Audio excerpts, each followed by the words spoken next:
Da, aceeași sistem ca la Apex. Ai jucat Apex, parcă, nu? Da, da, nu e for... e greu dacă te apuci de shootere prima oară. De fapt, nu. Deci, mai greu este să te obișnuiești cu Counter-Strike 20 de ani și după aia să joci Apex.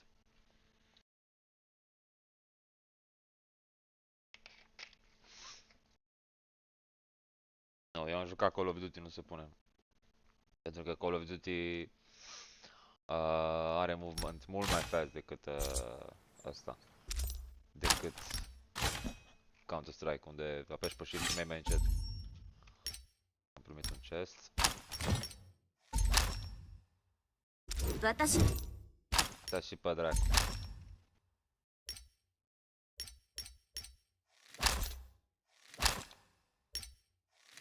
Da, ce sistem.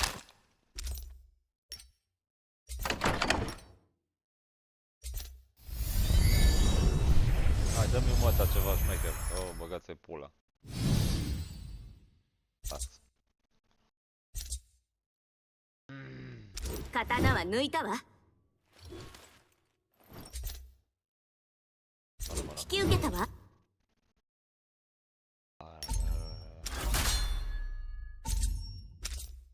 Am mai dat una din asta. Da, e ca și chesturile în Apex. Îți de să sari.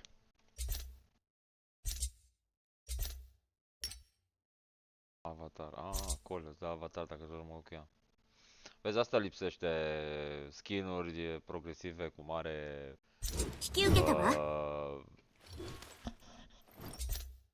Super descendant.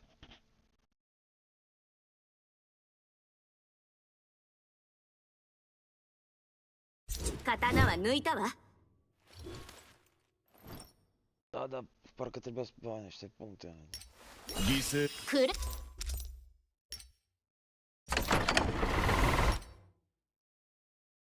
Are o melodie, jocul ăsta mediocru vomit. Dog e bun.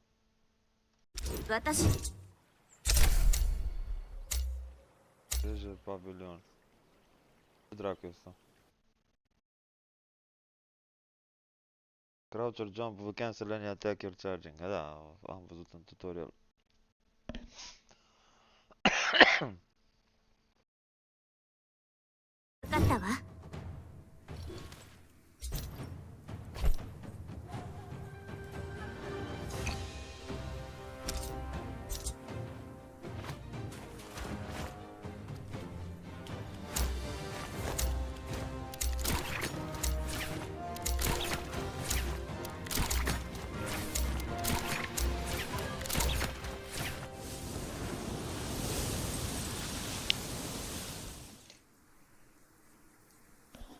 Shogun sama.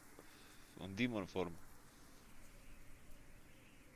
Păi nu că în Abyss Makoto așa arăta. Creștea carne, de la corupție. Și Raiden nu e o carne.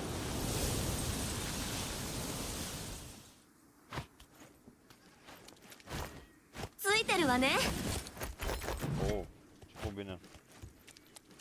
Direct legendar.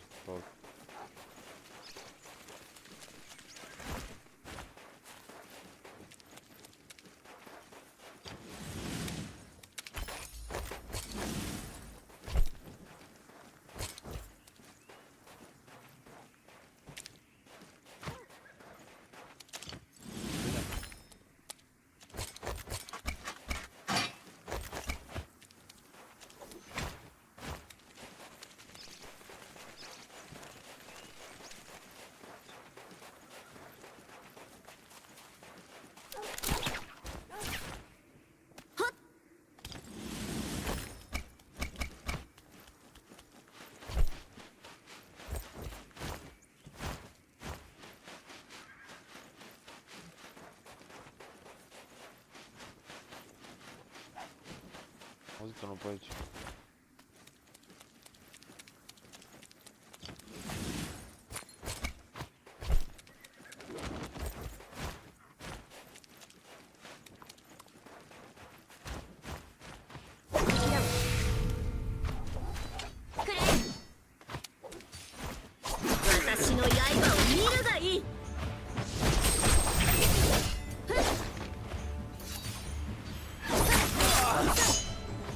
待ってて。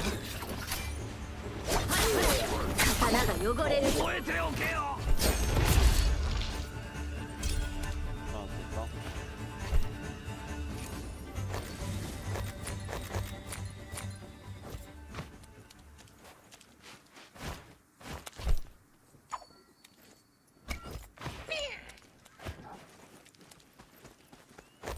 これで戦場に戻れる。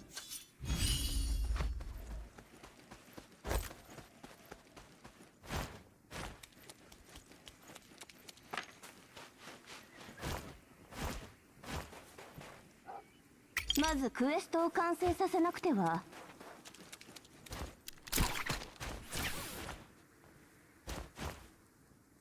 やっ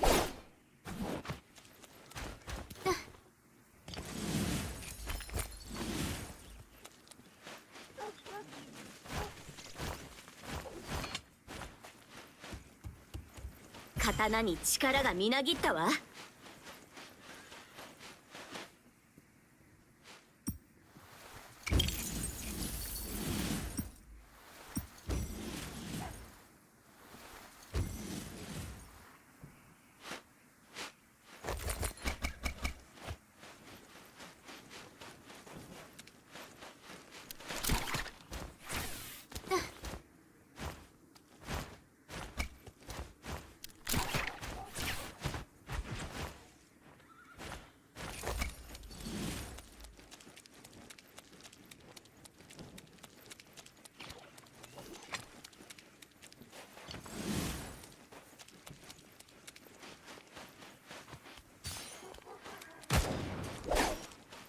行くわよ。やっちょっと待って。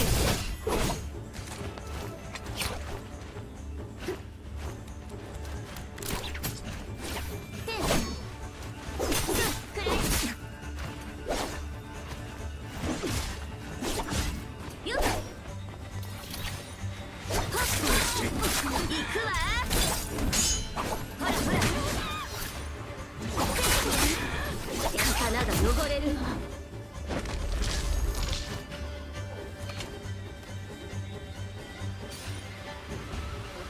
それ。ザン。暗闇は満ちた。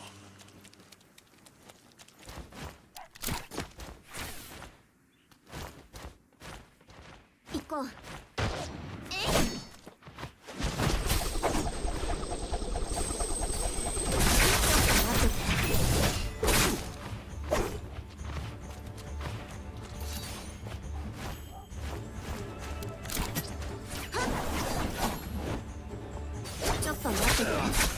全てが破壊されるのをとくと見よ。叶う相手がいない。武器は治ったわ。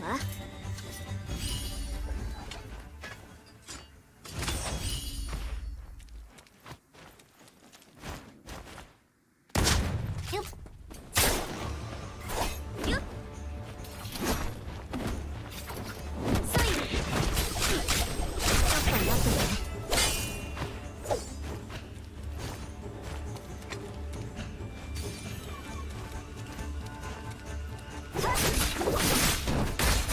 切り捨てごめん。ちょっといたずらはやめて。ちょっと要求にかなう相手がいない。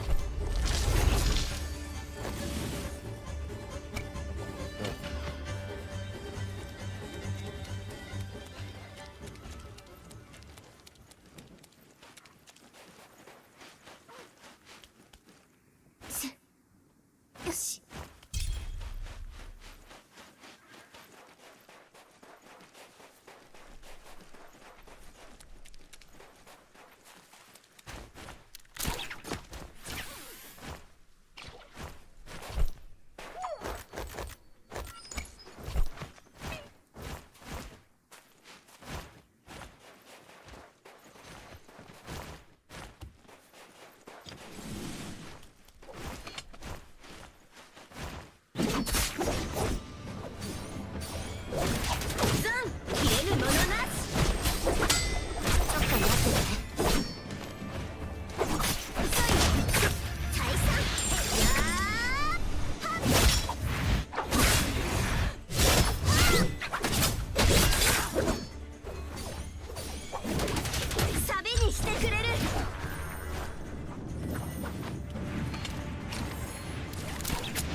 武器は治ったわ。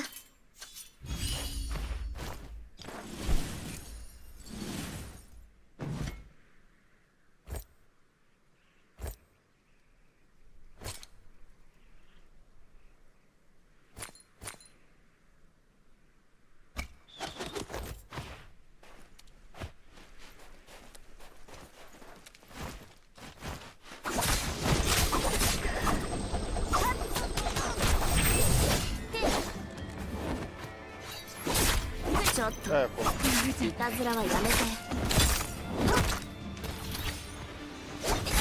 全てを終わらせる。 Bro, it's a fucking chicken.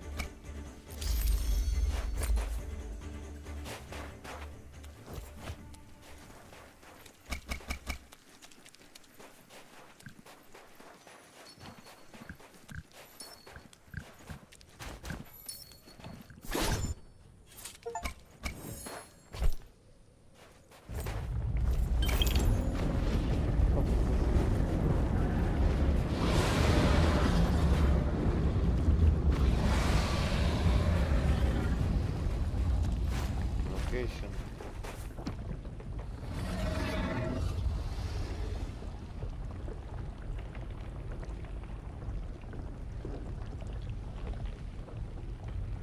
Da, vezi să nu.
暗闇は満ちた。あ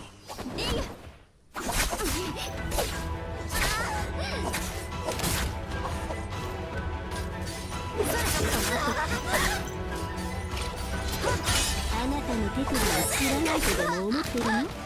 ちょっといたずらはやめて。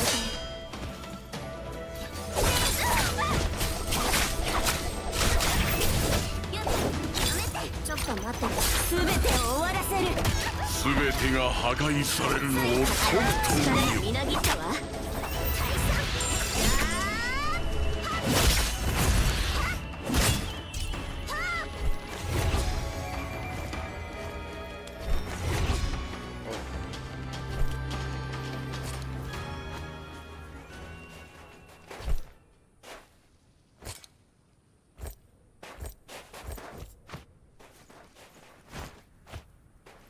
これで戦場に戻れる。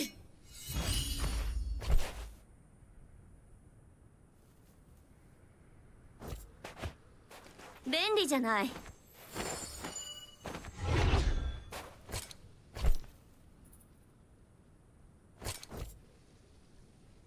武器は治ったわ。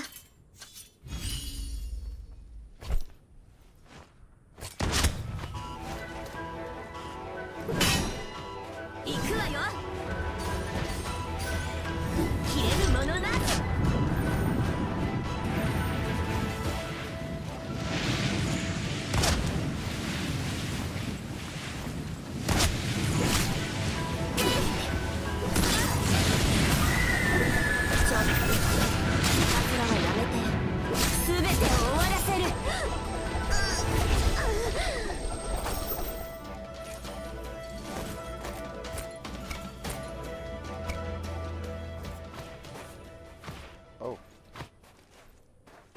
武器は直ったわ。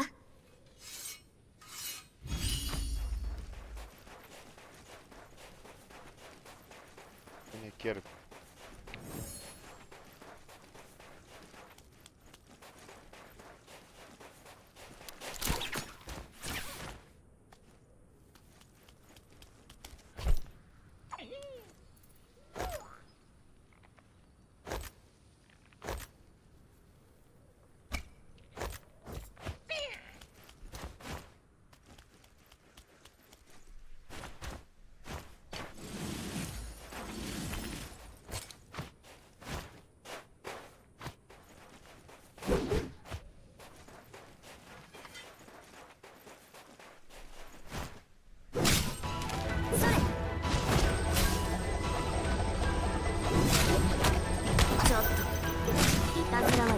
Verdade.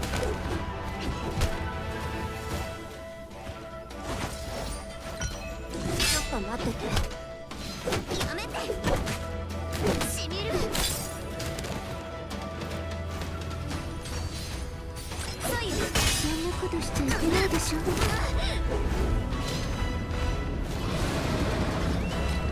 便利じゃない。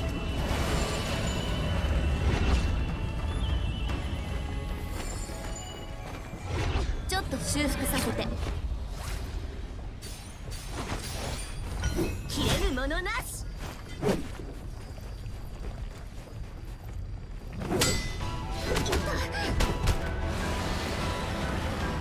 ほらほら、断ち切る。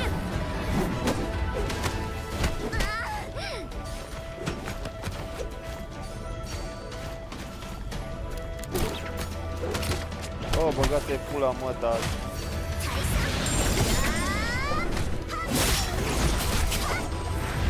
医者は人を助けるのが仕事よ。私こそ理事。天下無双。私には通用しません。終わりなき大厄災が来る。いたずらはやめて。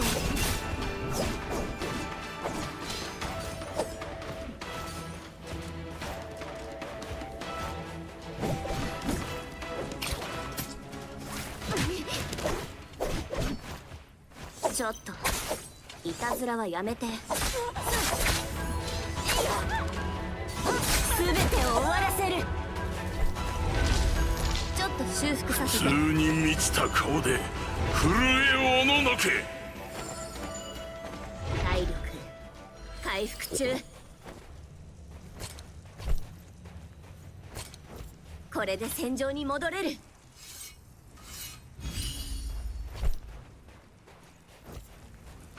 M-a mai zburat ceva de mâna asta.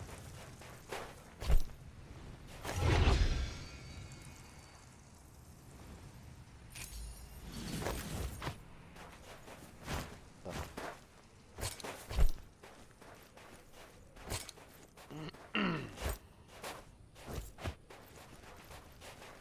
Oh.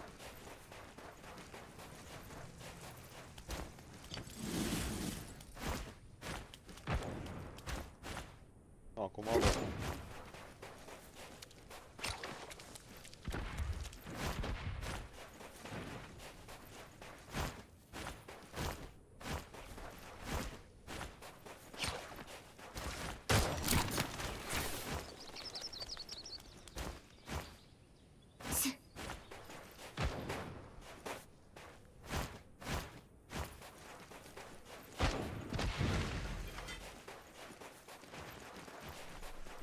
刀に力がみなぎったわ。天下無双。はっ、やめて。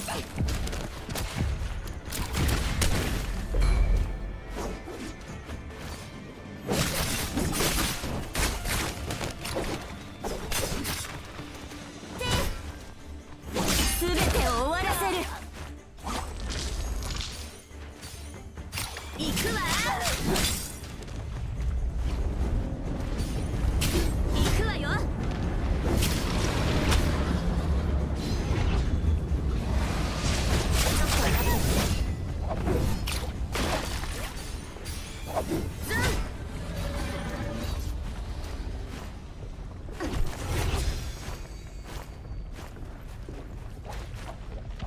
闇は満ちた。この場で処刑します。ちょっといたずらはやめて。やっはっほらほら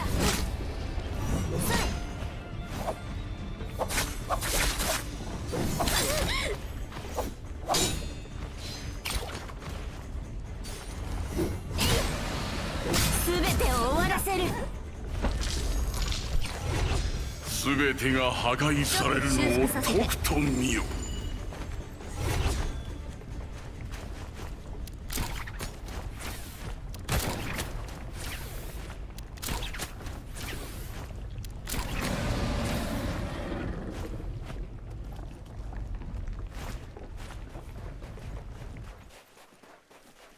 これで戦場に戻れる。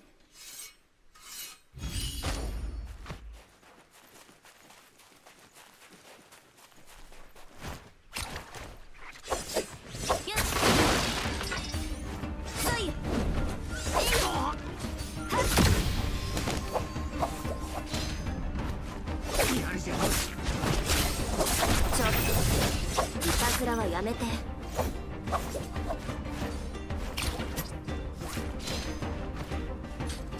くわよ。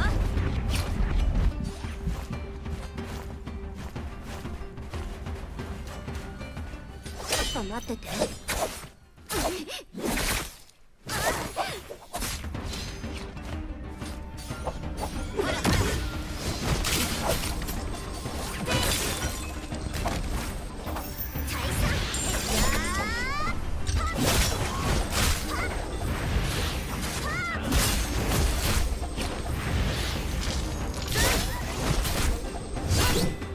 闇は満ちた。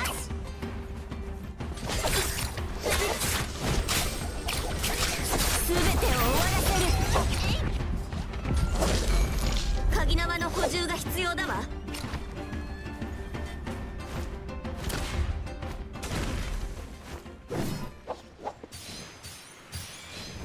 切り捨て。ちょっといたずらはやめて。そんなことしちゃいけないでしょ。全てが破壊されるのをとくと見よ。ちょっと待ってて。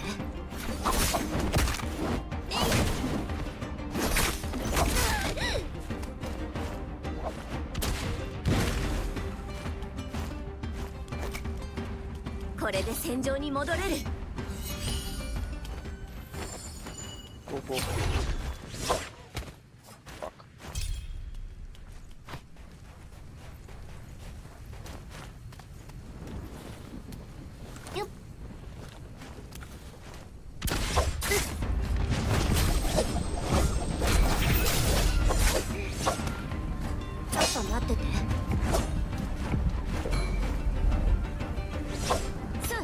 私の刀は汚れを許さないからね。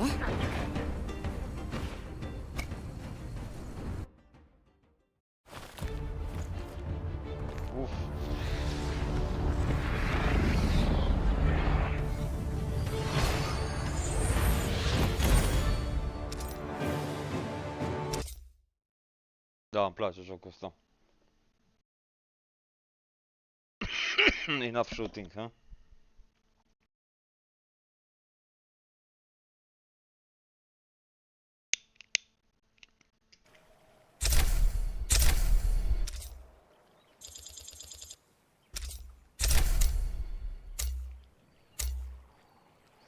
Sau ce mai putem să level up? Nu, dar are de pe o parte pe alta. Hello. Grapple, aia e grapple. Ai skin de grapple. What? Ce să văd? Hai mă, stai.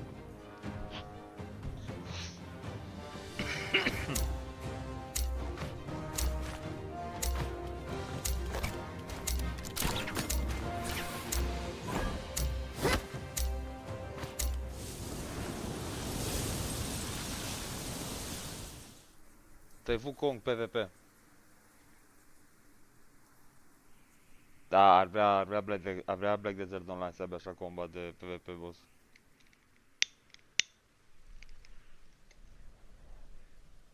mult mai clunky.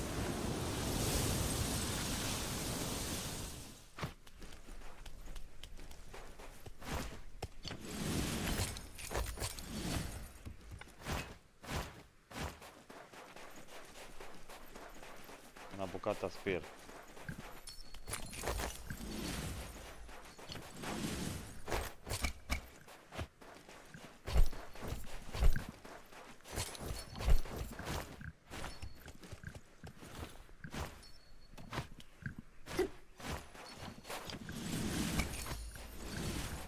A, uite.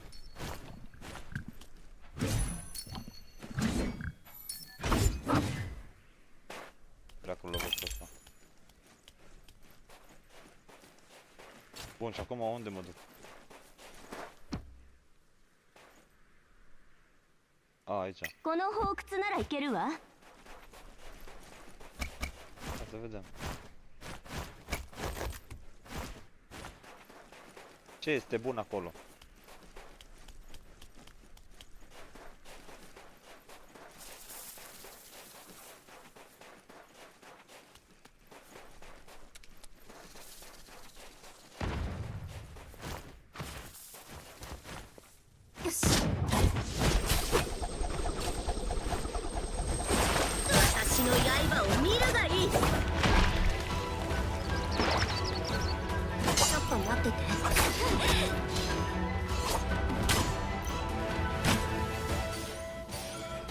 ちょっといたずらはやめて。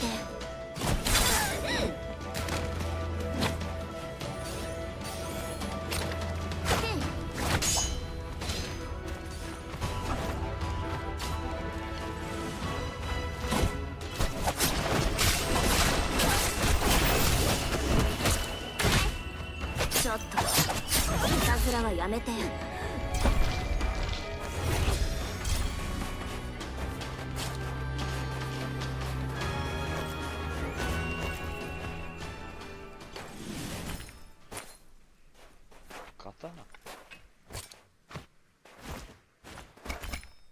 刀に力がみなぎったわ。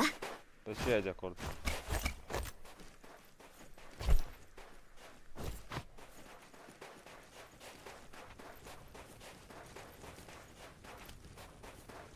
ちょっと修復させて。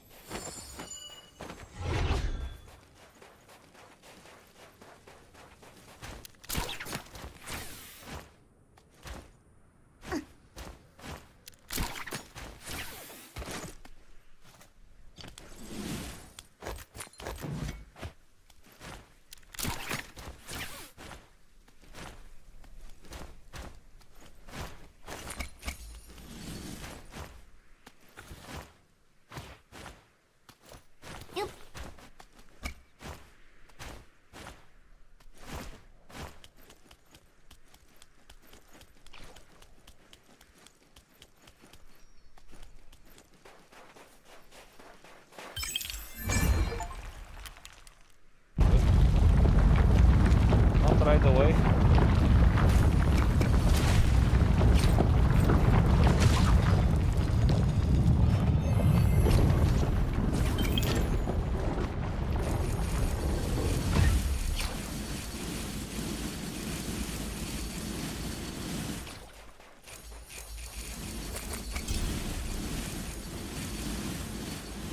Nu știu ce fac astea, dar multe.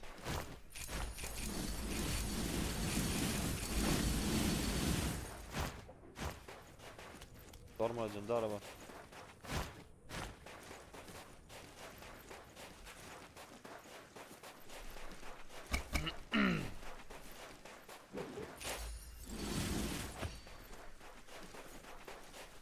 Kurayami wa michita.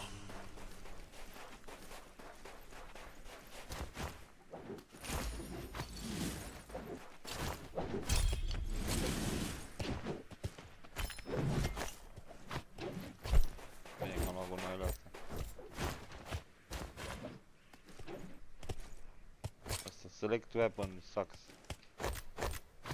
Locul ăsta. 全てが破壊されるのをとっと見よ。În spatele lui, mă. と待ってて。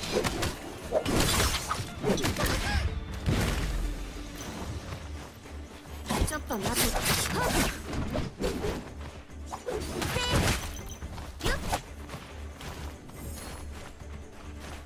ちょっと修復させて。ち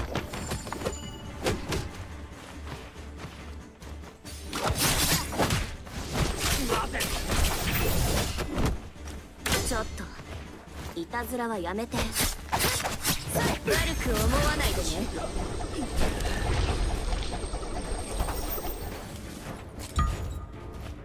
ちょっと修復させて。ちょっとちょっと。Trebuie low. ちょっと待ってて。No low. Range. ちょっといたずらはやめて。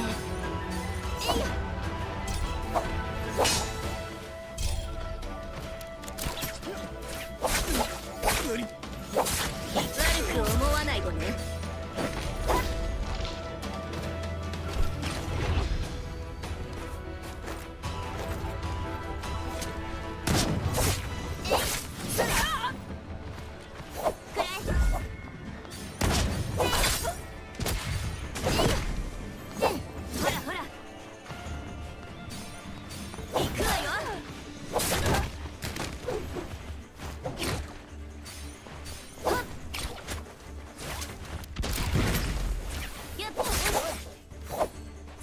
妖刀にかなう相手はいない。Preocupați. Să vedem astăzi. ちょっと修復させて。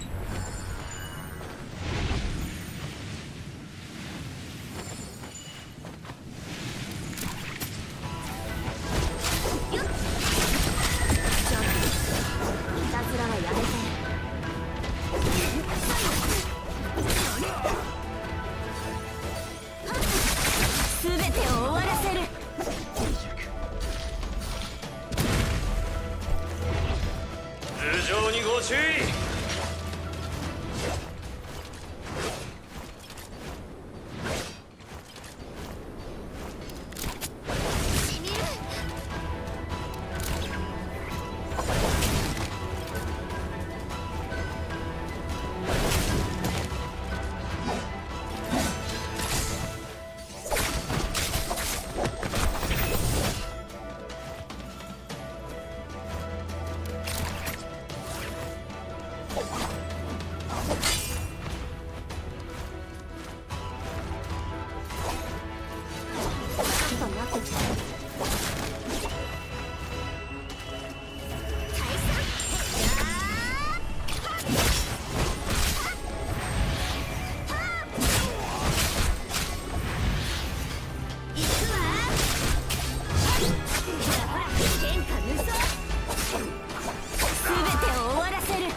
修復させて。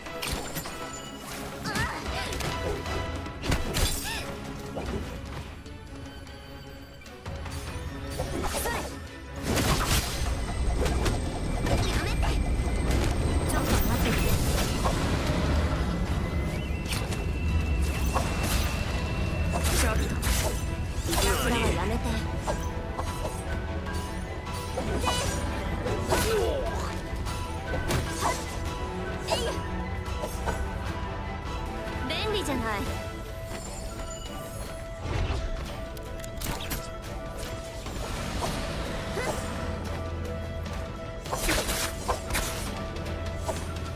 全てを終わらせる。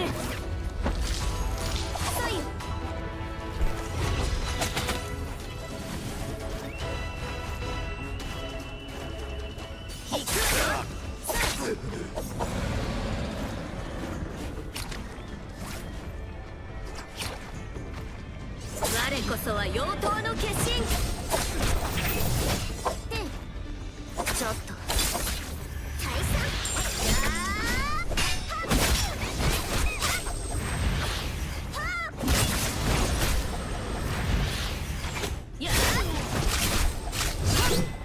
私こそリジン。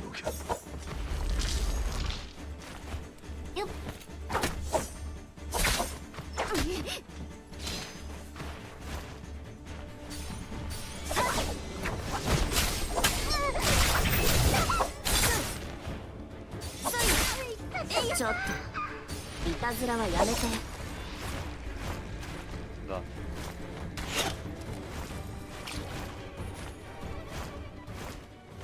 そんなものはない。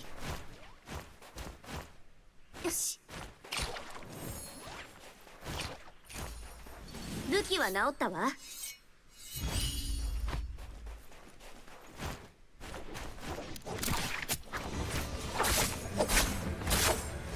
全てを終わらせる。暗闇は満ちた。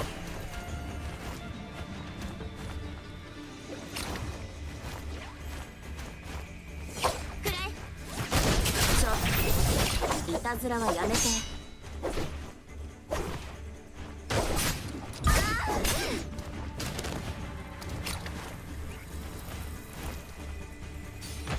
ほらほら、ちょっといたずらはやめて。全てが破壊されるのをとくと見よ。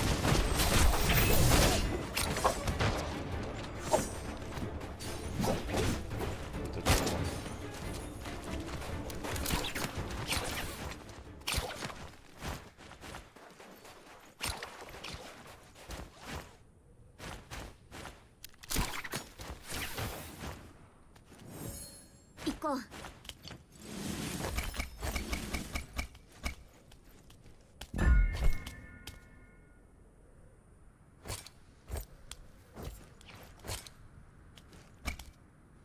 そんなものはない。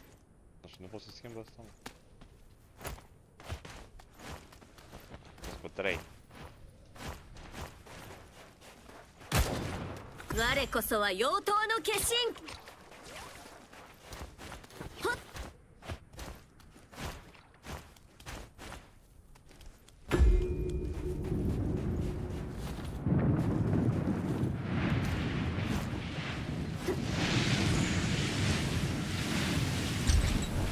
我が百連の技を見せてやろう。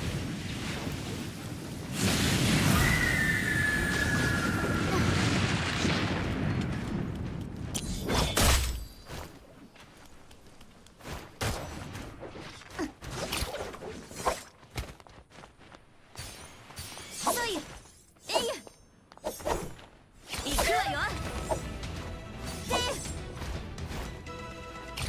Oh, mai dă bine asta, mă.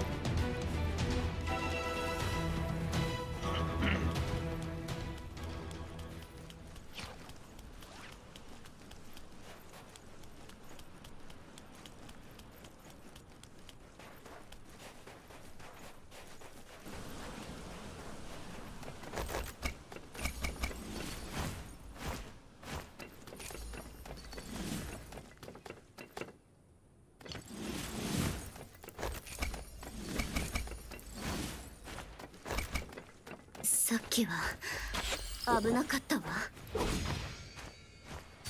行くわよ。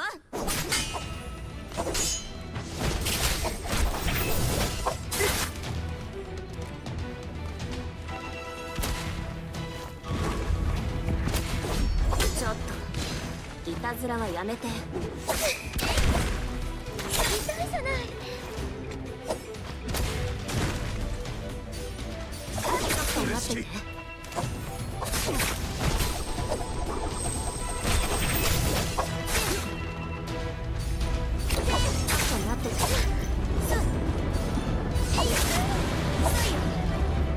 全てを終わらせる。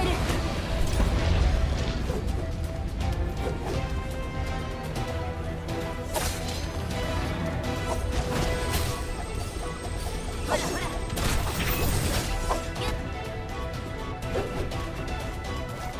武器は治ったわ。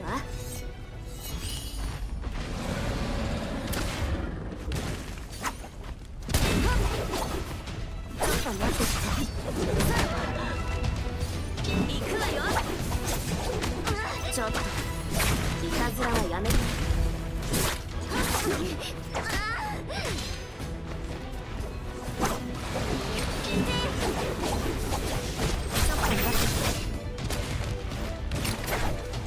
全てを終わらせる。よっ、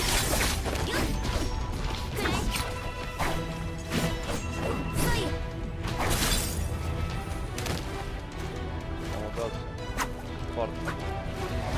りなき大厄災が来る。ちょっと修復させて。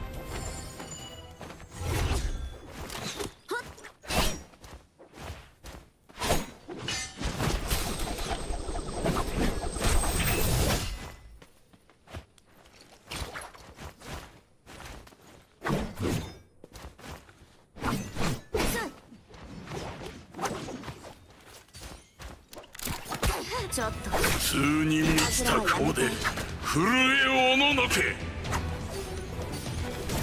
消えるものなし。全てを終わらせる。行こ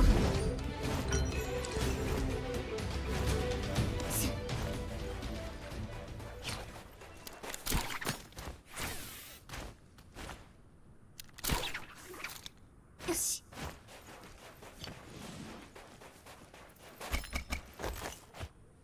お前たちの命の道は俺が断ち切った。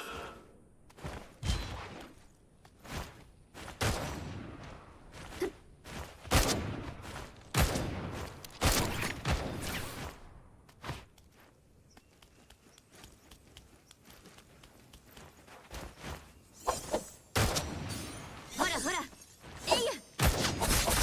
はっ、行くわよ。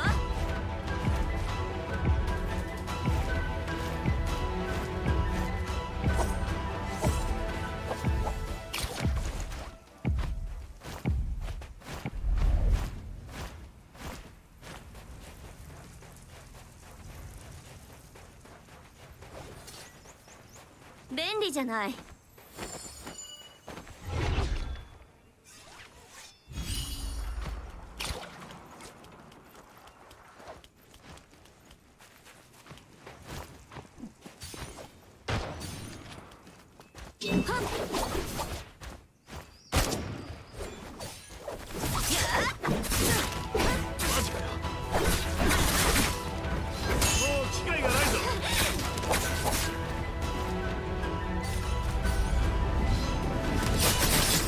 全てを終わらせる。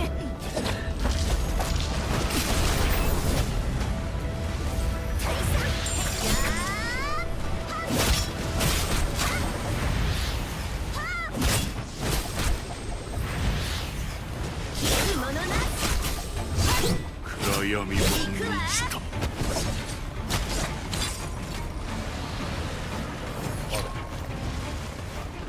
便利じゃない。い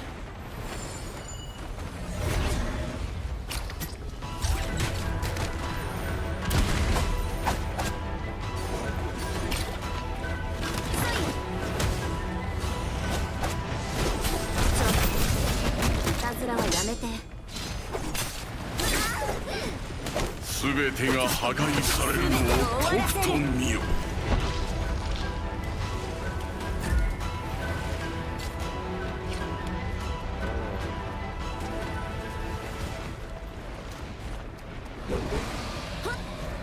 ちょっと修復させて。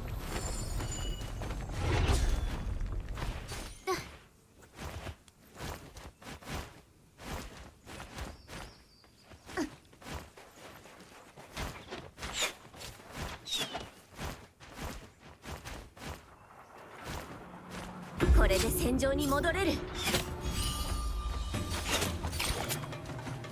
くわよ。止めて。く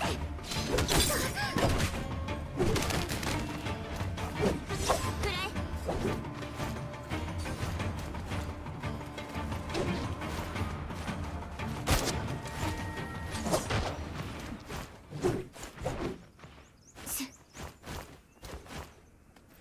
さっきは危なかったわ。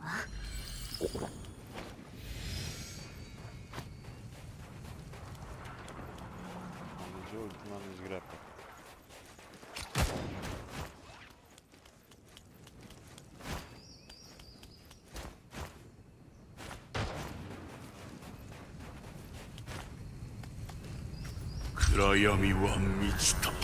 よっ。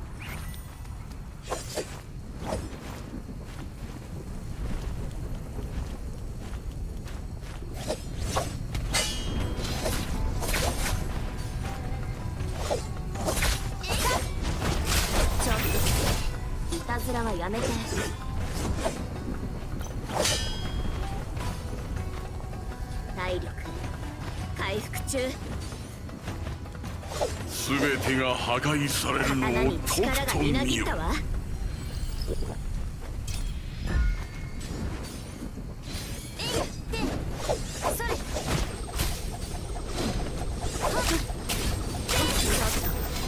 いたずらはやめて、全てを終わらせる。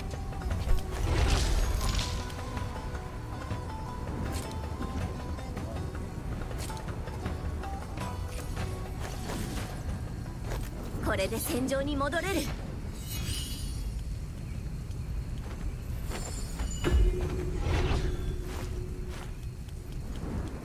Ah, no. Este doar ăsta. Se greapă.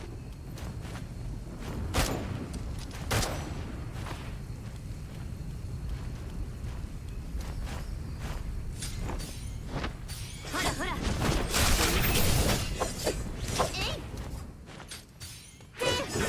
ちょっといたずらはやめて。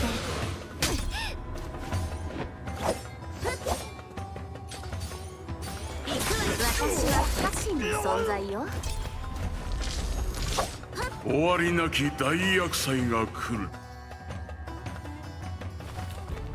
Da, deci fiecare katana are altă, după raritate am văzut că are alt spell. Ca un fel de spell la combo-uri, dacă ții mai mult pe el, una are mirror image, after image, face mai multe clone, una aruncă tăieturi gen. Da, e fain făcut. Da, ar fi fain să facă ăștia încă un Naraka Point 2. Deși tot veteranii o să fie de treabă. E un 1% ăla care gen ACU, știi? Niște fucking insane.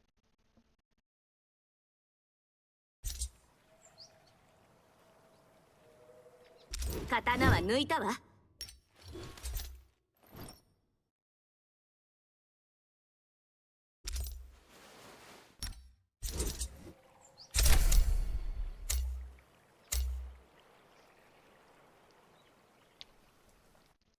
Nu știu că ce hărți sunt, că am impresia că sunt două hărți.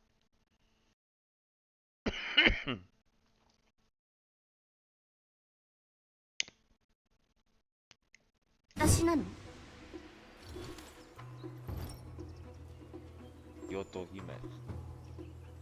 Asta e ca Alpha, Delta, adică din...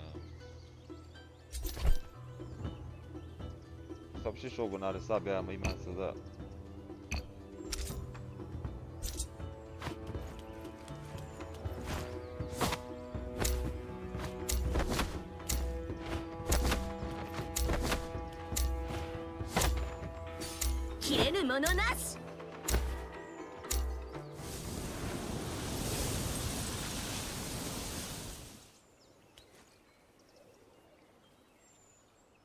Trebuie să mă bag și pe online, să văd cum merge.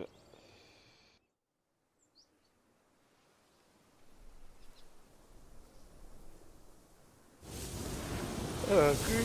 You guys become for runner. A Reaper. ついてるわね。 Oh. What the fuck is this? Ah, nu-i sabia, am crezut că sabia e. Pole sword. Ba nu, asta și sabia.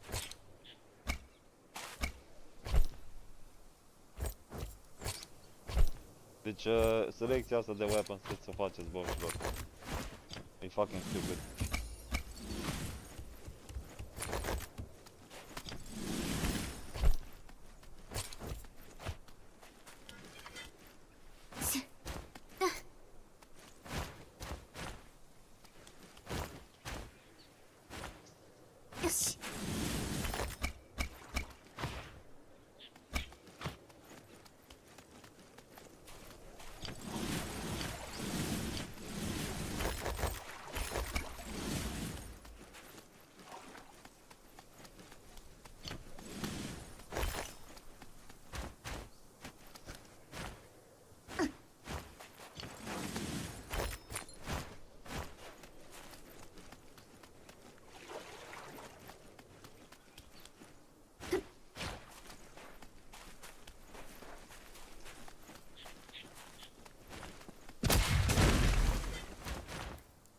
こう。私の刃を見るがいい。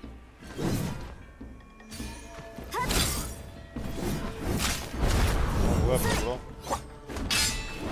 行くわよ。刀が汚れる。 Counter. Bă, n-am luat alea.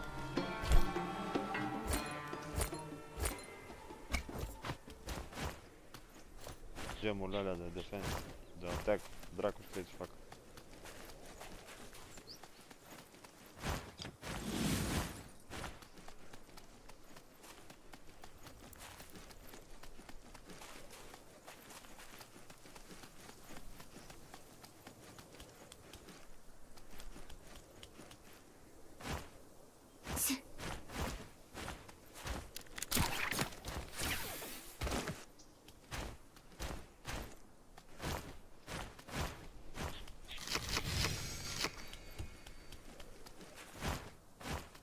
De fotbal, pe viteză.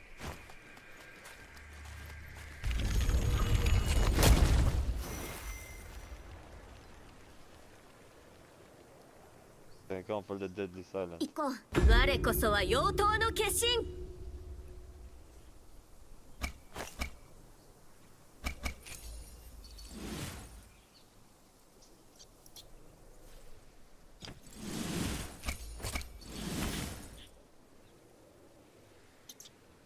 これで戦場に戻れる。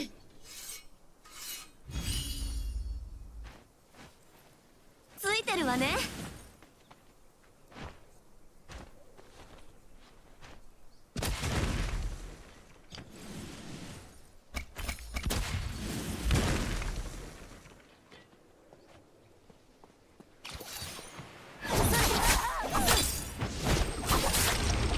ちょっといたずらはやめて。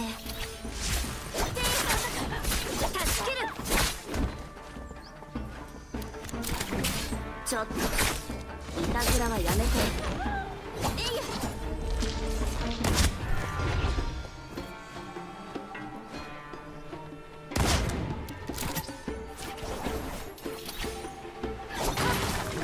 逃げるものなし。ちょっと待ってて。やっそうよ。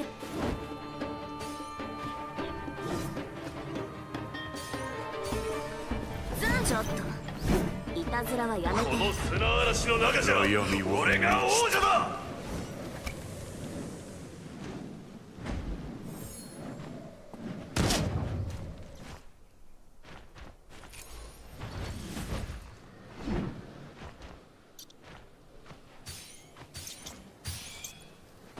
サビにしてくれる。刀が汚れる。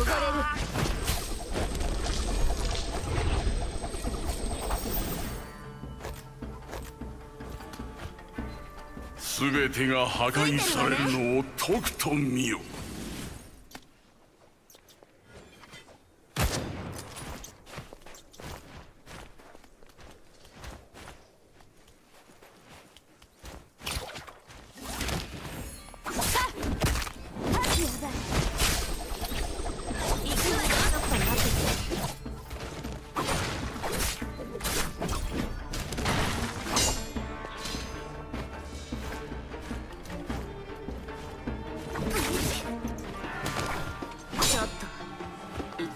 妖刀にかなう相手がいない。武器は治ったわ。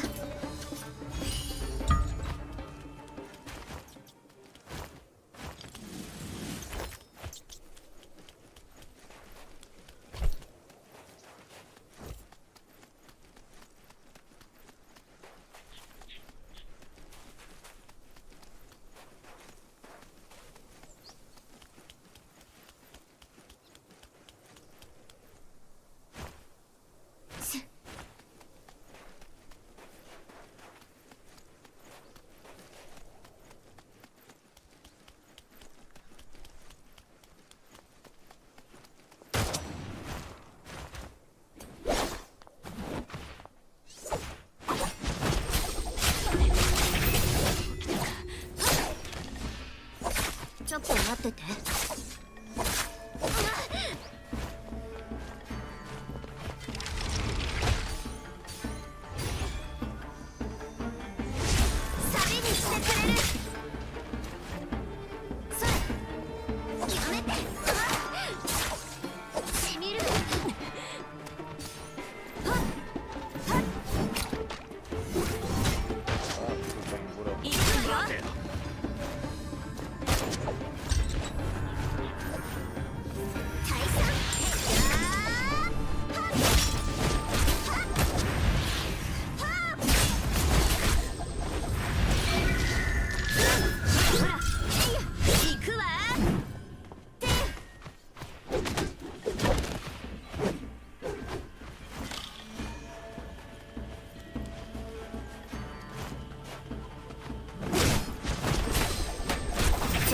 いたずらはやめて。ちょっといたずらはやめて。切れるものなし。ちょっと修復させて。切り捨てごめん。花が汚れる。全てを終わらせる。武器は治ったわ。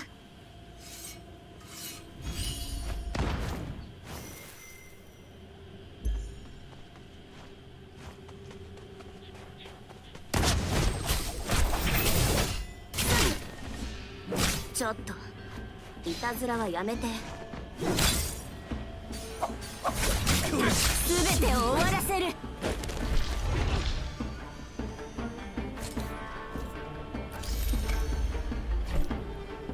我こそは妖刀の化身。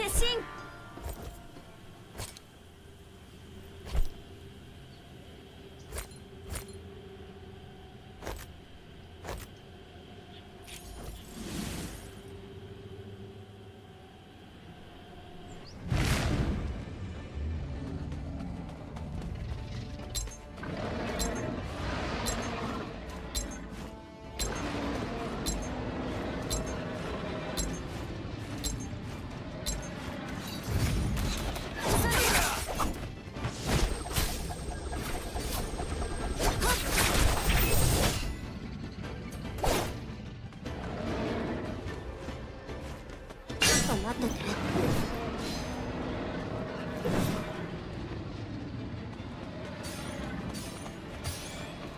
いやちょっと全てを終わらせる。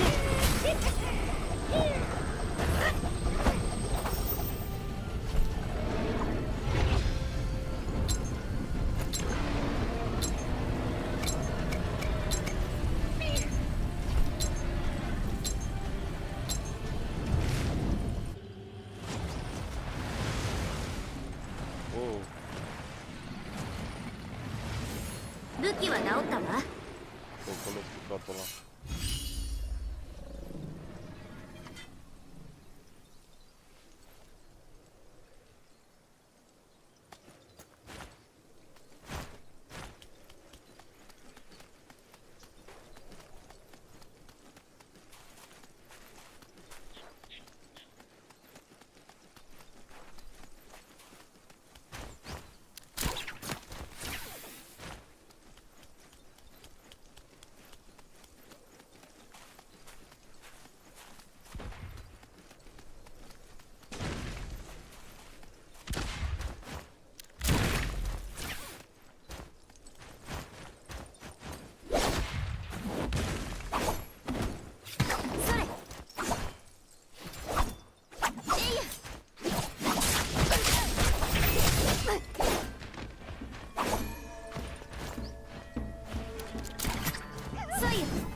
暗闇は満ちた。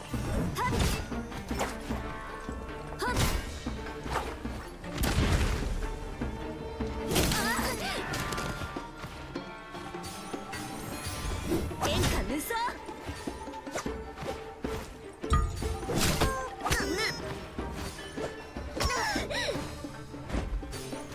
行くわよ。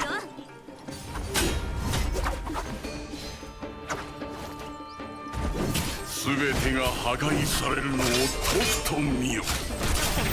全てを終わらせる。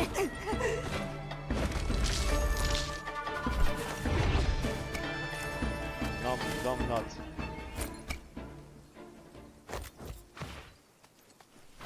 便利じゃない。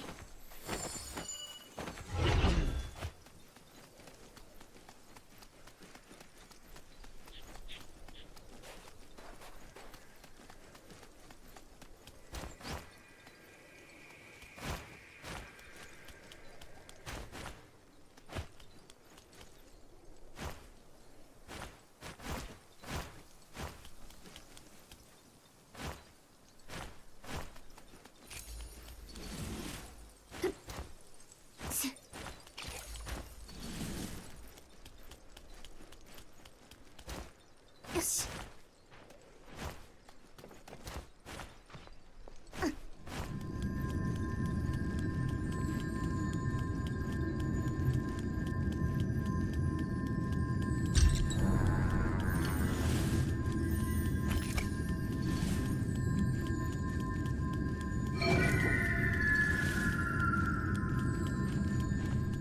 わね。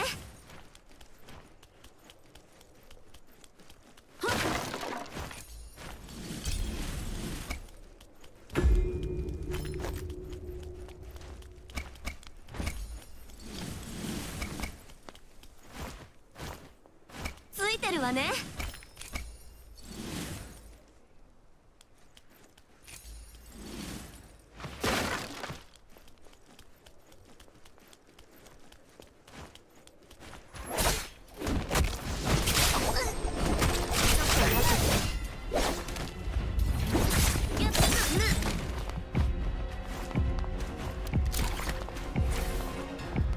Просто стоит.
Dans l'autre et là tu vas en magazine.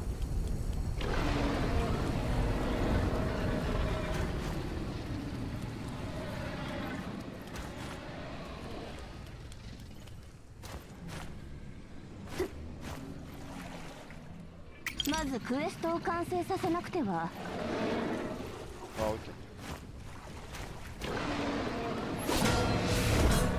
それ。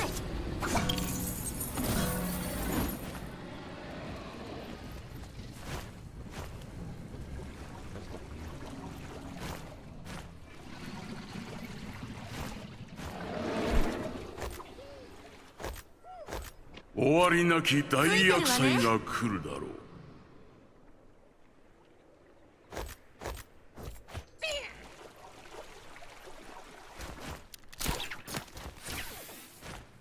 よし。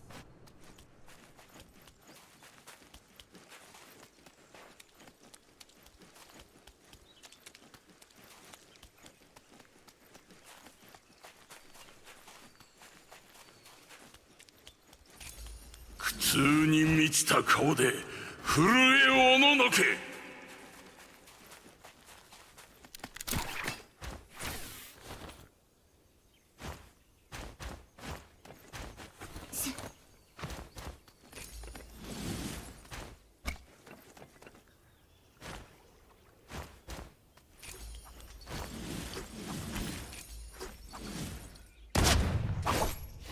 私の刃を見るがいい。ちょっと待ってて。 What the fuck?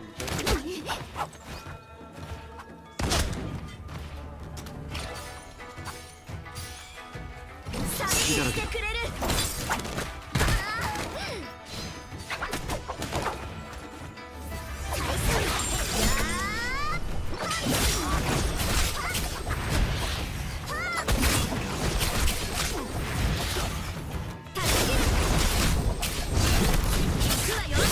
私こそリジン。ほ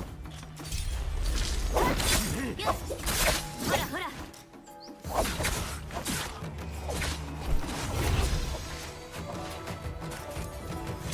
便利じゃない。成仏しろ。よっ。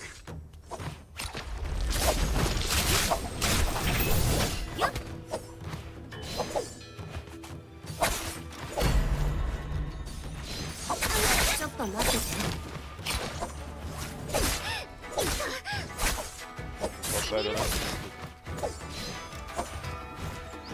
ちょっと待ってて。見抜いたぞ。素直。お前に腰の覚悟はない。Katana versus Longsword. Nu mere, trebuia Great Sword. Mă transform și eu.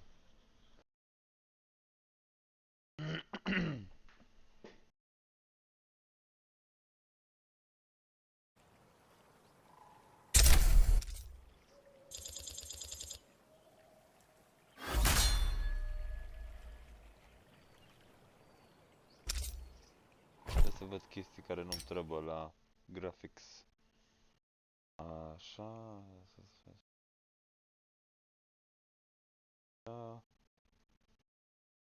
performance, reflex.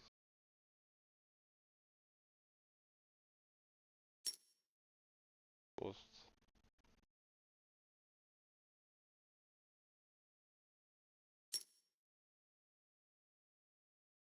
Ok, textures, ok. Out.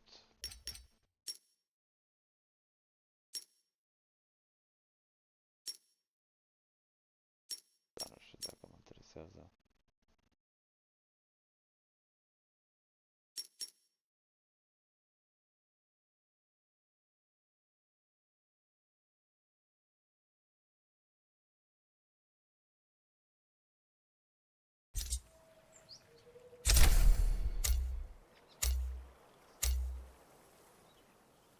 Dar acolo, stai liniștit că e free-to-play și e corean, există 100%.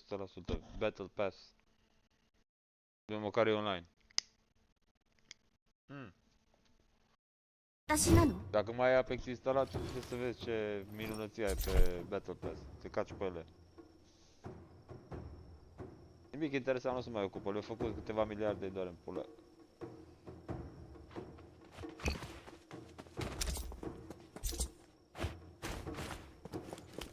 Tanti. Hai să te arunc.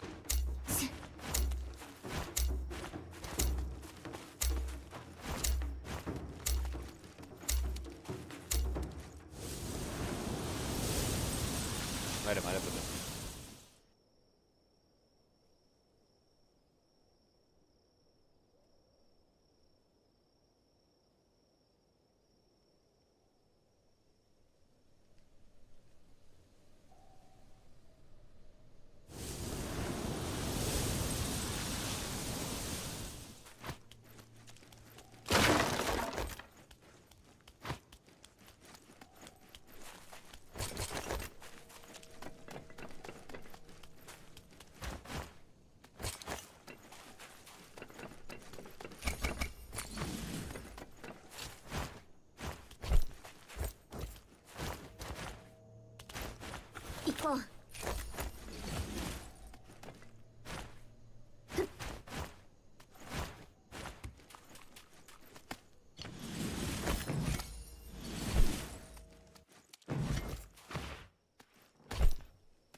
Că n-am bani de ăla.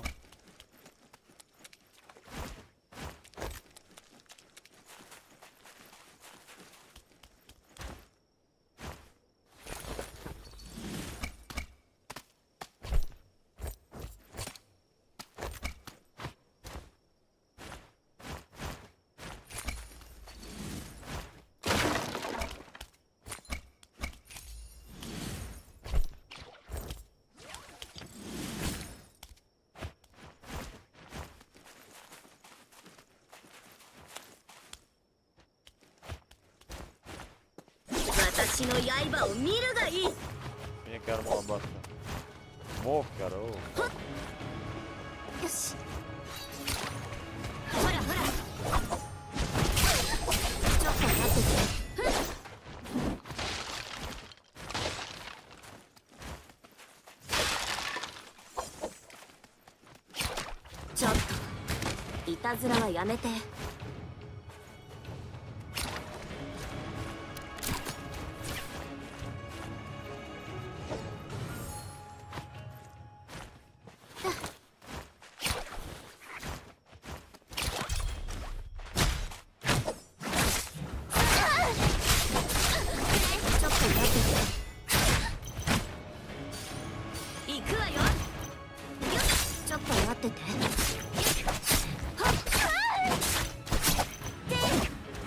ちょっといたずらはやめて。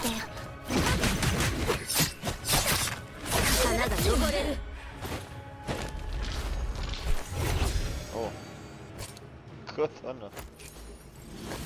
刀に力がみなぎったわ。便利じゃない。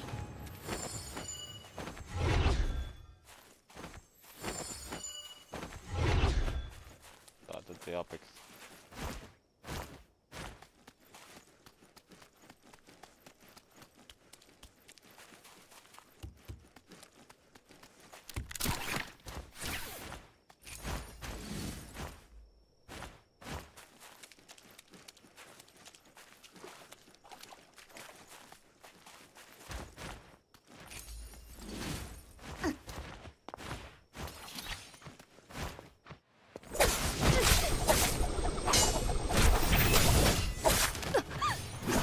ちょっといたずらはやめて。行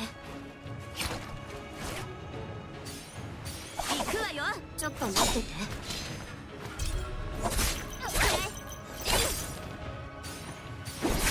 ちょっと待ってて。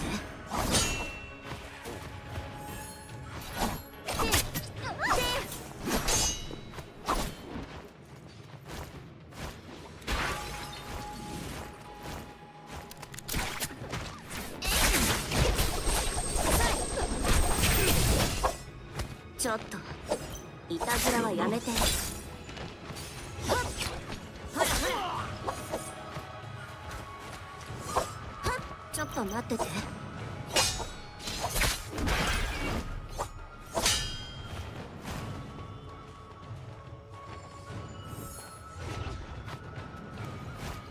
暗闇は満ちた。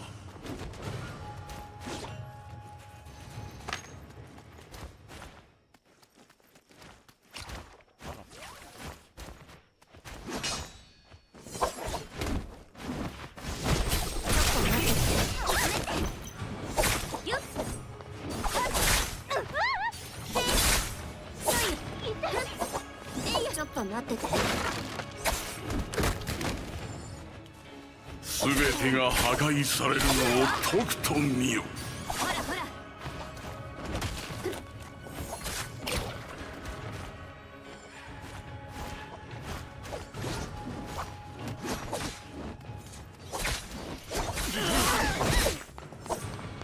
刀がない。あなたたちの魂のなんて脆いことか。ほら。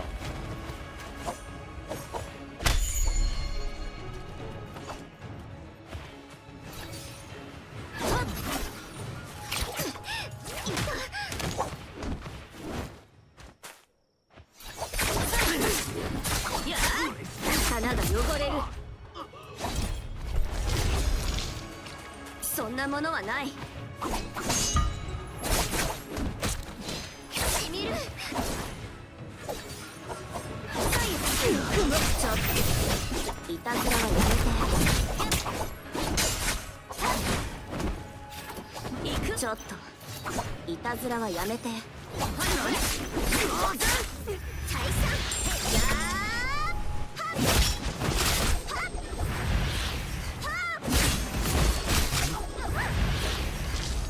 私こそ美人のところで助ける。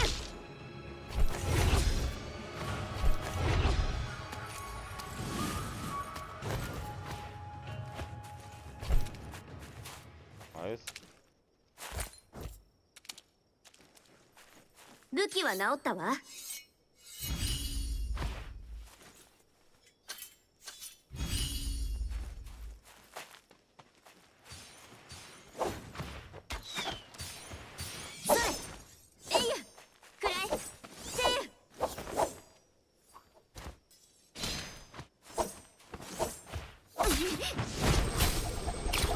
ほらほら。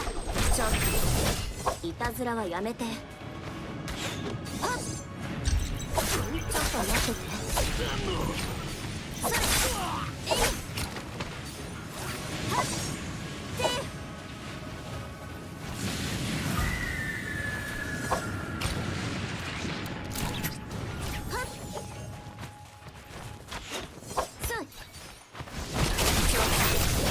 いたずらはやめて。行くわよ。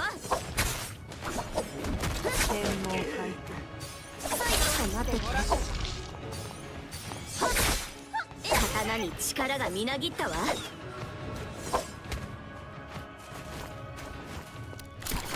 っよっ。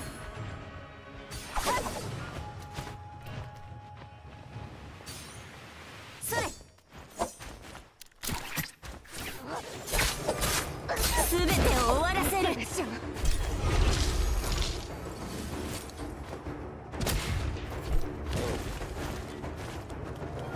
武器は治ったわ。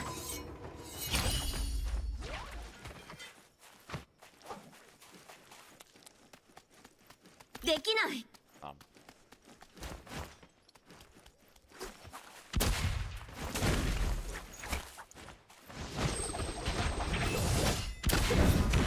そい。いたずらはやめて。ちょっと待ってて。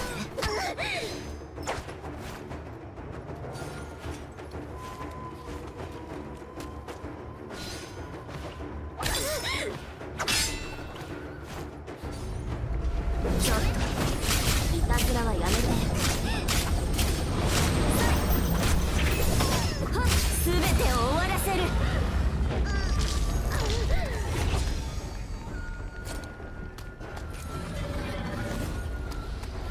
Nerede kör nerede? Kapat.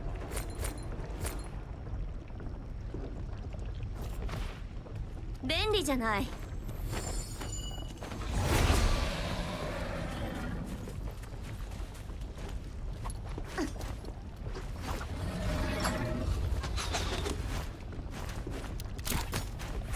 行くわよ。ほらほら。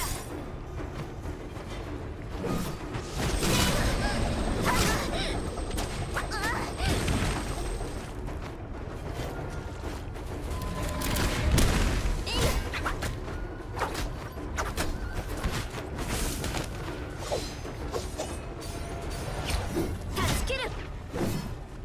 はっ。ちょっといたずらはやめて。行くわよ。すべてを終わらせる。花が泣いてるわ。す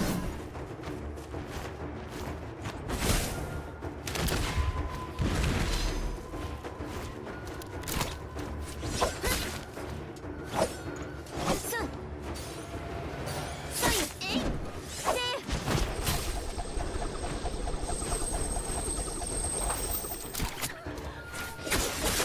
すべてを終わらせる。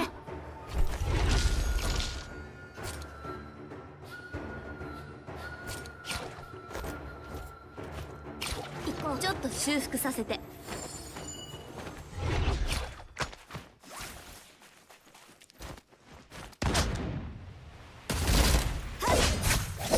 暗闇は満ちた。何？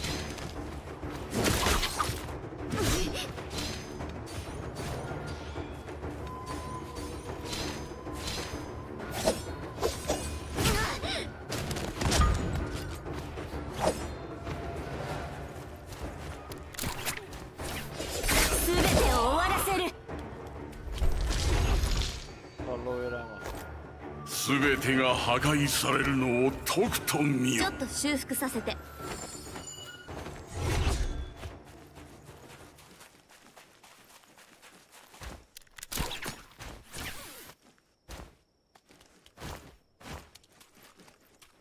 武器は治ったわ。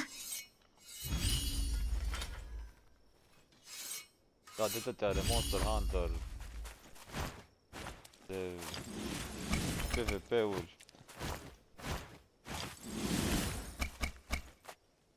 Čekaj.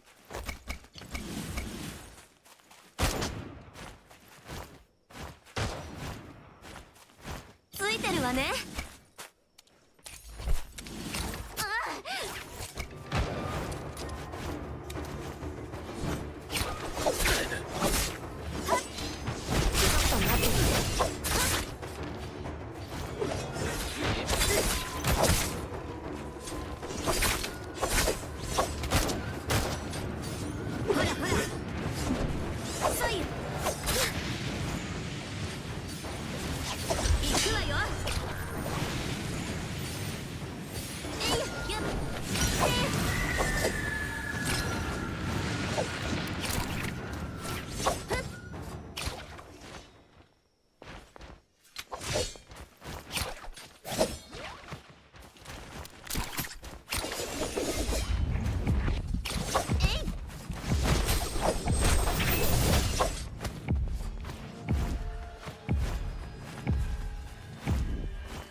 こう。 Staan er ook onder fuck damage, ranged weapons. Maar dat is longer.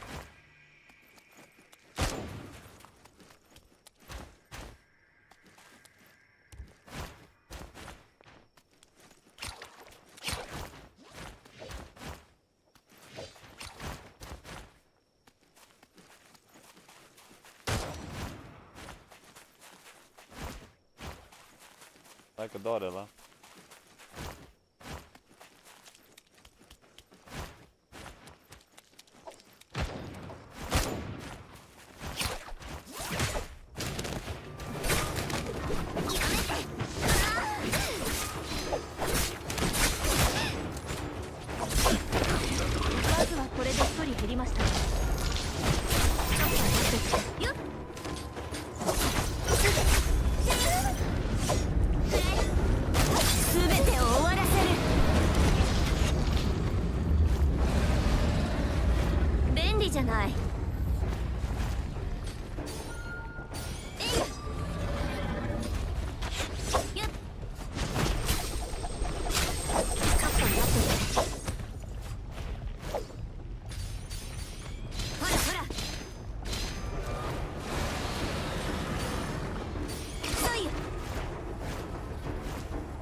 鍵縄がない。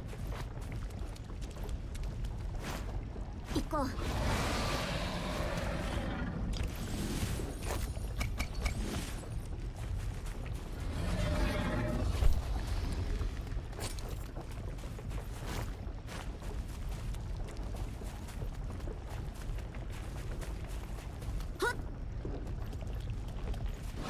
終わりなき大厄災が来るだろう。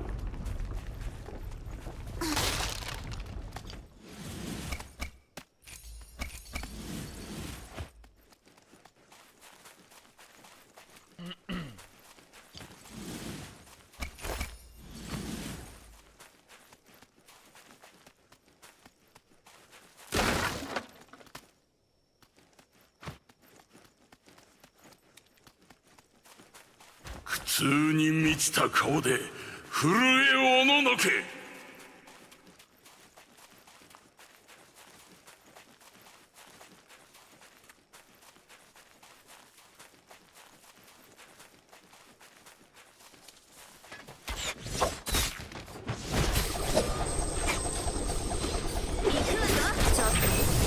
いたずらはやめて。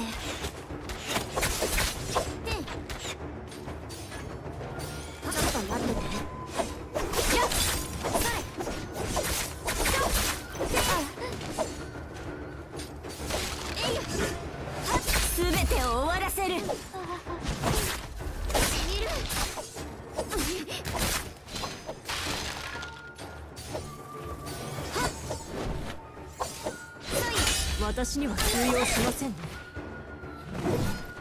それ、ほらほら。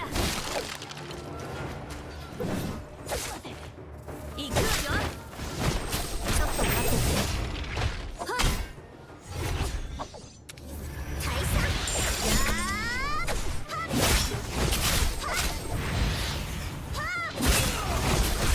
はっ。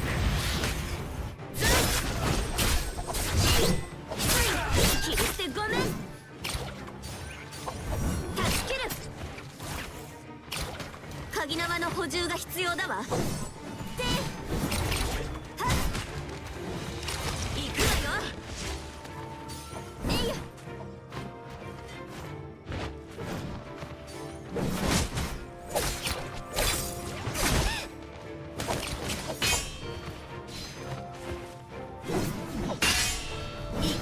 機会がないぞ。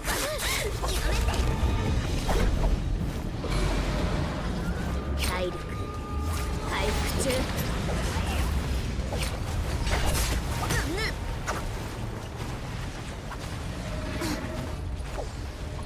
さっきは危なかったわ。暗闇はちょっと満ち修復させて。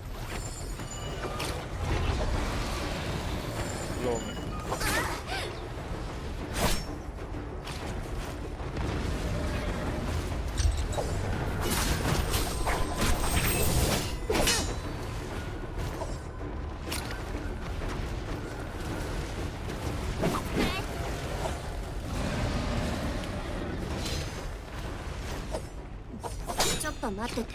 全てが破壊されるのをとくと見よ。 Bă, dacă îi doge în pula mea odată, suntem pită.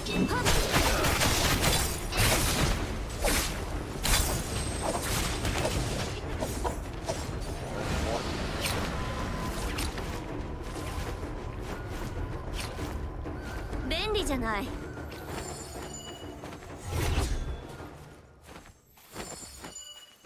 体力回復中。全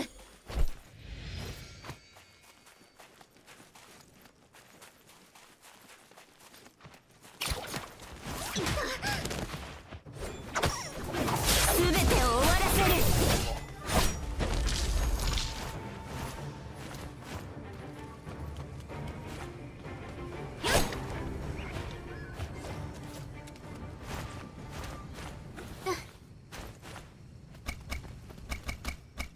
体力回復中。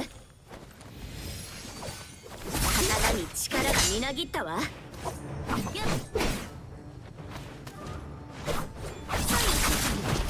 ょっといたずらはやめて。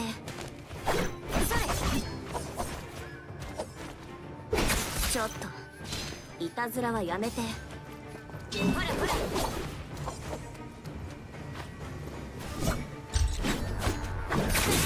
暗闇は満いちた。たずらはやめて。よっ。何？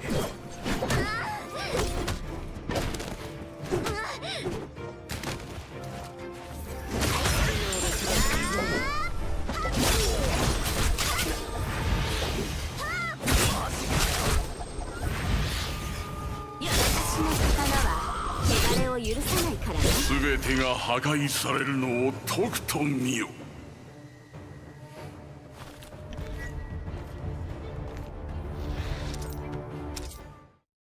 Da, deci asta e ca un fel de Raiden, dar nu scoate o sabie, ci scoate o fucking cannon. Scoate un oraș întreg, e imensă sabia, nu știu ce dracu face cu ea.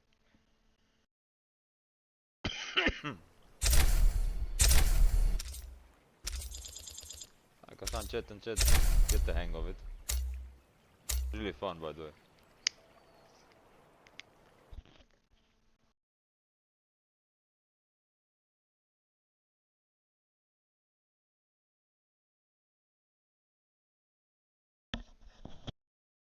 闇を切り払う。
行こう。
傷を負ったわ。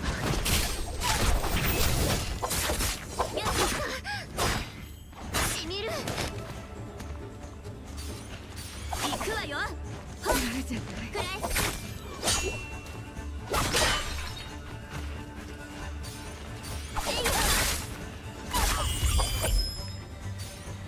ほらほら。そうよ。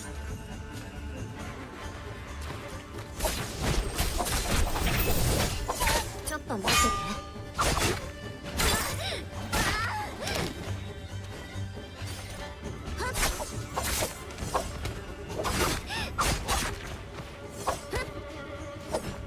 刀が汚れる。我こそは妖刀の化身。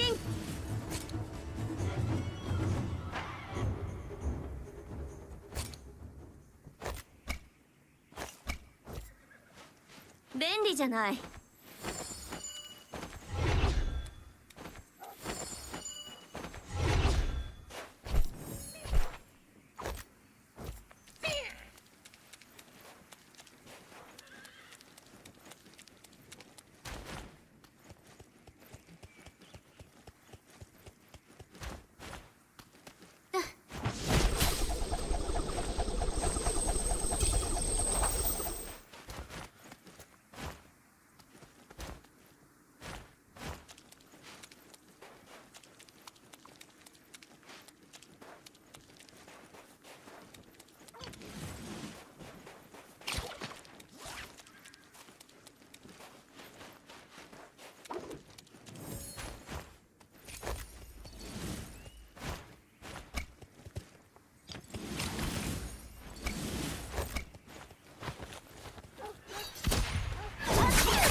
とってもレアなアイテムに見えるわ。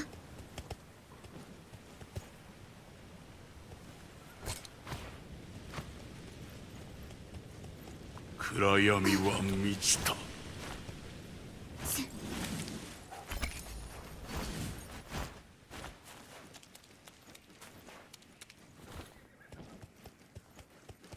ついてるわね。よし。とってもレアなアイテムに見えるわ。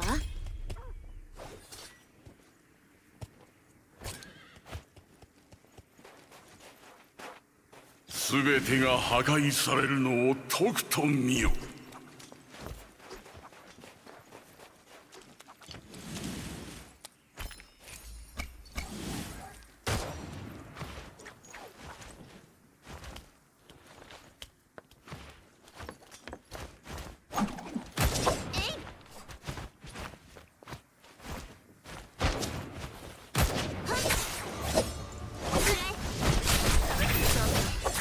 いたずらはやめて。行くわよ。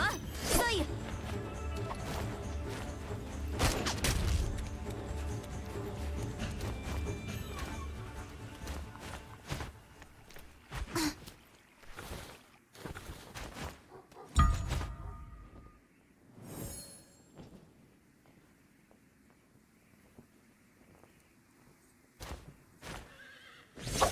よっ。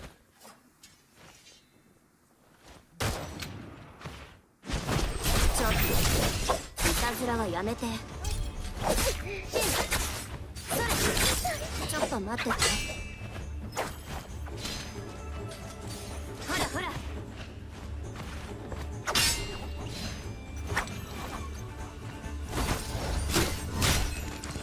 ちょっといたずらはやめて。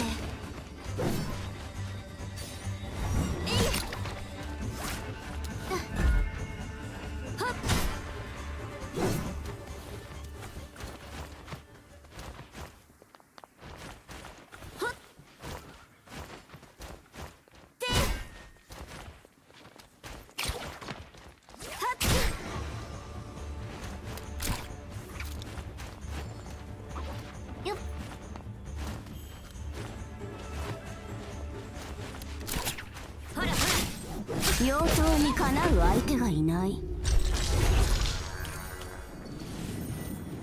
これで戦場に戻れる。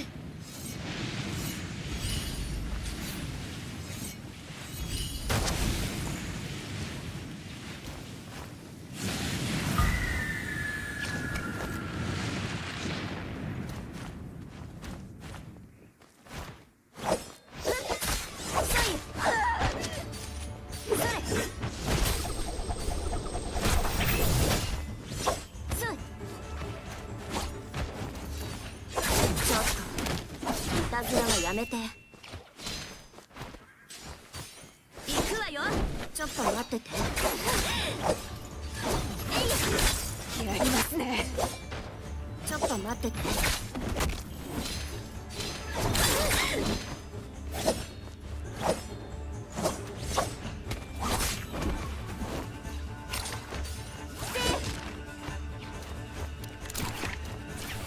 ちょっと修復させて。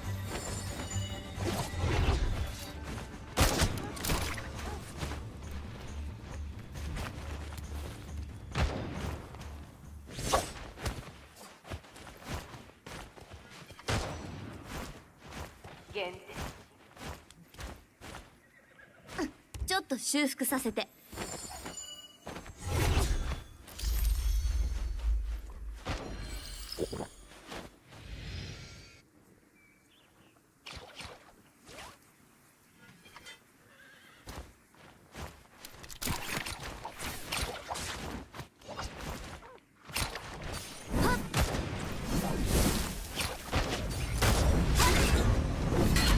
ほらほら、天下無双。武器は治ったわ。行くわよ。えいはっ。病棟にかなう相手がいない。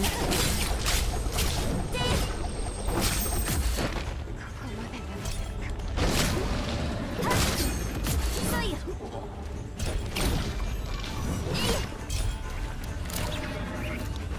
出ぜ。ちょっと待ってて。行くわよ。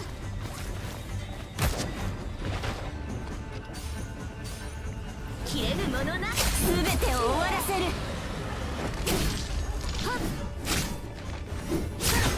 ち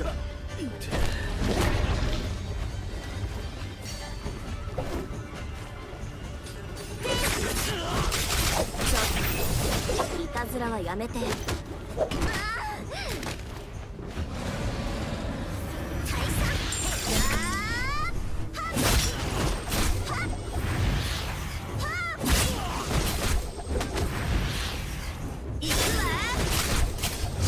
ほらほら、サビにしてくれる。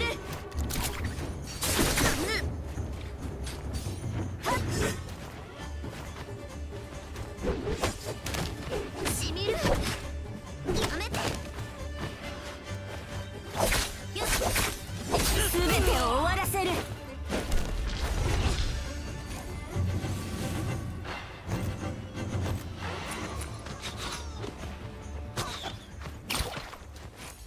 これで戦場に戻れる。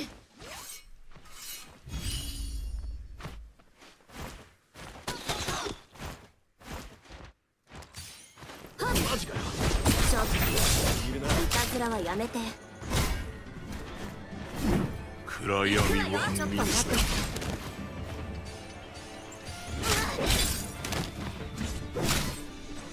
待てよ。全てを終わらせる。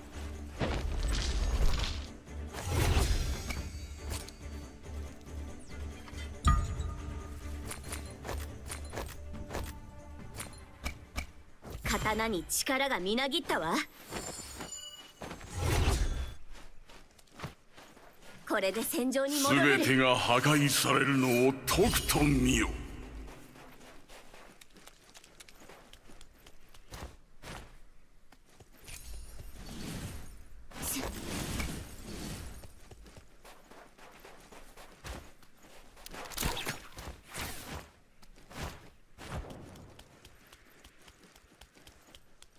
とってもレアなアイテムに見えるわ。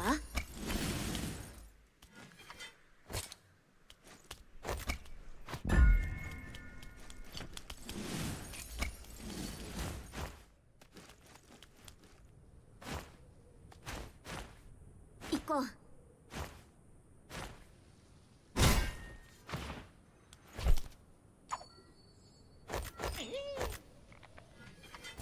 とってもレアなアイテムに見えるわ。もう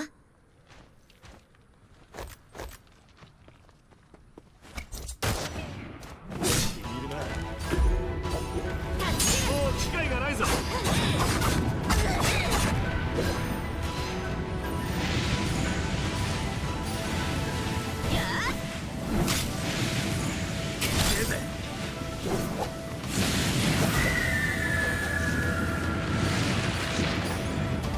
切り捨てごめん。ち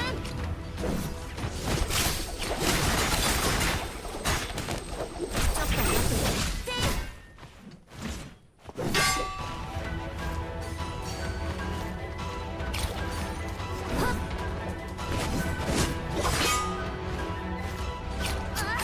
ちょっと待ってて。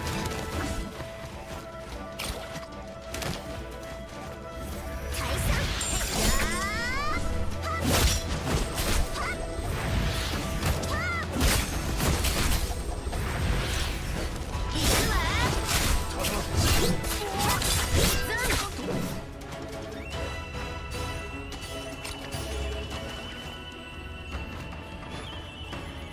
しみる。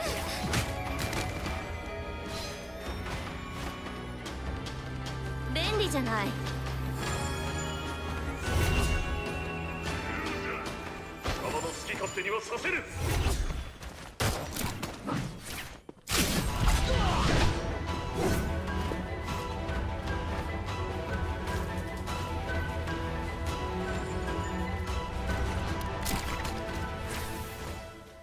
体力回復中。よし。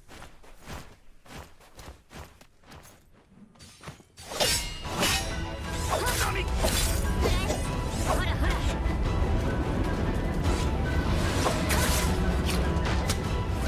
すべてを終わらせる。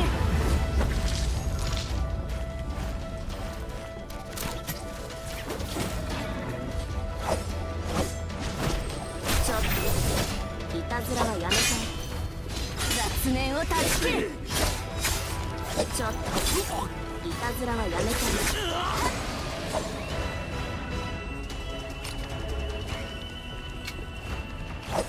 ちょっといたずらはやめて。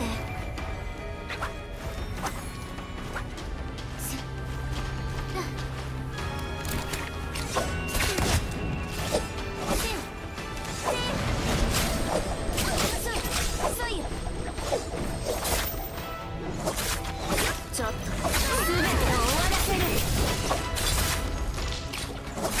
刀に力がみなぎったわ。刀が汚れる。終わりなき大厄災が来るだろう。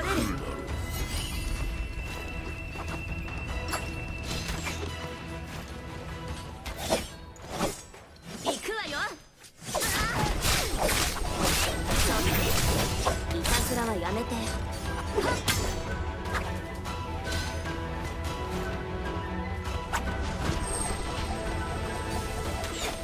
ちょっと全てを終わらせる。痛に満ちた顔で震えおののけ。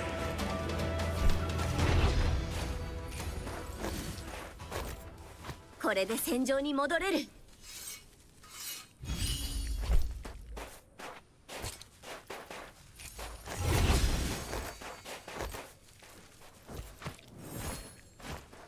武器は治ったわ。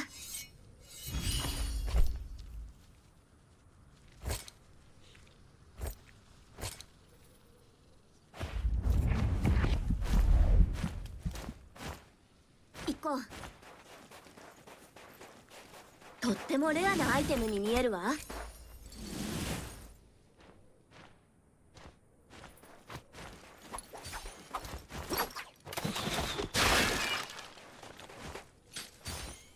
そうよ。ほらほら。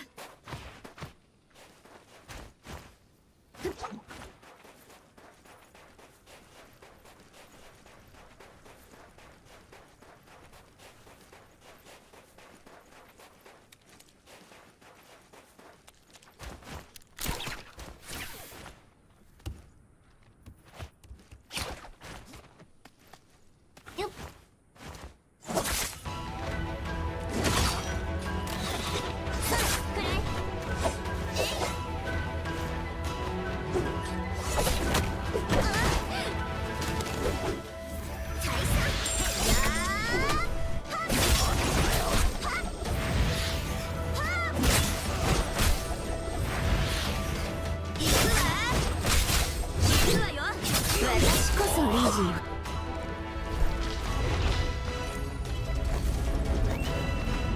これで戦場に戻れる。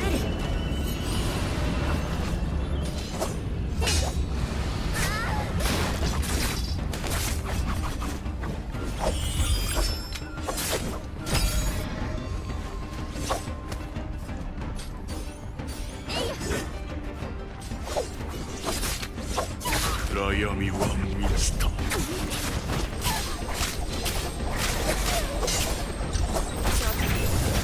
たずらはやめて。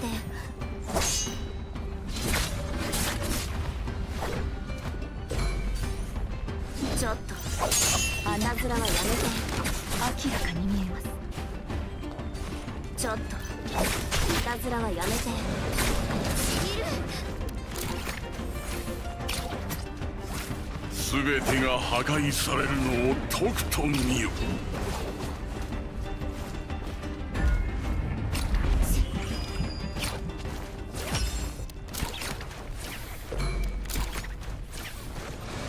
ちょっと修復させて。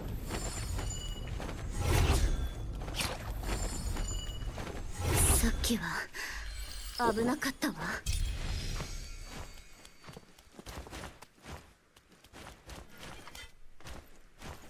ちょっと待ってて。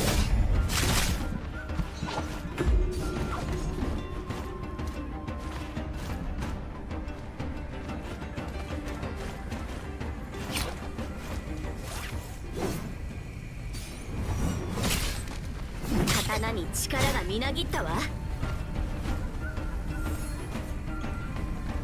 全てを終わらせる。そい。ちょっといたずらはやめて。ちょっといたずらはやめて。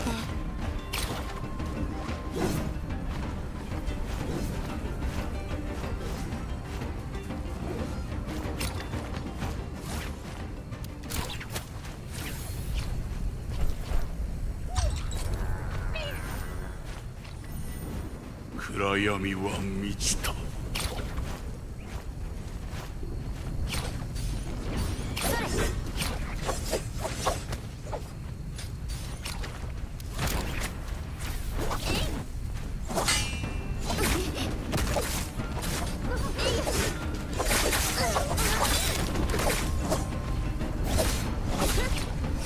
捉えました。天網解体基礎にしてもらう。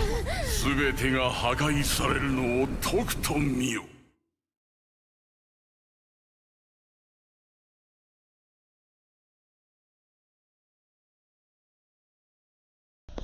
Ia ce m-a făcut. Deletion.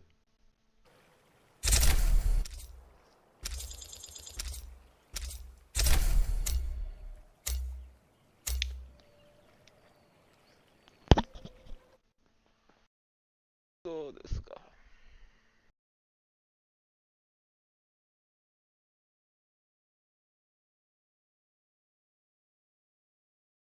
受けたわ。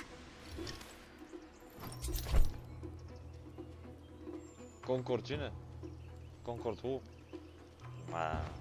Nea.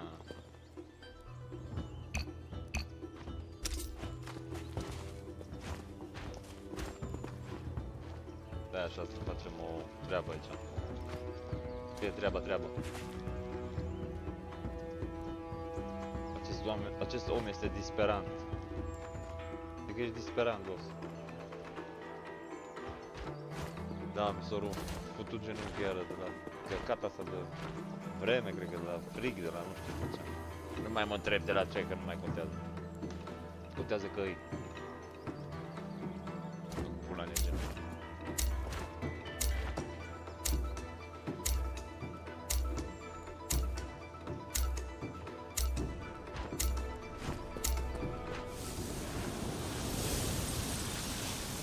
Ce greu să fac buta asta. Numai ce l-am instalat, boss.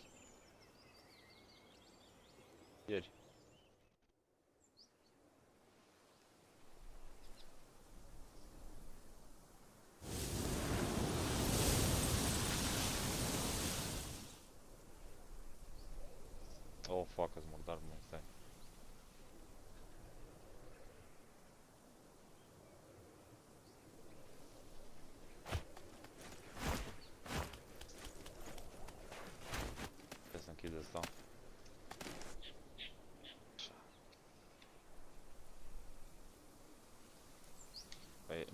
durează puțin un meci aici.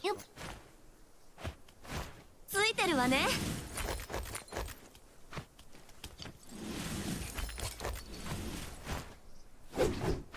Wukong, o țară de Wukong. 行こう。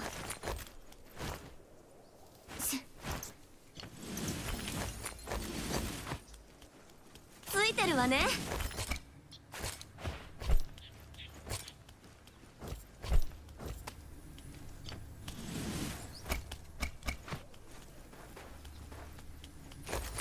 とってもレアなアイテムに見えるわ。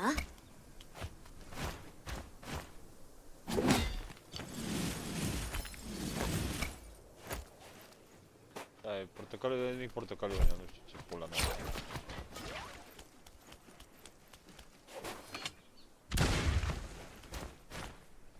行こう。私の刃を見るがいい。ちょっと待ってて。ほらほら。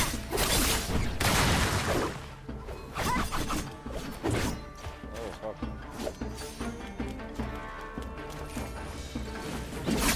ちょっといたずらはやめて。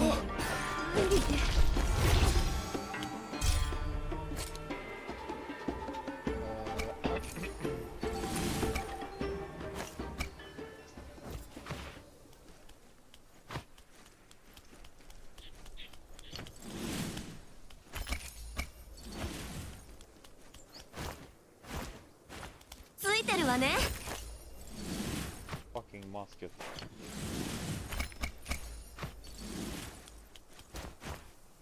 やっ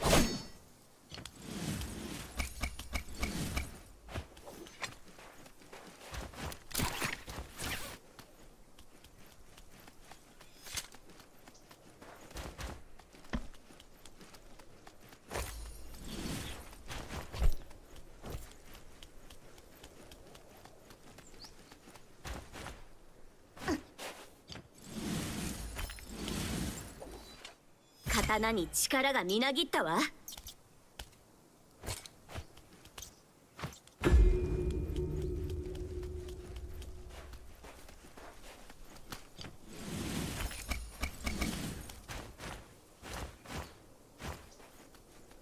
とってもレアなアイテムに見えるわ。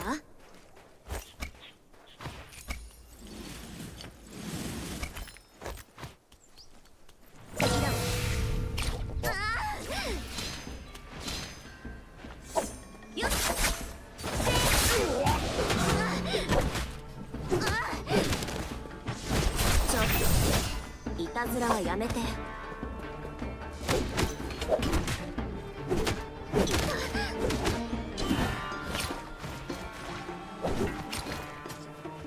と待ってて。切り捨てごめん。ちょっと待ってて。そうよ。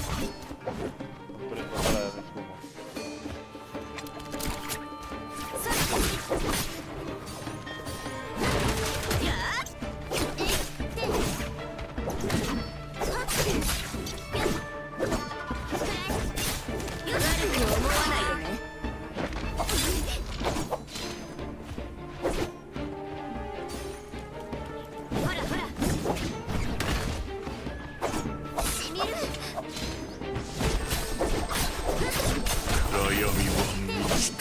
ちょっといたずらはやめて。ちょ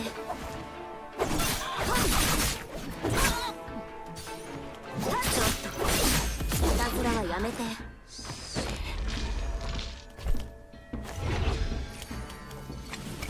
体力回復中。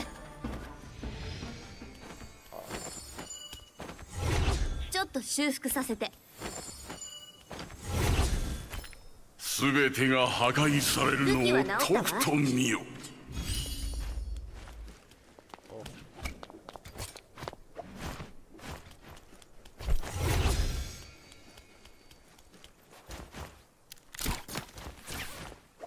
よし。ちょっと待ってて。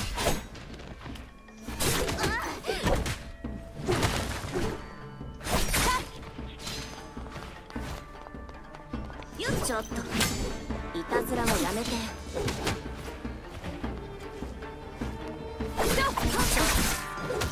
たずらはやめて。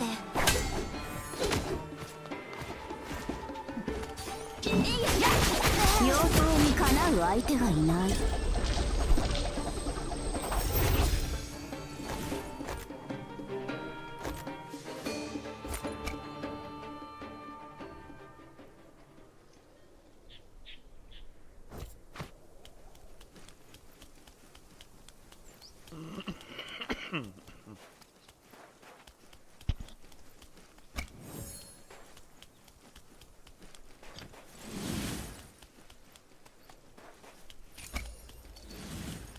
ついてるわね。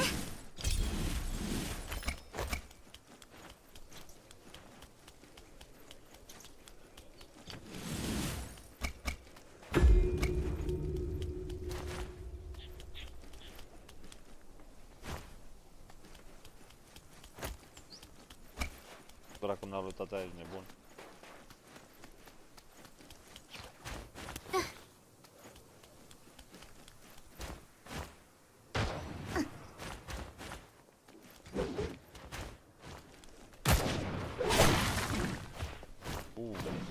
Lung sol.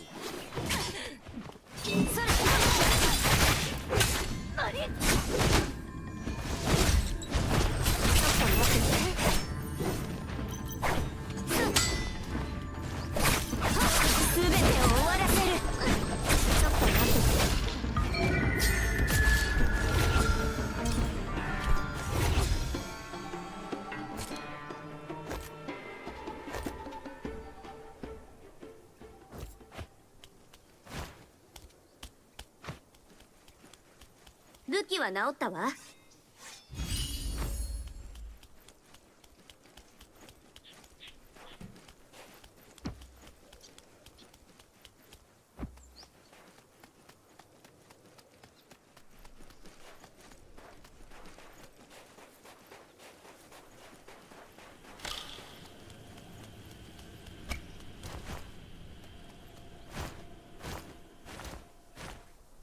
よし。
ちょっと待ってて。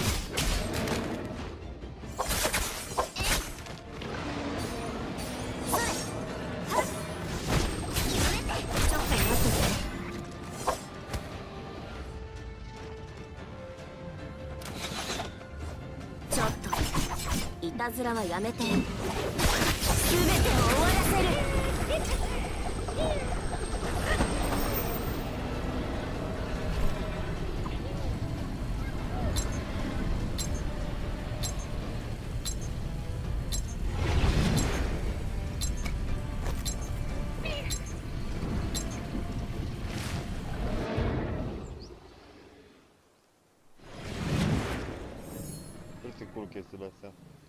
ルキは治ったわ。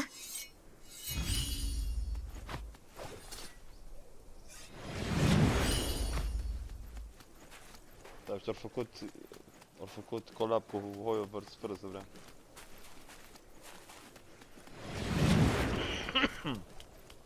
Tare să aibă vocea lui Raiden. Bad girl.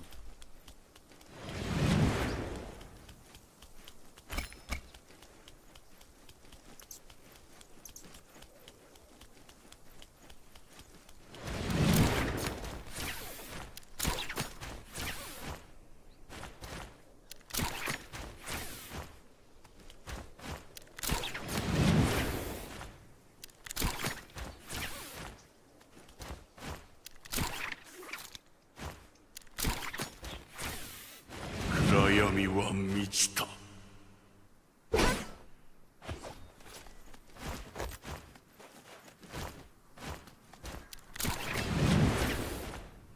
し、まずクエストを完成させなくては。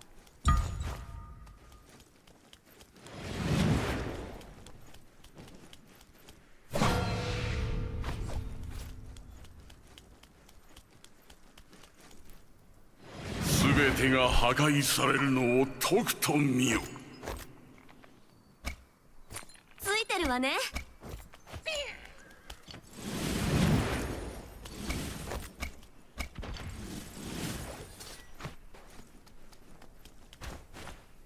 行こう。敵だ。私の刃を見るがいい。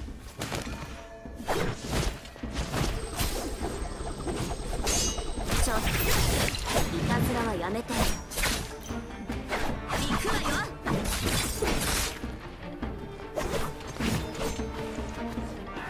敵だ。ちょっと待ってて。ほら敵だ。切れるものなし。全てを終わらせる。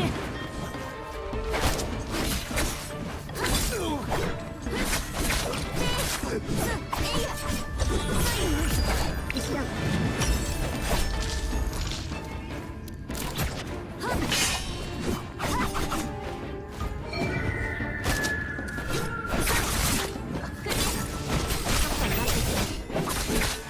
全てを終わらせる。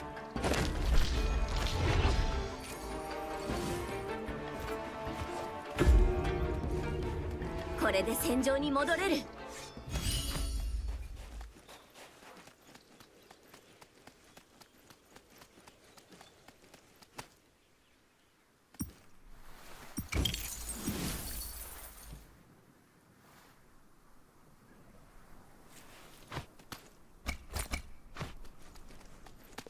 Era bună asta.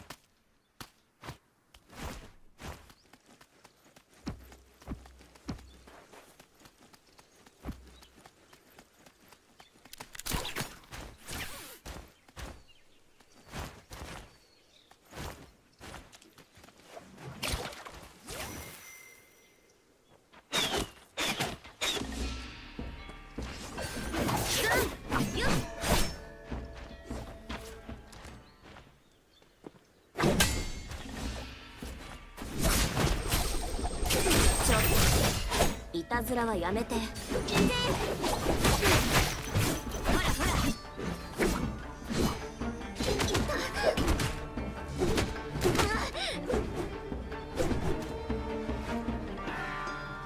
ちょっといたずらはやめて。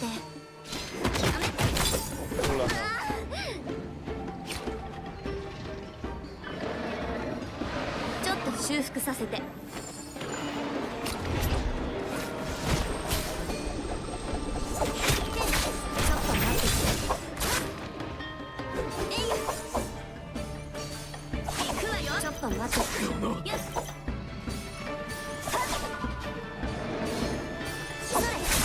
全てを終わらせる。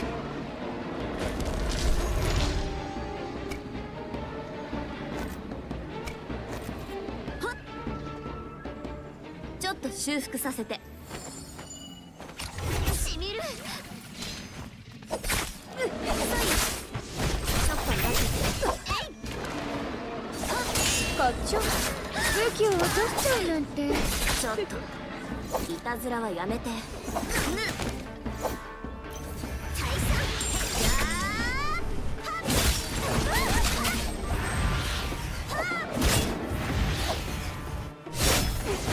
終わりなき大厄災が来る。Pula mea, l-am ultimată. 便利じゃない。ち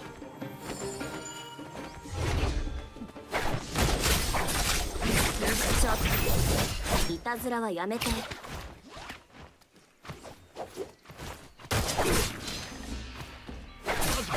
と待ってて。行くわよ。数顔で震えおののけ。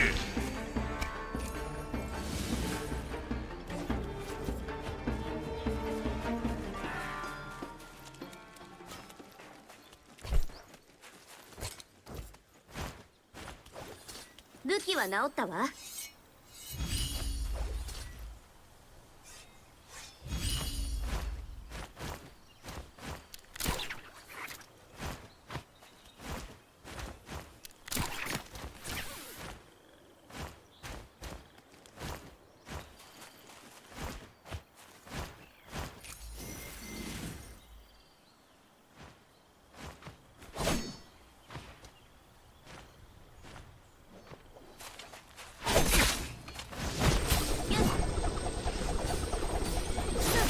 ちょっと待ってて。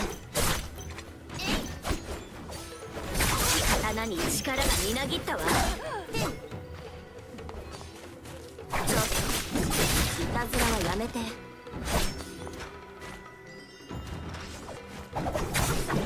全てを終わらせる。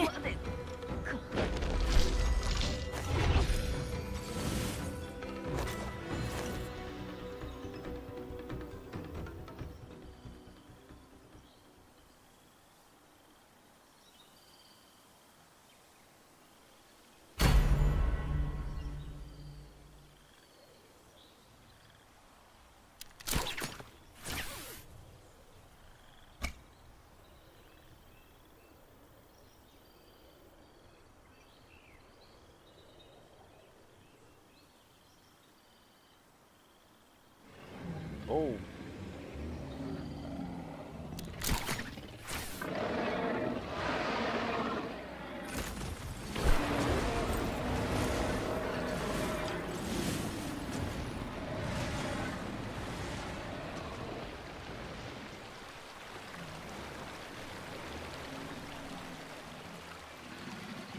暗闇は満ちた。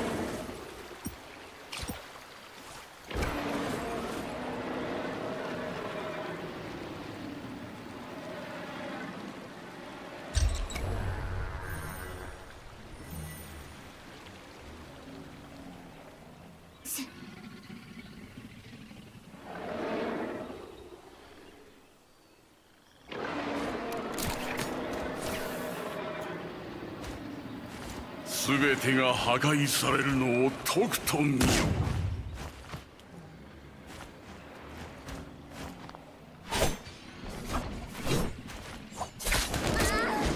ょっといたずらはやめて。ちょっといたずらはやめて。よっ。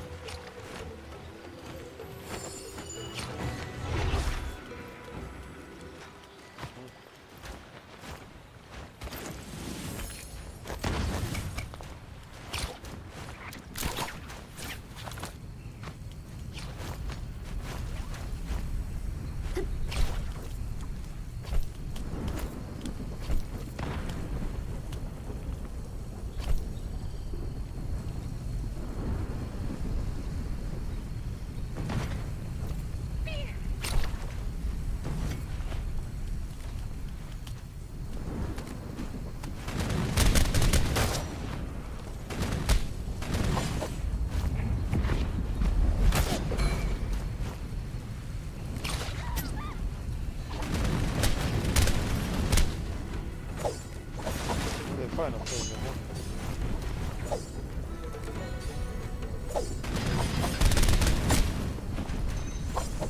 よし。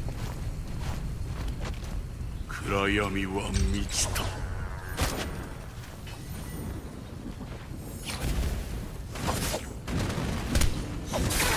Ah, non devo un totem, però. Oh, venite da lume.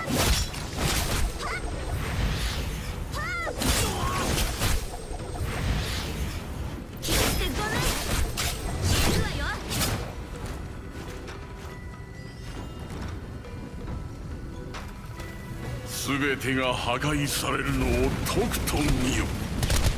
全てを終わらせる。 That's the reload. 全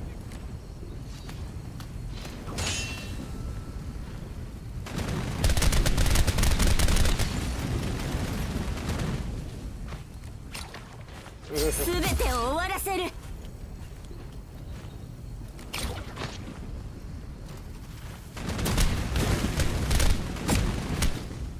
汚れなき地を守る。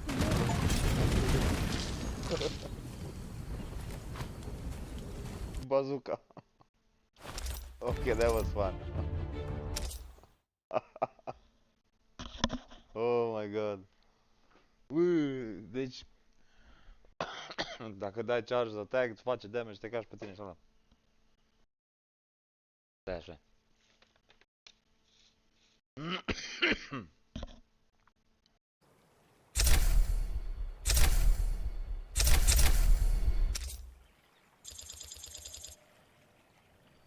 Așa să fac asta.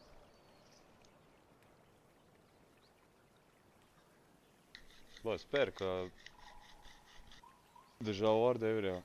Am câțiva cu care vorbesc de m-am plictisit. Azi mâine suntem... Depășim condiția de client, devine apropiat.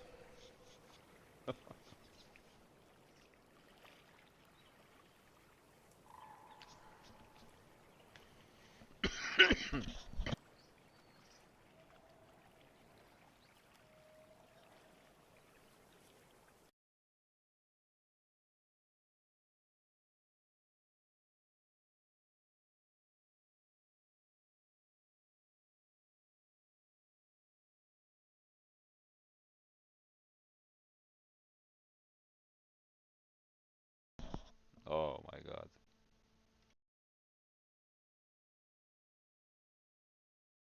Game Awards wants to shut down competition using a lawfare. The fuck is that? GTA boss Petestalize. Asmongold just revealed shocking truths behind the game of the year ban. But nobody cares about the game of the year made by Inside on the house. Nobody gives a fuck. It's like, here are my preferences. Here are my preferences. Oh, okay.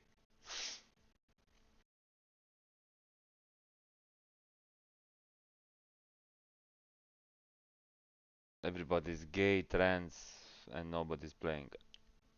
Oh boy. Oh god. Revenge on camera.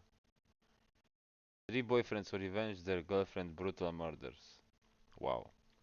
Imagine killing somebody over a girlfriend. Holy shit. You must be really committed, bro. Not in a million years. Ubisoft fixed 2B and it isn't going. Ah, yes, the 2-ball. Doctor of Disaster. video gaming was all. What's up, space pirates? This is your captain, the Dread Pirate Dr. Disaster, and we are gradually taking back gaming culture. The strides that we have made in this year alone have been profound, but one thing's for sure, the swamp of video gaming was always going to fight back. Jesus Christ! As an example, quite a while ago, Stuttering Craig from the Side Scrollers podcast decided to arrange his own video game award show to compete with the jackassery that we see every year in the Game Awards, so that games like Stellar Blade, as an example, which is amazing and quite popular, but offends the sensibilities of these screeching harpy feminists who have infested the industry in Stuttering Craig's real Game Awards. Whoa. Titles like Stellar Blade would have an actual shot at recognition. So you're telling me there's a chance? But now, information has come out showing that Jeff Keighley, the host and executive producer of the Game Awards, that guy is attempting to trademark the words Game Awards so that nobody else can host an award show with those words in the title. Clearly, these people are uncomfortable with competition because they know damn well that the awards they hand out often fly in the face of what actual gamers like. As an arm of the Access Media crowd, they put a premium on spreading their progressive messaging as opposed to entertaining gamers, so that the disconnect between gamers and the games that receive awards is really frickin' pronounced. Oh my god, this is awesome. Cum așa se sucă ăsta? You love me. You really love me. Farce. It's a total fabrication. Get the hell out of here. Ia, fii atent că ea n-are non-premium skin. Asta e the best.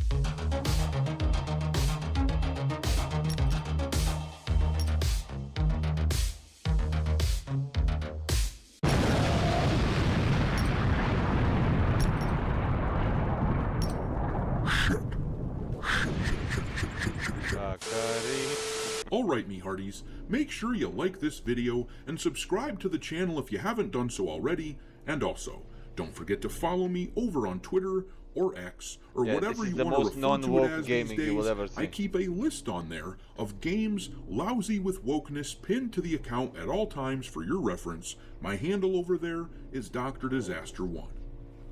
But anyways, let's see what's going on here with the Game Awards drama. Just as a side note, I'm going to let these images of Eve from Stellar Blade play in the background here as I discuss this, because I know that the sewer monsters in all the HR departments across the video game industry just appreciate this kind of imagery so much. So this is for them. But, in any event, it just came to all of our attention that this Jeff Keighley character is trying like hell to essentially monopolize video game award ceremonies, because it would be pretty damned hard to host an award show for video games without the words game and awards in the title. Now, I'm no lawyer, so take what I say here with a grain of salt, but this isn't like the Oscars or the Grammys, where the names of those award shows are very specific. Those aren't generic words like Game Awards. So, in my mind, in the spirit of trademarking law, it actually makes sense that those two award shows, as an example, have been able to trademark their names. But the title of the Game Awards is extremely generic, using words which proliferate our language when talking about this topic to an extreme degree. I'd love to be able to say that this is why the process of getting the Game Awards trademarked has taken so long, because it looks like they began this trademarking process all the way back at the beginning of the year. But in truth, trademarking usually does take a year or so.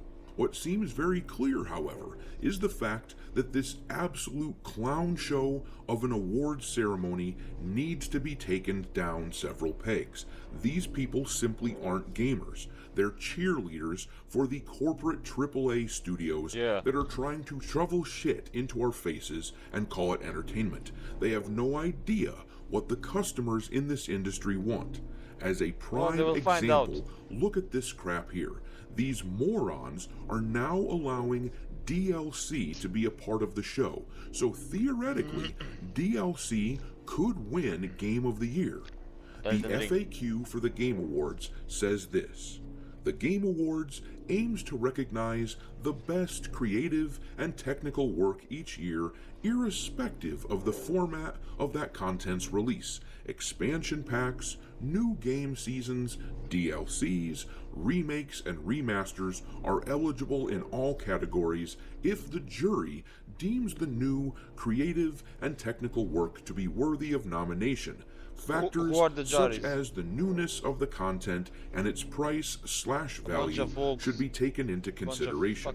And I'm pretty sure the only reason they're doing this is because 2024 has been a wretched year for AAA gaming. But this decision to allow DLC and new game seasons and shit like that means that the Shadow of the Erd Tree expansion for the Elden Ring is actually eligible to be called the Game of the Year. And you could argue, very convincingly in my mind, that under this paradigm, it absolutely should win the award. But what really shows the disconnect between these jackasses who run this show and actual gamers is the so-called jury that they use to determine who wins the award. Over on the Game Awards FAQ site, under How Are Winners Selected, Top it scars says, enjoyers. winners are determined by a blended vote between the voting jury, which counts for 90% of the decision, and public fan voting, which is only 10%. So basically, our opinion means nothing, which is more evident when you look at the list of Who groups gives that a make fuck up the about jury. anything with IGN This on it? is an image of the list of the Game Awards jury. Just a bunch of I had to pull it off fatties of social media sucking because the corporate dick. Game Awards scrubbed it, supposedly, off of their site once they began to get some criticism, because that's what these sort of cowards do. But look at that list. IGN, Inverse, the LA Times, PC Gamer, yes. Polygon, The All Verge, the nobodies. NPR, Game Rant. These are the people who look down their noses at all of us lowly plebs. Yeah, nobody These cares. are the people who call gamers bigots anytime we criticize their buddies in the Hey, corporate bigots, wanna buy some AAA gaming games? spaces. There's no We're kinda good hungry. reason for these people to actually be able to dictate to us what is good and what is not. It is beyond evident that we need an alternative to this sham of an award show, and I fully endorse what Stuttering Craig is doing. The fact that they are fighting back like this just goes to show that Stuttering Craig is getting to them. Hopefully this trademarking situation doesn't actually go through, but even if it does, you know, we just need to pivot. We need to find a different name that works for a Game Award show, and we need to keep moving forward. But I'm going to leave it there. What are your thoughts on this Game Awards situation? Drop those thoughts into the comment section below, and we will talk there. Thanks for watching, me hearties. If you haven't already, your captain is inviting you to subscribe to the channel and become a part of the crew. Life as a space pirate may not be glamorous, but there's always plenty of booty. Go to female outfits. Yeah, the princess. Crazy bitch princess. Looks like you have a history of beating women. Yeah. Yes, so, if you say so. No, I can read it to you if you want. I'm good at both. To say, below is a brief description of the latest act of... But I said I'm good at both. You hear me? I don't hear you. You can read it yourself. You don't have to be a smart guy. King Zero was polite and talk. You've been very polite. Okay, then. Not being not I polite. don't want to hear your shit, man. This is 30-year-old Wade Wilson, a man who committed crimes beyond comprehension. On August 7th, 2019, he brutally assaulted a woman in broad daylight. What the fuck? Shockingly, just the night before, he had already taken the lives of 2 innocent women. CCTV footage places him near the scene, and soon after, a 911 call was made by a man named Josh CCTV. in Cape Coral. Such a pain in the ass for these assholes. Yeah, he said he stabbed somebody like that. とってもレアなアイテムに見えるわ。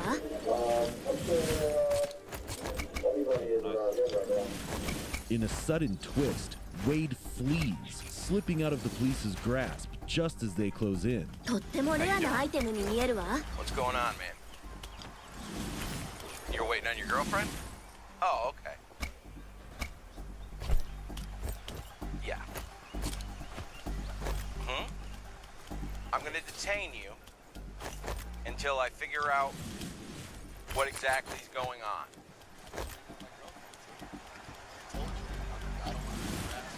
Wait, you don't want any trouble from me because you're on probation, okay? Okay, yeah, that's what I'm saying. So I'm gonna have you step out of the car, and I'm gonna detain you. Not arrest. America doesn't fuck around. Detain you right now, okay? And I can't have any とっても problems. レアなアイテムに見えるわ。 Let me see the keys to the car.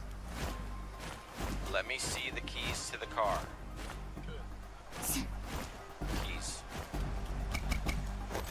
Keys. What the fuck? Wait, we're not gonna have any problems. Just give me the keys to the car. L41. I need a couple more units. Don't go anywhere. Hey. Alpha 88, we are around. We're in there. Known as the Deadpool killer among TikTok users, Wade had tormented many, especially women. all of whom were his former girlfriends. It was just like a very toxic. I got back in the car and put my seatbelt on, and that's when he started choking me. At some point, he had bit my face. That's not all, and as the footage continues, you get a chilling glimpse of his cruelty. And this could have been so much worse if his biological father, Stephen Hudson II, hadn't called the police and confided in him about the crimes he'd committed. It was Stephen's morals that helped the police catch Wade from the house he broke into and was taking shelter in. 刀に力がみなぎったわ。ちょっと修復させて。と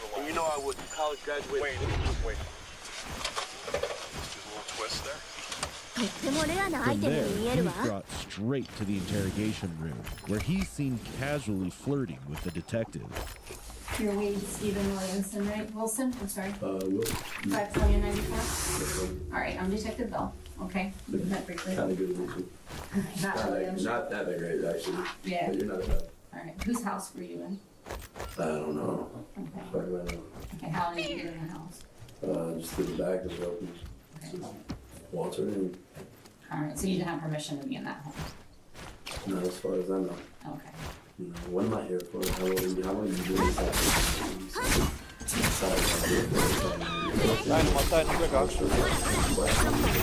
There was a disturbance between you. Right, there's a disturbance between you and your girlfriend today, right?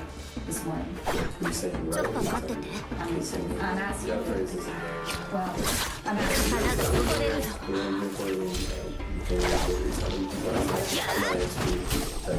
I'm just curious.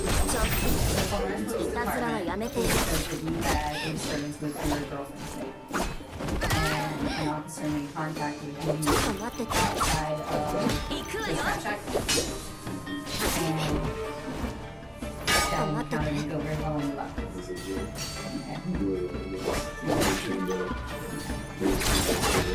Alright, so there was a, well, I don't know exactly what went on.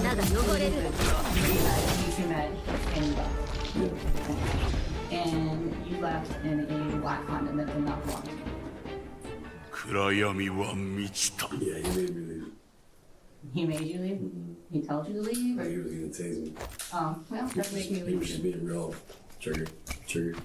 After this, Wade demanded to meet his girlfriend Melissa, known to many as Mila. She had agreed and asked him to come to the parking lot near her spa. But beneath this seemingly ordinary meeting, something dark was brewing. The day before, a terrible incident had 全てが破壊されるのをとくと見よ。 directly for her. Alex Mino. Alright, I'm a detective with him.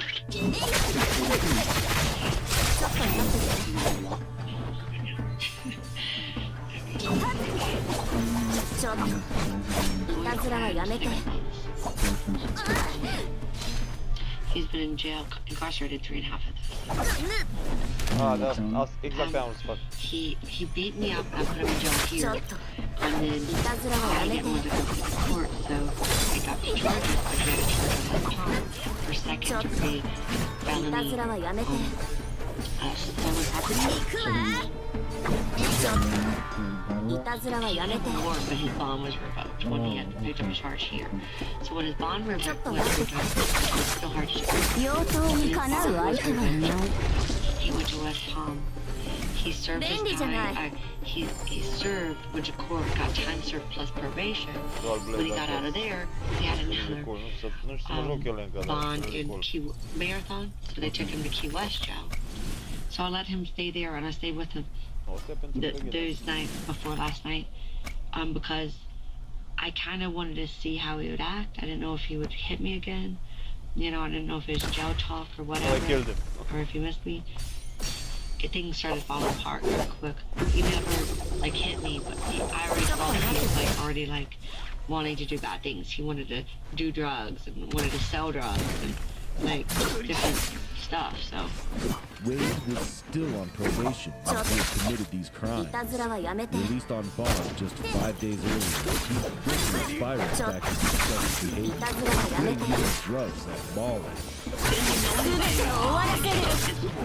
So yeah, he did help me, and I think he got us. And then last night we went to Buddha. What time did you get there?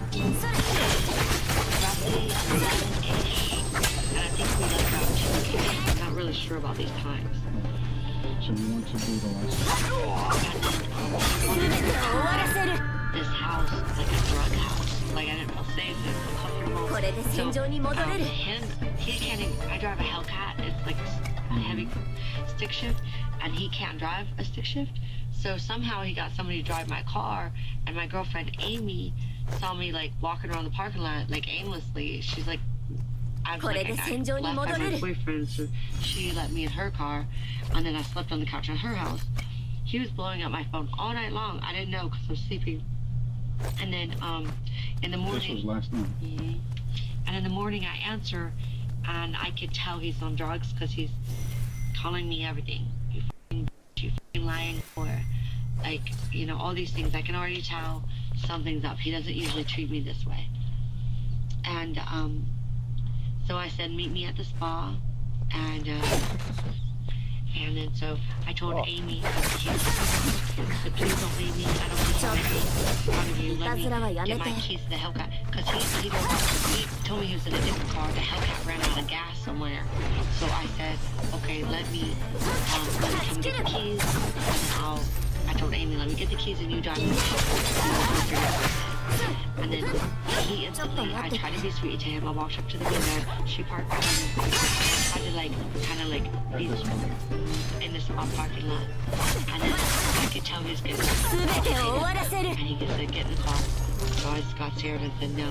And as soon as he noticed that I wasn't in the car, he grabbed me and forced me up against the window, and then holding me.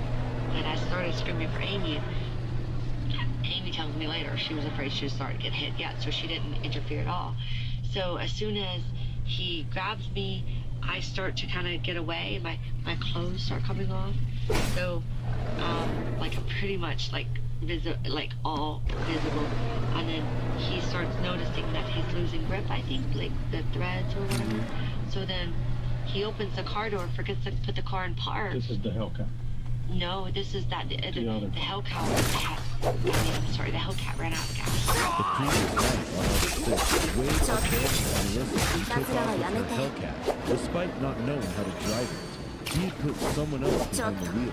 But by the next morning, he showed up driving a Nissan, a car that, surprisingly, belonged to a woman from Cape Coral who had reported the same thing. Once he saw that fabric was slipping, he opens the car door, gets out of the car, but he forgets to put the car in park. So he tackles me to the ground, and the car's almost trying to run over us. So I'm trying to get out of my car. He's got me all up and down on the pavement, and just threatening to kill me, threatening to get in the car, saying he's already going to kill me. I'm just struggling my best to not get in the car. The last bad incident, he had me hands tied behind my back, trying to keep me beating me for like 6 hours. So I knew once I got in the car, I might not see. So then eventually I start making my way up to the spa, because I think it's safer to be in the spa than the car. So Amy keeps yelling at me not to go to the spa, because she thinks as soon as I get in the spa, that's when it's really gonna go. So I keep holding onto the railing. He eventually drags me up, and then he punches me as hard as he can right here, like in the face. And somehow when he punched like that, I was able to kind of like maneuver around the back and run. Like, and then run to like a neighboring business. And then he jumped in the car and left. It's chilling to hear Melissa say she knew that if she had gotten into the car, she wouldn't make it out alive. But why did she believe this? Has Wade killed anyone before? The answer But that's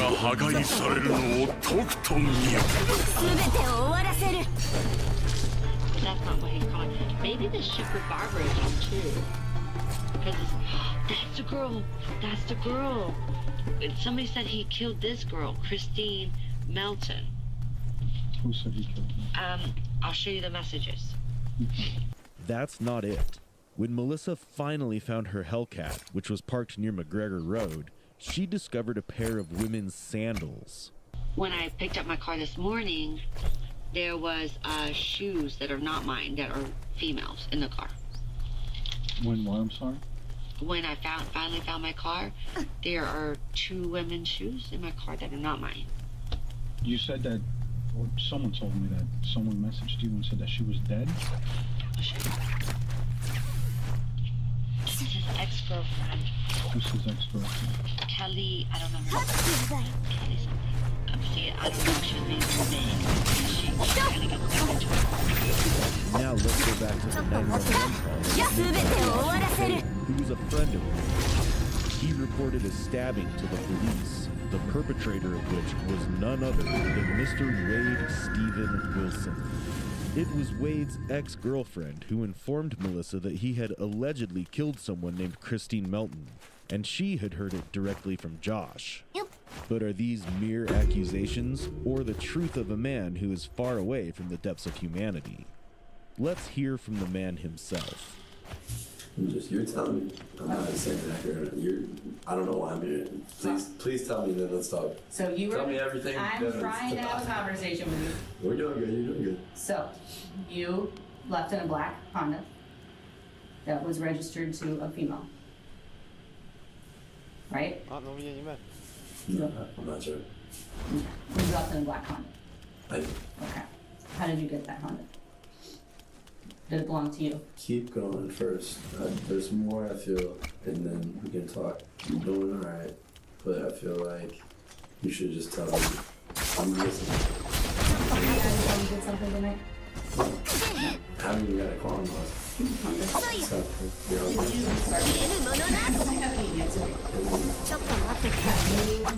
Did you go up to... I'm sorry if I get this wrong. I'm gonna correct you because I know where you're going. The Toyota company tonight? I don't know the name of it.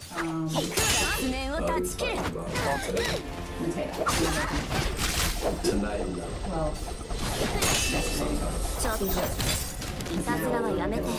Don't trust him. We'll have to. He's so when you showed up in that, I don't know. You showed up in that Honda. Right. And at some point, I'm putting pieces together because I'm not interested. Well, possibly burglary. Honestly, I don't know exactly what our charge is going to be, and that's why we're having a conversation. Okay. I mean, and that's honest. That's honest truth. Cool, because I don't know. Yeah, cool. Okay. Fort Myers has their own charges on you, is my understanding. That's my understanding. For what? For the battery on your girlfriend. Right. That's my understanding. I don't know because I don't work for Fort Myers. Okay. This is the other. This is the all right. Yeah. Is it which day on the one? Oh, it all goes to Lee County. Lee County? Cool. I'm just trying to go to sleep. I'm so tired. It's late. Me too. No. 終わりなき大厄災が来るだろう That's what we're here to figure out the rest of what's going on. So that car that you were in that was left at, what's the name of that guy, Mateo? At Mateo's business. Who did that car belong to? Some chick I had met that she let me use it. Where do you meet that chick? At what bar? 刀に力がみなぎったわ。I don't know. I can't remember. There you go. 2 days ago. It's kind of merged together now. 普通に満ちた顔で震えおののけ Well, Since you're my friend and we know we do together. Well, I don't know that, but I was told that you had done some coke last night. That's the issue. Don't do that. Don't be like that. Okay. It's never good. Deal. That's fair. Fair enough. Fair enough. Okay, cool. I just wanted to make sure that if I'm told somebody. If I do blow, it's my business anyways. So you met this female. Do you remember her name? Not at all. No. Not at all. Vaguely knew her. Vaguely spent time with her. Don't know her. Don't know where she's at. Don't know where she's going. And don't really care. Not my friend. Not in the plans. Don't even know her name. So you didn't even get her first name? No. The woman mentioned here is 35-year-old Christine Melton. She was one of the women who were reported missing, and Wade seems to know a lot more than he's telling, given the fact that they both happened to be in the car together while Wade was driving. Did you meet her at the bar? You said the Buddha, right? I'm sorry. You met her at the Buddha, like towards the end of the night, beginning of the night? In between, I don't even know, like, we got there, to be honest with you, so I don't want to be dishonest here. Okay. I'm not certain. Maybe, towards the end, in the middle. Were you at the Buddha alone? I was with my girlfriend. You were with your girlfriend? Mm-hmm. She was there initially. We went together. Okay. Mm-hmm. All right. And then at some point you guys split up at the bar? We did. Okay. Did something happen? Did you guys get into a No, discussion? no, we did not. No. She had something else to do. So she left? As far as I know. Oh. Sure. So she... I don't know, what she did. Okay. But she left. いたずらはやめて私の刃を見るがいい As far as I know, we separated and I didn't see, so I think I left first. She might have left first, but again, I don't know if she's still back. I didn't see her. So, whatever she did. How did you meet? I left in our car. Our car being... We have a Dodge Hellcat. Okay. She was not... But yeah, we left that up in the car. Alright. And then... I wasn't driving, I just... I didn't do that. But so who was driving then? Some two that didn't matter. Maybe you and your girlfriend? Or you all? Everybody will. I don't know. I guess I really don't know. A lot of people. Is it you? 全てが破壊されるのをとくと見よ。 It's really so. What's your girlfriend?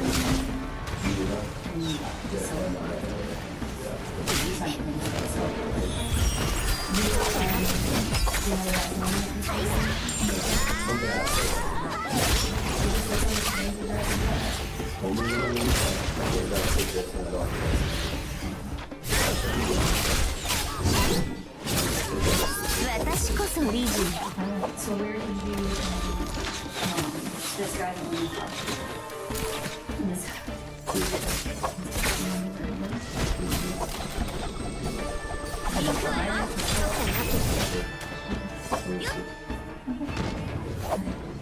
at what point how do you get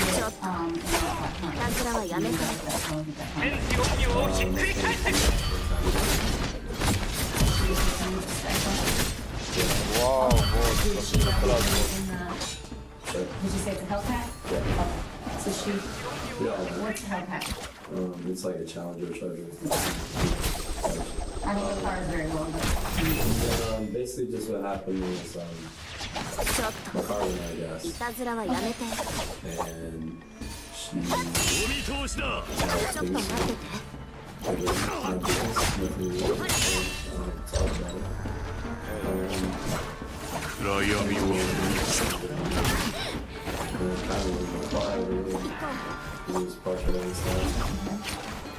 It's out of gas.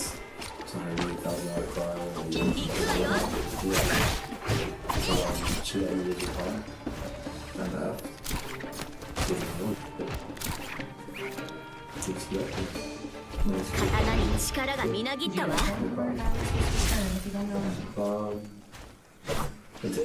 全てが破壊されるのをとくと見よ。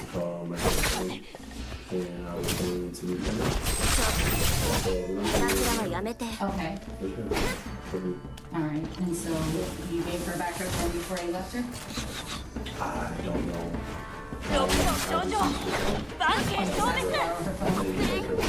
Yeah, I said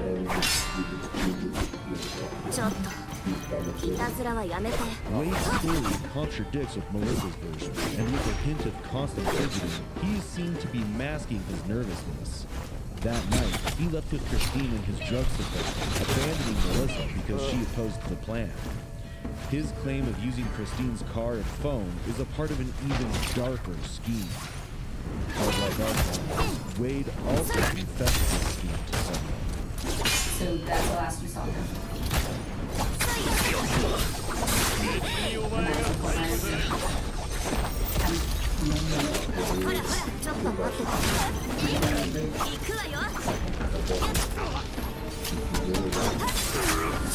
Again.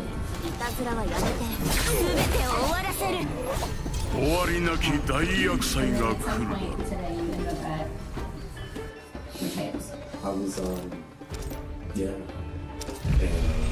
and Mateo's left Mateo's at some time.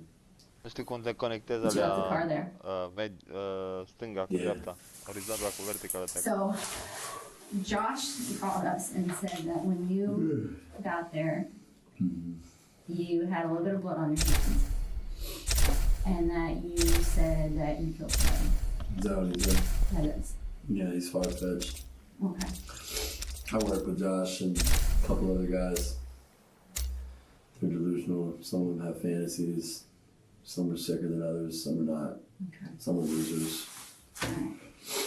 Who cares what he says, though? I can say you killed anybody. Alright. You can mean do whatever, you know? Yeah. Yeah, I pick and choose who you trust. Or back it up, you know? But unfortunately he said that. I don't know why he would. Maybe he just wanted me the hell out of there. Did you guys not We're not friends anymore. Then why would you hook up with no friends anymore? I'm not even from here. You just got my girl. You know, people respect me. So I don't have friends, like I said, so just do what I want. As the footage continues, Wade maintains this streak of lies, trying to keep his story in check. Have you hooked up with last night? Was it already borrowed? I don't really know for sure, but it looks like it. Looks like it. Yeah. So you did go back. For a little bit, yeah. Okay. And I left. Who's we? Me, her friends, or her friend, I think, yeah. I think it was just one. Just one? Okay, so you and her friend and... we fucked up before then. So you met her before? No. Earlier in the night, you mean? We fucked up earlier in the night. I've never met this girl. I don't even want to know her, to be honest with you. But... とってもレアなアイテムに見えるわ at the guy's house that I was telling you about. Okay, so when you say you hooked up, you had sex with her?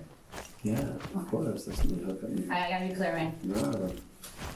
Did it all. Suck my dick, hooked up. Did you use a condom? No. Probably should have. Maybe. Probably should have. Alright. So, you guys have sex at this guy's house. I know, I'm sorry, it's over there. Listen. You guys have sex at this guy's house. Yeah. And then you go back to her house.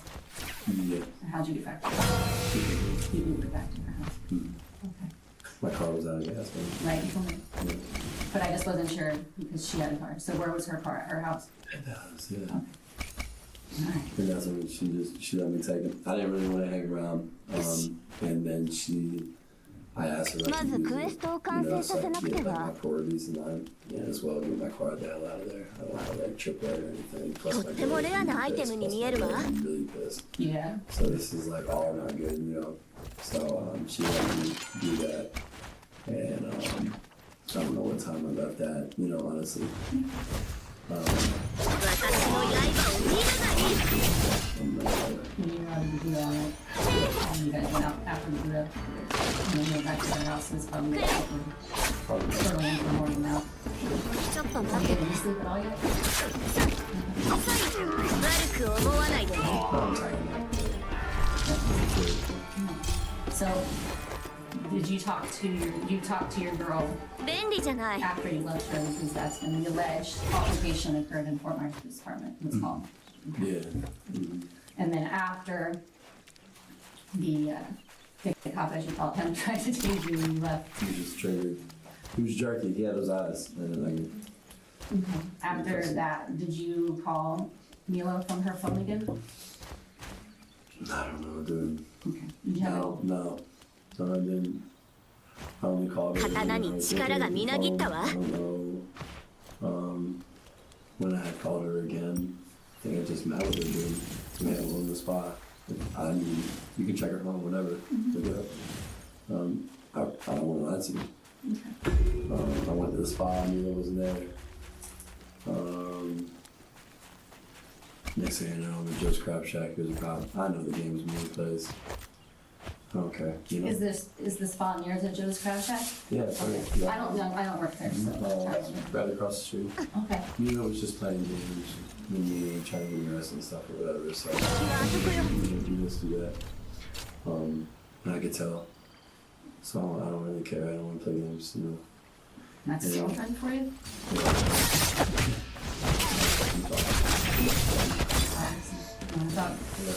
So you don't remember? Huh? Yeah. So you don't remember if you called her after you left there. No,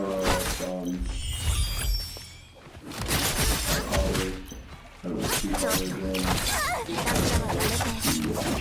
dude that I met, he had my girl's number. Okay. This is funny.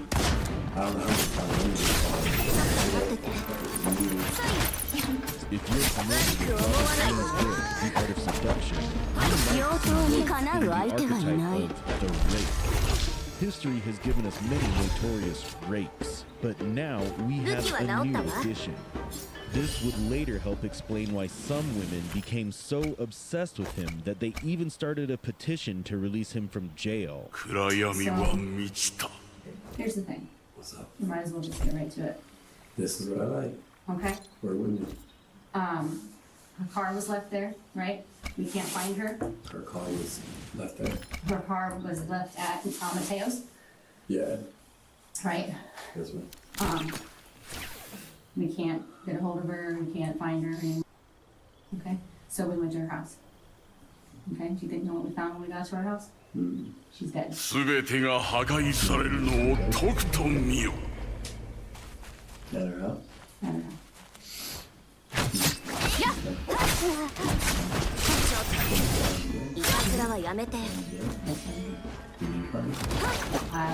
I didn't find her, but I was there. Yeah,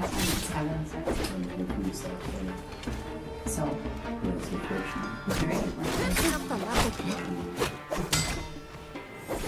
so that's what we're talking about. Okay. No, it's not. That's what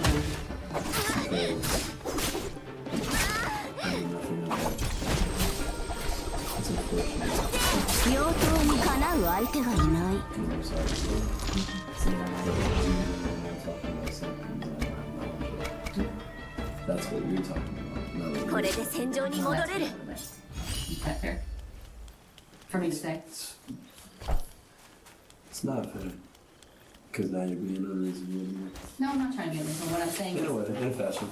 See, I don't... No, I'm not If I trying knew to. anything about that, I could assist you with, you know. Okay. Or if I had any inclination of maybe what occurred. Or a guy, maybe the guy we hung out last with. You don't know his name? I don't. He was a creeper, to be honest with you. And we all went to his house. None of us liked him. He even creeped me the fuck out. Or he would very strange.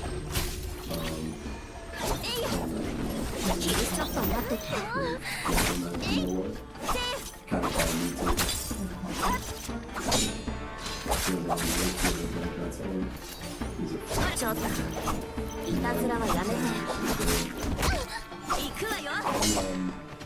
Take you to his house. I'm not going to tell you that. I don't know. 全てを終わらせる。 You know, I don't know what he did. It's his own business, so whatever he did was probably something that like I don't like. This is why I say he's a creep. It's a weird vibe. Either he wants me to watch this girl, or he was one of those guys that like, he was one of those guys that like has ulterior motives or something. And so, you know, He's now trying to point the finger at someone else, but his tactic is doomed to fail. Okay. Was his girl. Okay. And visually, I could see it. And when we left his house and we got in the Uber, I actually, 武器は治ったわ。 she left some shit in his house. We had to get out of the Uber and find his house again. So I had to actually like physically find it, which took a while. But I found it again. Okay. So I could find it again. I know exactly what it looks like. All the way to the end of the road. I know right where it's at. Did you take the Uber from his house or from your car? I'm sorry, I'm confused. This is what we did. My car was at his house. Car was at this guy's house. My car was at the house when we got there. That's how we got there. And we left. And we backed out of the driveway.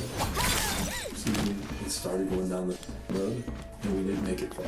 My car died. We didn't make it to the gas station, so we broke on his road. 10 hours down, 5 hours down. いたずらはやめて。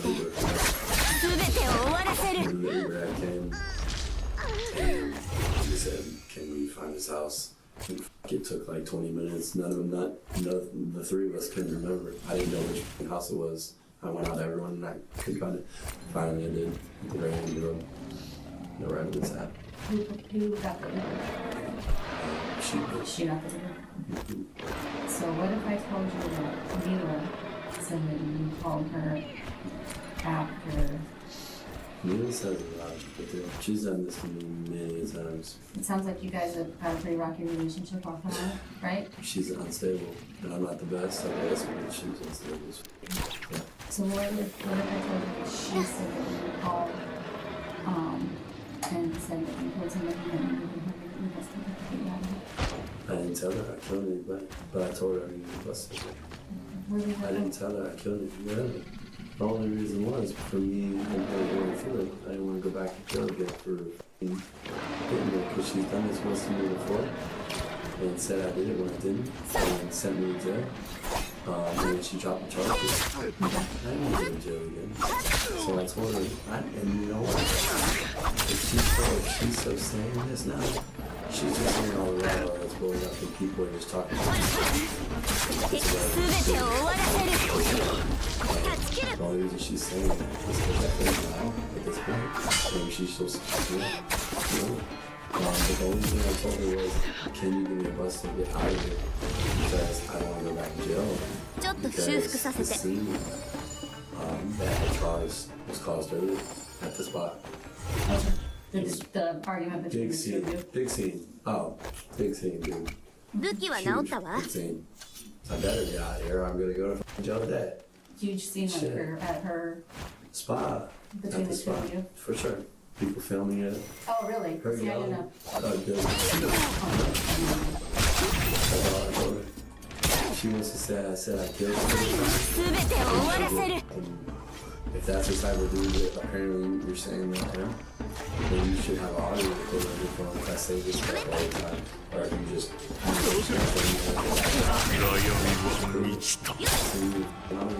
But she won't. いたずらはやめて。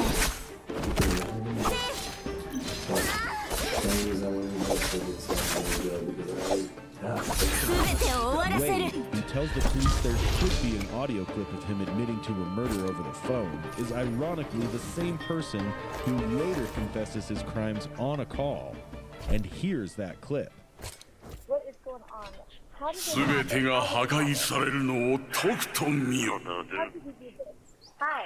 Like, tell me. I want answers. これで戦場に戻れる。 When I went to that dude's house or whatever? Well, then tell me what happened then. I just...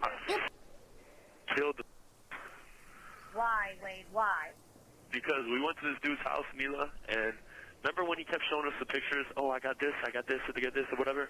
Yes. So I went to his house and I did a lot of it. Like, he was giving me a lot. And I was doing a lot of... Huh? とってもレアなアイテムに見えるわ。 I shouldn't have. I'm wrong. Tell me what happened. Did you have sex with her? You went and killed her? What?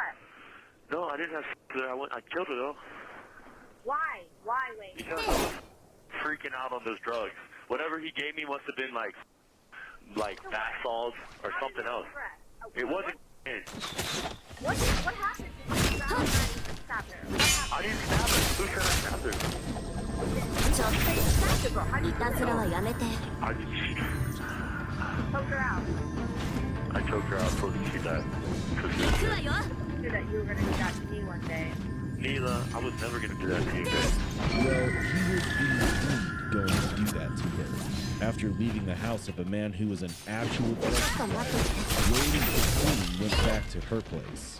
Sometime around midnight, when Christine fell asleep and was at her most vulnerable, Wade choked and strangled her to death. Later, he tried tried to move her body into the trunk of the car, which he later drove to the dealer. However, due to rigor mortis setting in, he couldn't fit the body into the trunk, so he left it behind and fled the scene. But before confessing this to Melissa, there was someone else to whom he revealed everything. The very person whose efforts ultimately led to his arrest. What about your father? I got a phone call from him. Cool. He said that you called him very upset. Very upset? That's cool. My dad's a dick anyways. He's alright though, but... He said that you made some concerning statements to him as well. You should call him right now and ask him about it. And listen. He did talk to me. So we should have done that together if we're going to talk about this. So... Because other than that, I don't know what to talk about. So your dad's lying to you too? You should talk to him. No, I tried calling him a little bit ago and he did not answer me. I gotta talk to him. Doesn't know what talks about. It's 6 months. I asked him to give me a ticket. To get me out of here. I don't know what we're doing. I'm going to talk to the car, of course. And then some big things. We bumming the wrong thing. Give it the wrong dude. I mean, I don't really care. I don't really jump with professional. Yeah, we get the hell on the bus.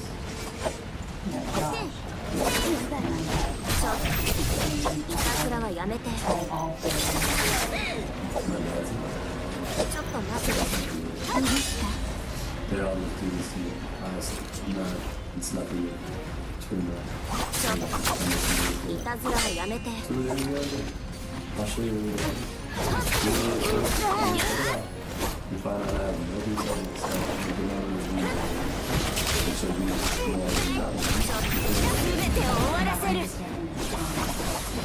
in that house, I was there. So, I don't know. In my house,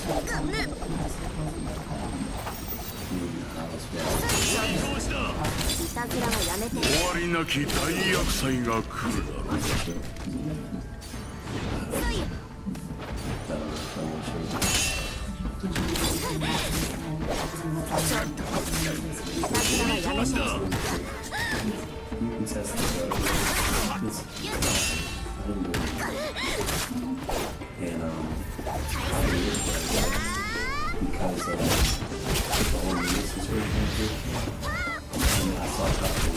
普通に満ちた顔で震えおののけ。私こそリジン。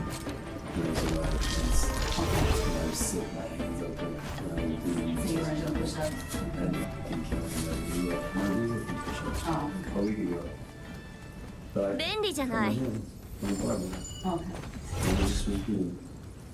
because I did anything wrong then. See what I'm saying? This is...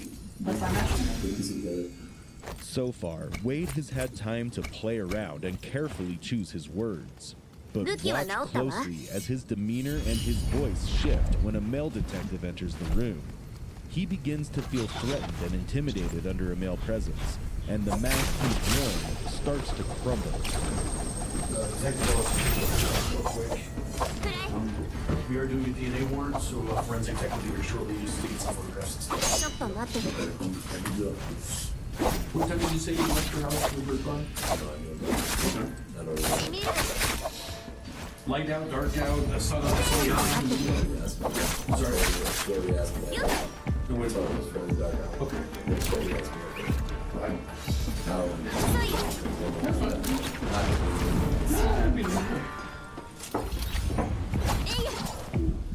Oh, did she tell you the charges?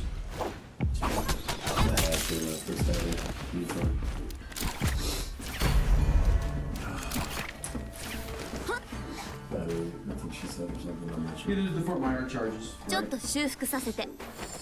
Burglary of the residence, obviously here in the gate, the theft of that stuff there. Nice. Makes sense. I think there's theft of a firearm. No, there should not be. Took place. Oh. Just because you said it was missing, I didn't take it. I said it was there before you sat there, and then it was gone after you left. They can't be charged.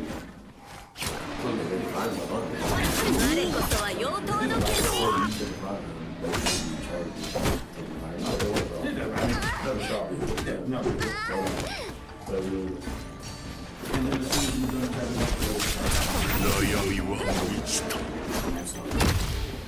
It's at this exact moment that reality hits Wade. His fate is about to be sealed in prison. Let's see how he reacts.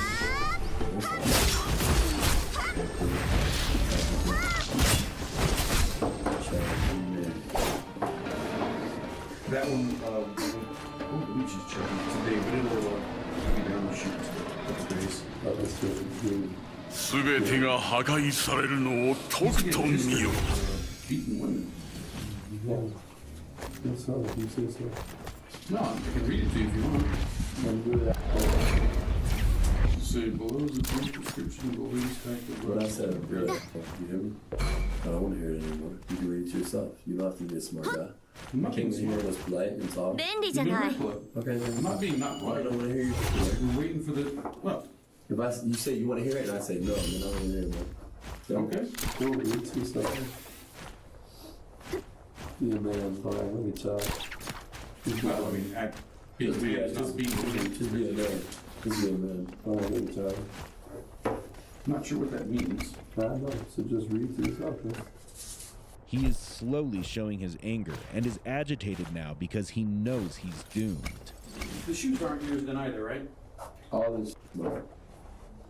I'm just bullshit. Because you want me to change, I can. All this is mine. I'm confused now. I'm a liar, though, right? Are you lying that you did this? Listen, or are you? I'm gonna tell you like this. Figure out the Suck my dick, cracker. How about that? I'll see you in trial. Suck my dick. The items you're wearing, they belong to your situation.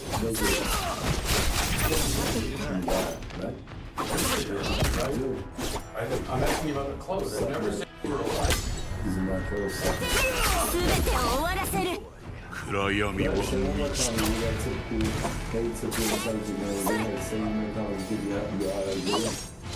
You have to say one more. Go ahead. I'll take you. Nothing? Not incredible. Why would I say it? I don't know. Usually, go ahead. I'm trying to figure out what you want me to say. Whatever you want to think about it. Whatever you want to think about it. 全てが破壊されるのをとくと見よ。 Clearly you're a temper. No. Your bodyguard is say whatever you want. 便利じゃない。 Yeah, your bodyguard is say whatever you want. So, you should. Are you angry enough to? You say you're angry enough to do something if they weren't here? You get angry that easily? So you should. Wow. Yeah, I do. So you do have a temper. Don't prove it. So these, I'm just curious. These are where you beat your Don't prove whatever you want. True or not true? That's true. Prove whatever you want. The interrogation wraps up here, but one crucial detail didn't emerge until much later. Among the two women reported missing, one was Christine, whose body was found, and the other was 43-year-old Diane Ruiz, a mother of two. It remains unclear when Diane was murdered. Did Wade kill her before or after meeting Melissa? What is known is that Diane met a tragic end. Wade had approached her under the pretense of asking for directions, and when she got into the car, he choked her. While disposing of her body, he realized she was still alive. In a horrific act, he placed her on the road and ran her over multiple times until only her remains were left. Fuck, bro. Her purse was later discovered on a nearby road through which she was identified. This is the kind of man who is defended by many women across all social media platforms. What a piece of shit. Wade's trial began on June 1st, 2024, and concluded with a guilty verdict on June 12th.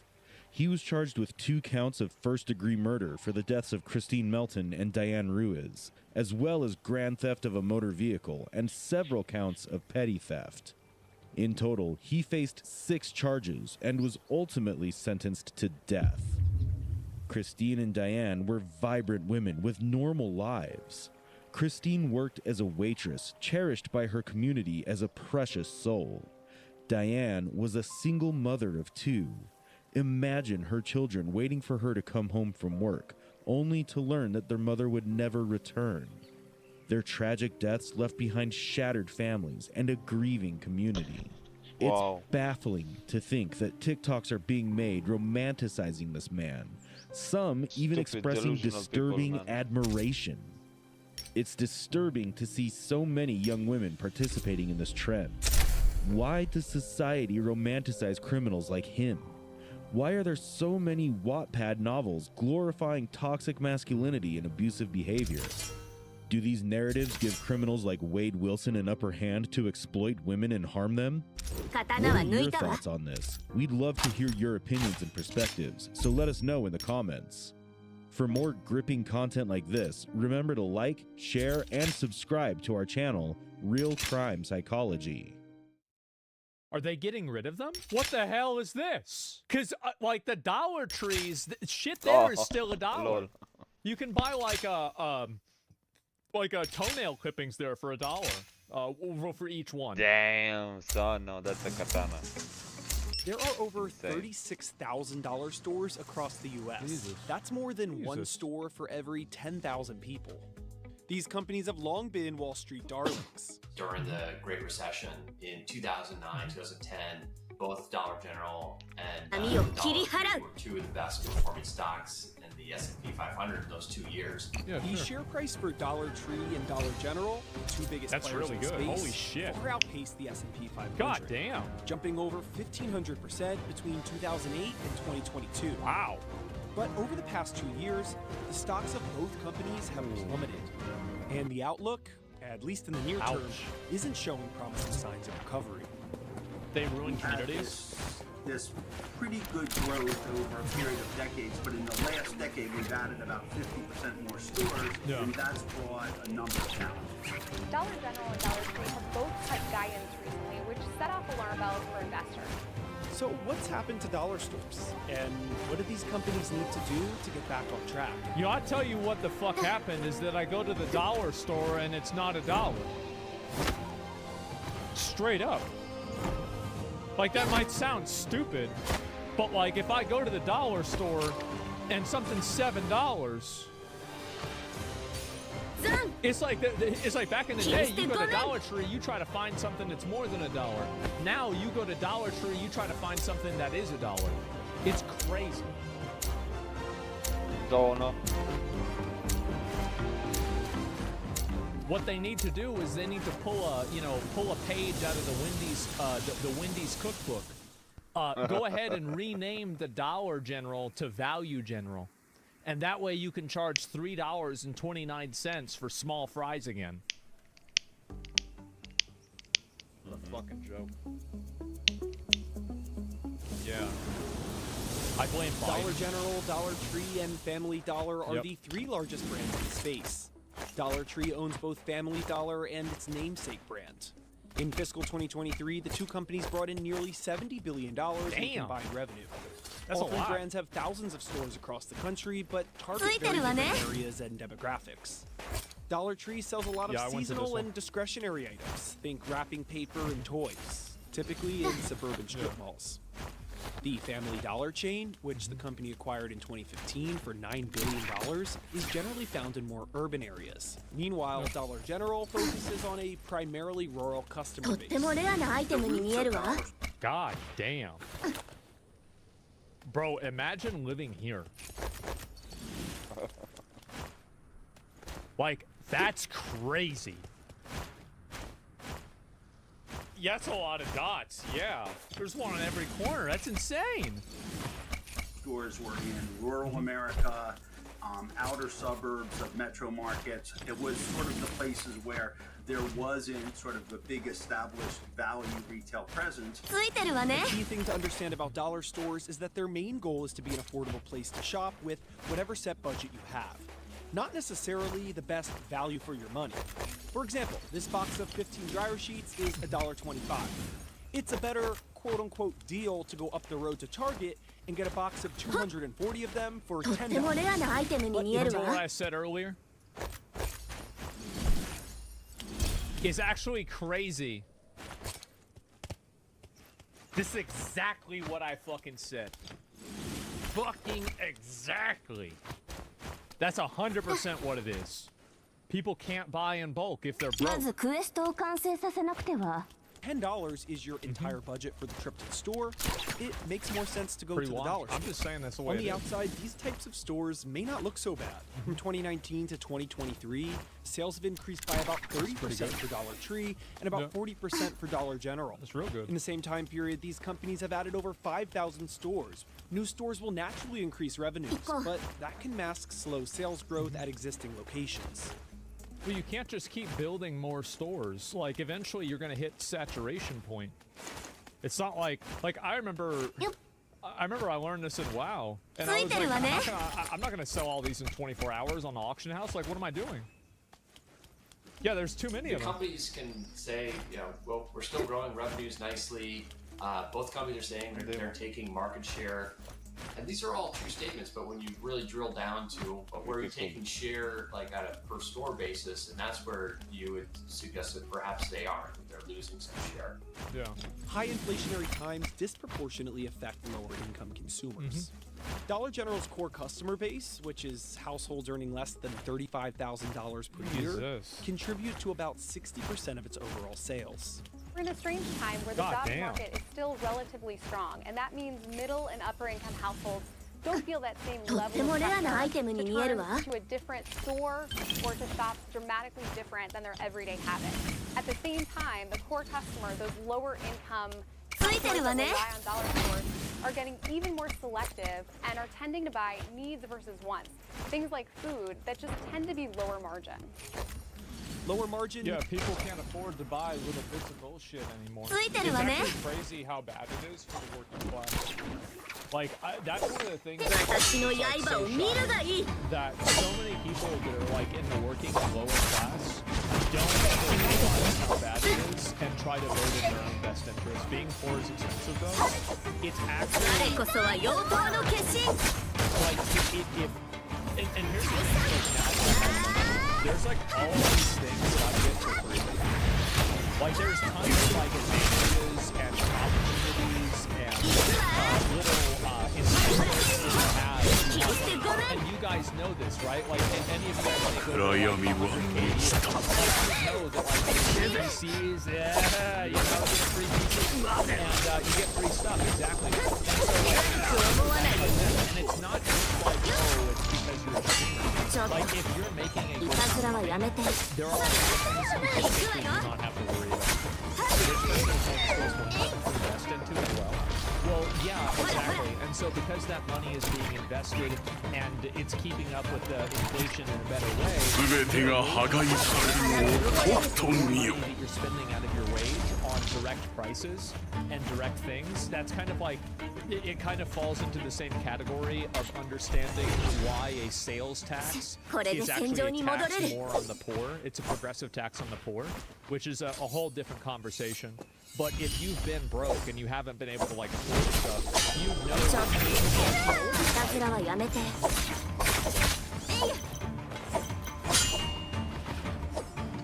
if you're when you're trying to run, it's like you're playing clock. You have to move every knee and every chin and every finger and every foot and make sure you don't move too far or too optimal. Have I used this one before? I don't even know if I have. But like, yeah, so you're playing quad. Is it? Is it? That's it. Yes. And so every single thing, it's like playing a survival game. Everything matters. Like you have instead of your hunger gauge, what you do, you have your hunger gauge, and then instead of your water gauge, it's your gas gauge.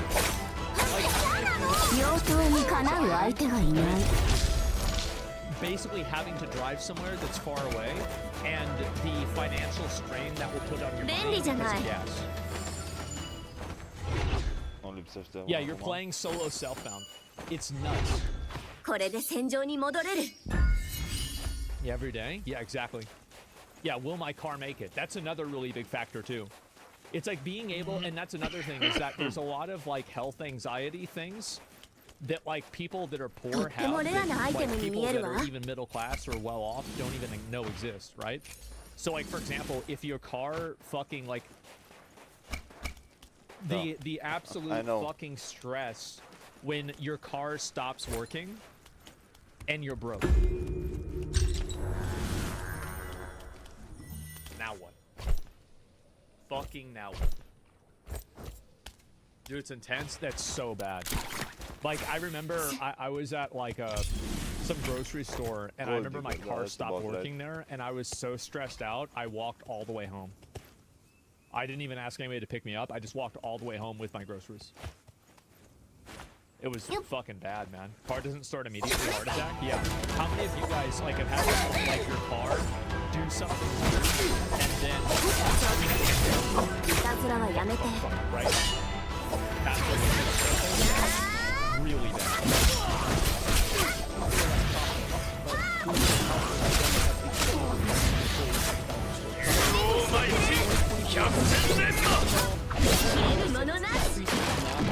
Inventory by 13% since last year.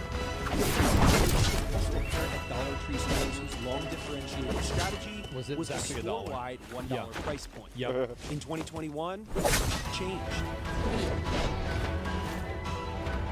It's no longer Dollar Tree, it's Value Tree. Just take a step back and think about Value Tree, that's great. Magic around the retail box. No.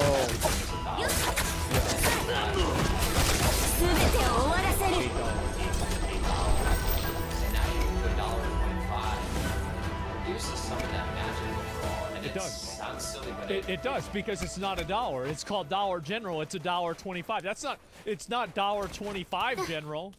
It's not $1.25 Tree. It's Dollar Tree. False fucking advertising. Yeah, that's right. Confusing shopping experience makes it a little real bad. Some of the dollar store's lackluster financial results can be pointed to the conditions of its physical stores.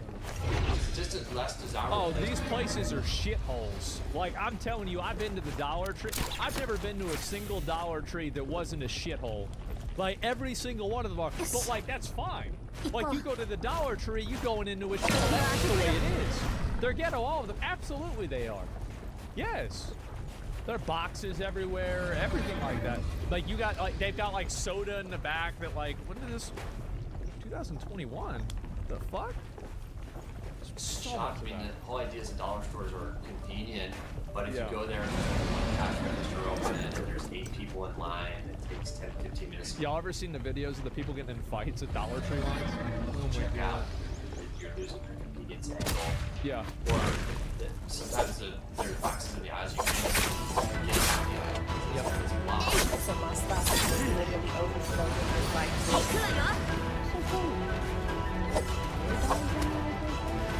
Yes. Absolutely. Yep.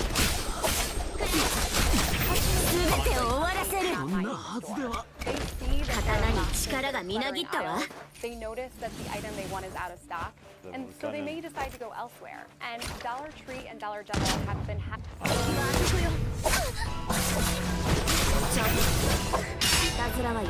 gonna go and be like there's boxes everywhere. I don't see anybody doing it. Like, maybe I'm sure like somebody does that. Somebody's done that. But like as like a user behavior, customer behavior, I don't see that. having execution problems that have contributed to a tougher economic backdrop. Inventory challenges were especially apparent during the pandemic. These smaller sized, more affordable products normally found at dollar stores were deprived of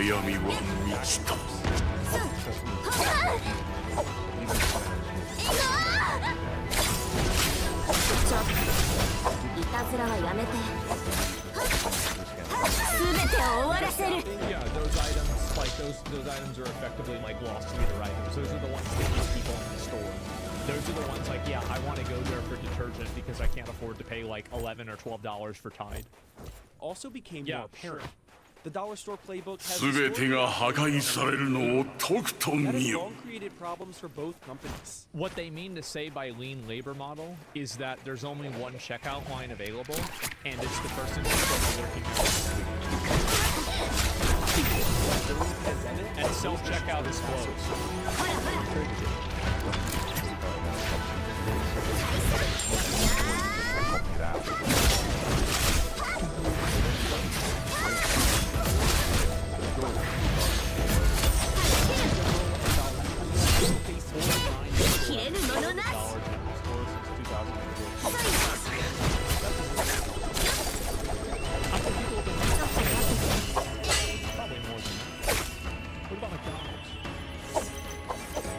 ちょっといたずらはやめて Acting like this is a big deal. 50 people. 我が百連の技を見せてやろう。 What, 2 people? 全てを終わらせるちょっと待ってて Numerous worker safety violations in the stores. ちょっと待ってて 2024, Family Dollar was fined. Employees have been stabbed, fatally shot, held at gunpoint, on the job. This is such bullshit to blame this on Dollar General. Get the fuck out of here. Like, Dollar Generals are becoming popular in low-income areas. いたずらはやめて全てを終わらせる So, of course, これで戦場に戻れる people that are going to have interactions with criminals there. Like, it's the community. Yeah, so they need 刀に力がみなぎったわ I agree that they need security. I do. That's not what causes crime. You think that not having... You think people rob? Why aren't there a bunch of rich people breaking into Walmart and stealing everything out of it? They don't do that. It's poor people that do that because they don't have the money. Were you fucking retarded? Of course people steal things because they don't have money. Over $41 million for rodent-infested warehouses. Family Dollar has been a burden for the Dollar Tree brand ever since its acquisition back in 2015. It was really supposed to be sort of the Dollar General fighter. The challenge was that Family Dollar had always been the weakest of the dollar stores. It was never as profitable. It never grew as much. And well, because it fell off, bro. Like, it fell off. Like, I remember back, like, Dollar Tree started popping up in, like, 2005. Somewhere around there. And I remember my mom and we would go to Dollar General. Or like, you know, Family Dollar. And both of them were dog shit compared to Dollar Tree. Because even in 2005, Family Dollar was trying to put shit up there for $3. Then we go to Dollar Tree, everything's actually a fucking dollar. So yeah, that's the big difference. That's what happened in shitification, exactly. Because the management of Family Dollar knew that it was going to be sold, they stopped investing in lots of things. Yeah. So even today, I mean, you're seeing outdated technology systems, outdated distribution systems, cities that don't have air conditioning, HVAC systems that stores are so these are long issues. You fucking imagine that, like, you're working there, you're dealing with like people trying to fucking kill you, and then you can't even get AC. Oh god. Oh. Dollar Tree didn't make the profit. Jeez. Don't want to get in that. Ownership. Family Dollar is the only one of the three brands that has seen its highest foot traffic from 2019 to 2020. Like, that's the reason why. They fell off. And now to get rid of them. But aside from the internal struggle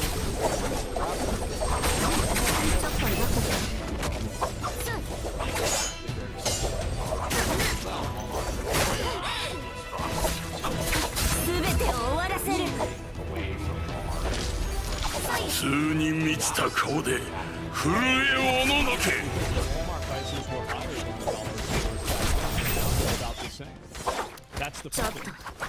Anybody that's been to these places knows that. Gaining share of that wallet and bringing in.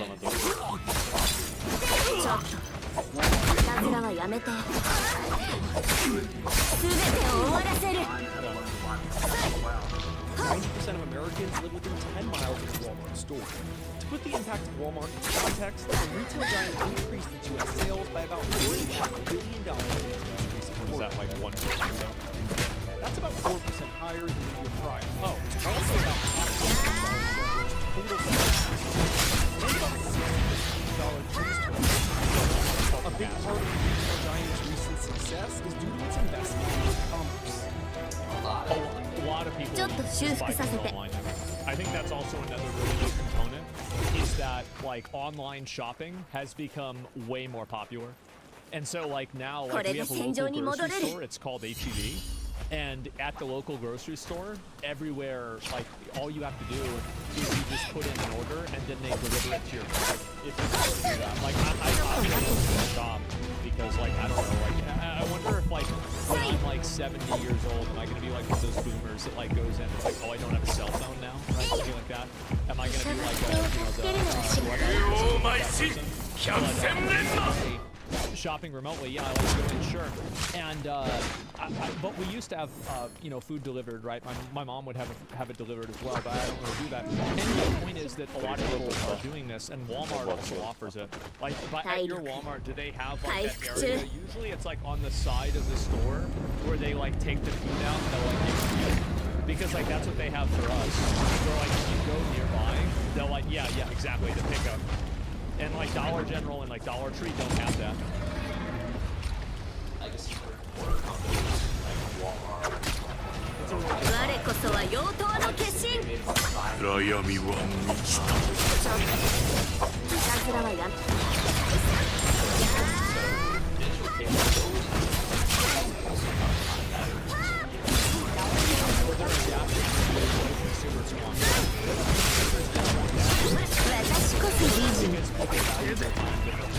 And I think time is seen more as a currency, and I think that what's caused time to be seen more as a like all of those things give you the ability to a little bit more money and save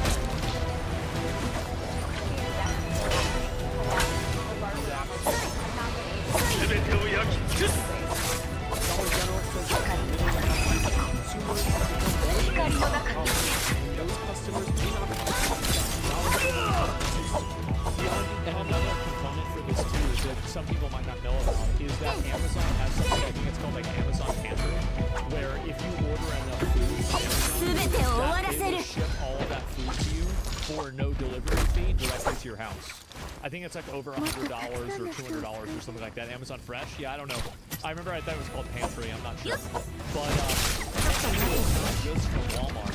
It's also from the online retailers as well. It used to be 100? Yeah, that's what it was. My mom would do it before. There's another consideration: dollar store's heavy investment in its grocery offering. At the same time, discount grocery companies like the European chain Aldi are growing rapidly in the U.S. Its location count has increased by about 1,000 stores over the past I've never decade. even seen one. I think Audi are a lot more important than the financial media tends to think they are, because they're privately owned and they're small stores, and they don't have the profile that Walmart or Amazon has. But there are thousands of Audis, and those are almost always in the same markets that the dollar stores are.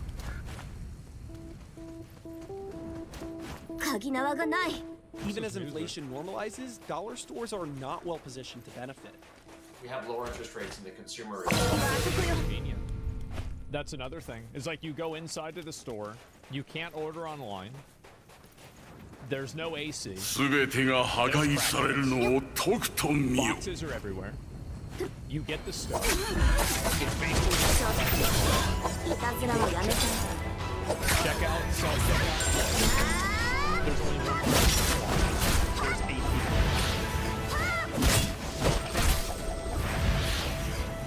And there's one employee.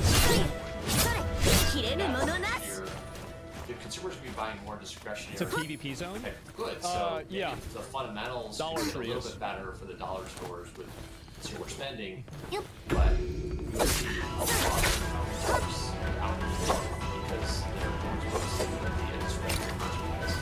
Look at the merchandise breakdown for the 3 major dollar store brands. Dollar General and Family Dollar are both Dollar Tree has far more discretionary products. Dollar Tree has all kinds of bits of bullshit. So much random bullshit at Dollar Tree. Like if you want to find like a blue pineapple, like it's made out of plastic. You go to Dollar Tree, it will be there. If you want to get like a thing that has like like deer antlers on your head, you will go to Dollar Tree, it will be there. President-elect Donald Trump ran his campaign pushing for higher tariffs on goods imported from China. Ooh. That will affect Dollar Tree especially, as the chain imports over 40% of its merchandise, mostly from China. That's much higher than its other brand, Family Dollar, and its competitor, Dollar General. Plus, its fixed-price $1.25 model means margins would be squeezed even tighter. The chain is focused on introducing more multi-priced items to increase spending at Are you fucking kidding me? Ups the mass price to $7.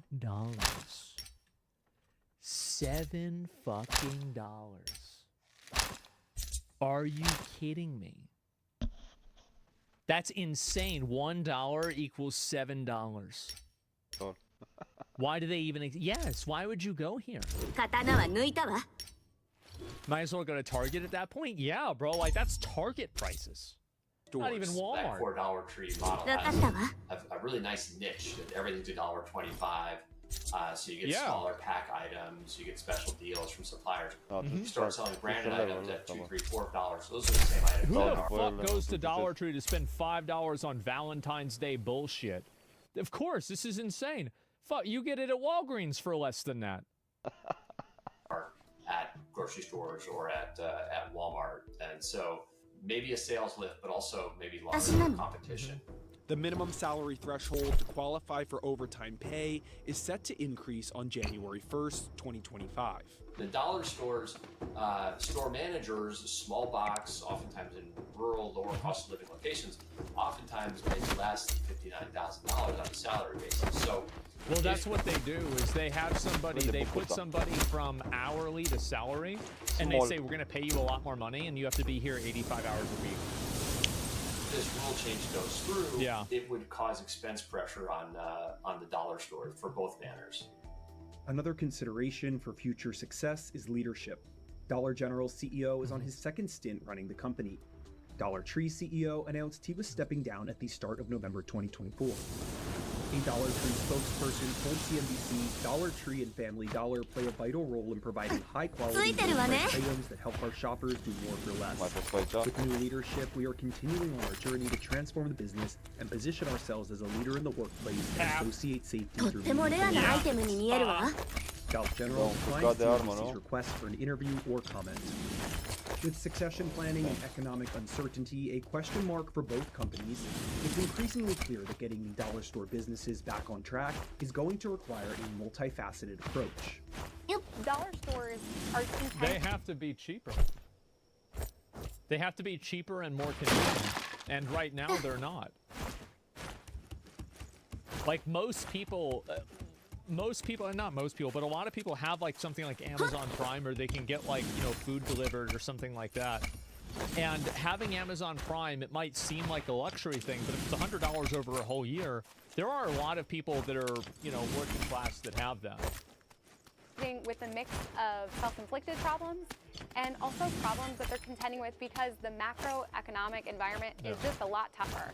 You know, people who shop at dollar stores tend to have less income, and so they are going to feel food stamps every push and pull of the economy. But at the same time, these retailers have to get their stores back in line and to draw back shoppers and build more loyalty.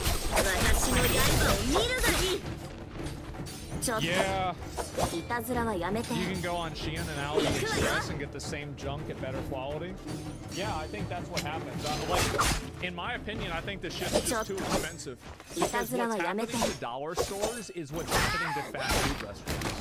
Is that back in the day, you could get a meal at a McDonald's for $6, and or you can get a meal at Chili's for $13. Now, you can get a meal at McDonald's for $12 or a meal at Chili's for $18. The fact is that, like, the difference and, like, the competitive advantage that, like, fast food used to have doesn't exist as much anymore. And I think that the same fucking thing happened with dollar stores. That's so expensive. Yeah, I'm being serious. That's what it is. Voice of Bob Iger's successor, the next CEO of Disney. Sure, why not? The last month or so in gaming has seen a lot happening. The Silent Hill 2 remake was actually a lot better than I ever anticipated. Apologies to Bloober, I didn't think that they had it in them. Red Dead Redemption finally made it to PC, a feat that felt like it would never happen. 343 is now Halo Studios and making the move to Unreal Engine. Don't think a rebrand fixes their issues, but it is something, I guess. Unknown 9, Awakening, the start of another what was envisioned massive franchise flopped so badly to the point that nobody even knew or cared it existed. Swing and a miss. Bandai Namco, the publisher, seems to have invested quite a bit into it, and maybe not too surprising that they have now been hit with mass layoffs and games being cancelled. Ouch. Sony's 2024 resume continues to take a few massive hits, with Until Dawn's remake being met to universal disdain, with the overall sentiment being that the quote-unquote upgrade was not enough and didn't justify its steep price point. LEGO Horizon Adventures also released to a very soft reception, with many critics understanding who this was made for and why it was made. It's quite clear Sony is attempting to push Horizon as their big family-friendly franchise, but it just isn't clicking the way that I think they hoped for. Some of the reviews were absolutely brutal. PC Gamer gave it a 49 out of 100, saying insanely short of the price, but that might be one saving grace considering how derivative it feels. And Eurogamer gave it a 2 out of 5, saying too simple and childish for adults and too one-note compared to kids. LEGO Horizon Adventures does little to recommend either existing Horizon games or series new content. Sony's hopes for a big family-friendly franchise on the scale of Microsoft Minecraft, Nintendo Super Mario, and Pokemon also lied very obviously with Concord, the hero shooter that was years too late to a crowded genre with downright horrific character design and a $400 million historic flop that only lasted 2 weeks and didn't even manage to hit 25,000 sales before everything was, refunded and shut down. All indication was that Firewalk was going to attempt to maybe make this game free to play in a comeback effort. That indication came from some work that was happening behind the scenes on Steam for the game, but no. Sony pulled the plug. The correct decision. Concord had a free beta months before its actual official launch, and it was almost investing more into this game than it was learning. It looks like Sony execs finally came to the realization with not just ending the game, but also the studio. A somewhat sad but obvious conclusion to one of gaming's biggest disasters ever. Now, in regards to one of gaming's biggest mysteries, Valve recently opened up a new documentary alongside never-before-seen footage of Half-Life 2. Celebrating the 20th anniversary of Half-Life 2, Valve revealed the glimpses of guns and enemies of the cancelled Episode 3, including an ice ray gun that kind of like a Silver Surfer mode. As PC Gamer explains, the gist is that what happened was that they didn't know how to push the game design forward enough to make it feel worthwhile to them. That ice gun was apparently not up to Valve's standards of innovation, nor were the blob enemies that used Portal tech. In the documentary, Half-Life 2 level designer David Riller says that they were experiencing element fatigue and needed to go bigger or do something else, and thus they did. They eventually switched their focus to Left 4 Dead and just never turned back. Gabe Newell addressed the failure, saying that they didn't just want to finish the story. My personal failure was being stumped. I couldn't figure out why doing Episode 3 was pushing anything forward. All of this Half-Life news does come hot on the heels of recent rumors and supposed leaks that, again, Half-Life 3 might be right around the corner. But we really never know it. Every time over the last so many years people felt Half-Life 3 was indeed coming, it ended up being something completely different. Insomniac's Marvel's Wolverine is one of the few upcoming PlayStation first-party games that we know about and have footage of. It's also a game that has been devastated by a massive hack that leaked much of the game's content to the public earlier this year. The damage, though, does appear to be worsening as the game's creative director, Brian Horton, has jumped ship mid-development and is now taking charge of Xbox's upcoming revival of Perfect Dark. Marcus Smith is the new creative director of Wolverine alongside Mike Daly as game director. The duo previously worked in similar roles in Insomniac's 2021 Ratchet & Clank Rift Apart. One of the other PlayStation first-party studios many are eagerly waiting to see what they've been up to the last few years is Naughty Dog. Recently, the studio had game director Neil Druckmann revealed the secrecy surrounding this upcoming project and why not show is largely to do with Sony asserting control over marketing. But they did give him and his team full control of the game. A game that has been in development since 2020 and is not ready to be Last of Us Part 3, likely their project after the one that they're working on now. Rumors about this immediate upcoming game have been rampant and wild. All we do know is that it is likely a brand new IP, and some recent rumors have claimed that this new game will have a greater degree of player freedom, which could mean anything from open world to an RPG with choices and consequences. The Elder Scrolls Online is the latest game to be embroiled in the culture wars that has just taken over gaming the last year or so. As we have this report coming from The Gamer, the Elder Scrolls Online narrative director responds to complaints surrounding a new non-binary companion being introduced. As it's noted here, update 44 introduced the first non-binary companion, Tan Lauren, voiced by our flag main Death Star Vico Ortiz, and many individuals obviously online have voiced complaints about this inclusion, saying that it's immersion breaking and that they supposedly don't fit into the world of Elder Scrolls. To that, narrative director Bill Slavisek says they're wrong, and obviously The Gamer says that this representation is meaningful, but there is a vocal minority. They're declaring it a vocal minority that are just using this as an excuse to go after LGBT themes that are being introduced into games. But this developer, this narrative director, did say we have mixed marriages and gay and lesbian characters in abundance throughout the game. Online, it just makes sense to us that all possibilities exist in Tamriel. We treat it as a real and living world.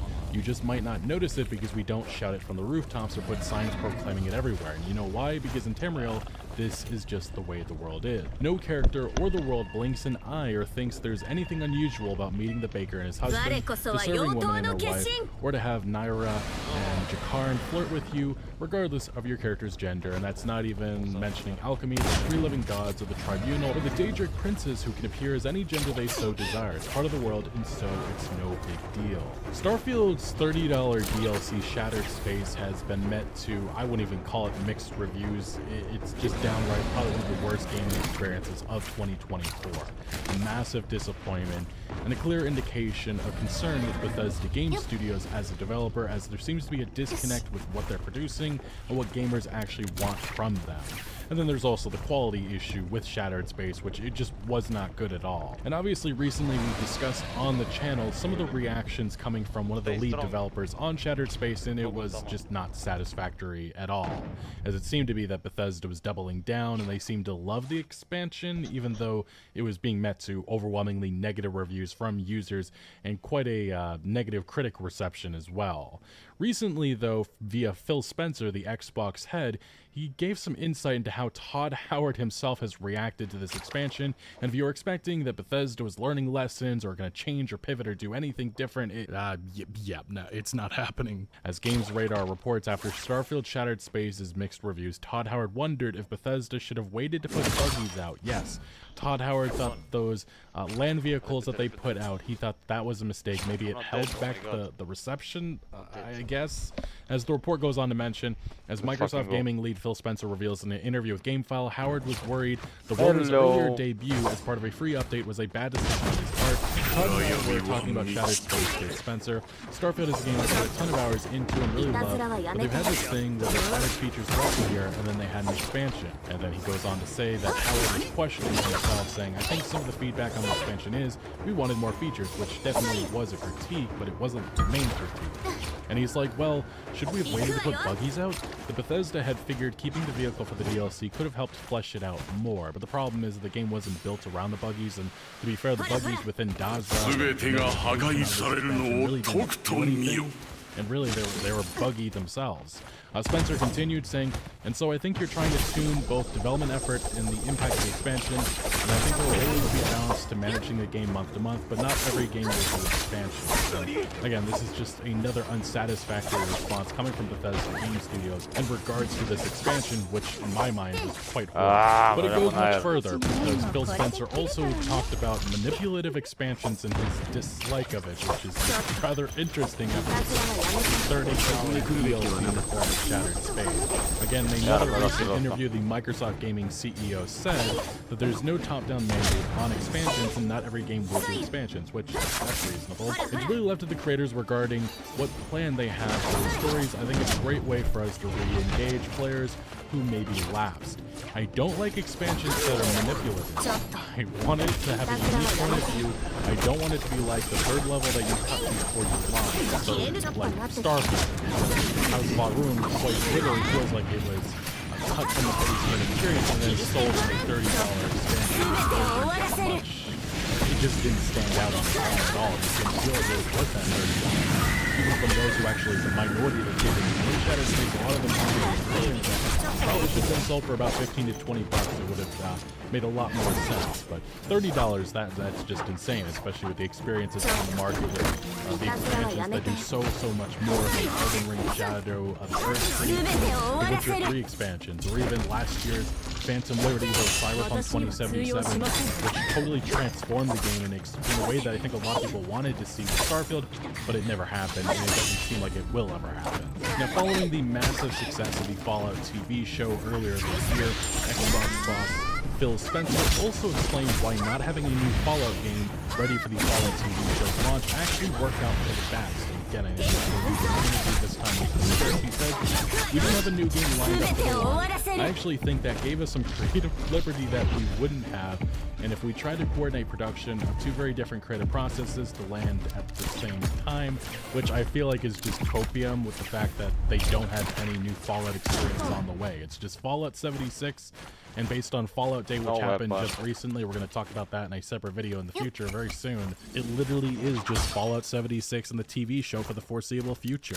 Obviously, there's been some hope that a Fallout 3 or New Vegas remaster may be on the way, but there's been zero indication of that from Bethesda Game Studios the last couple of years. And I think this is just an example of Phil Spencer playing the PR game, because yes, it is a missed opportunity to not capitalize with a new project.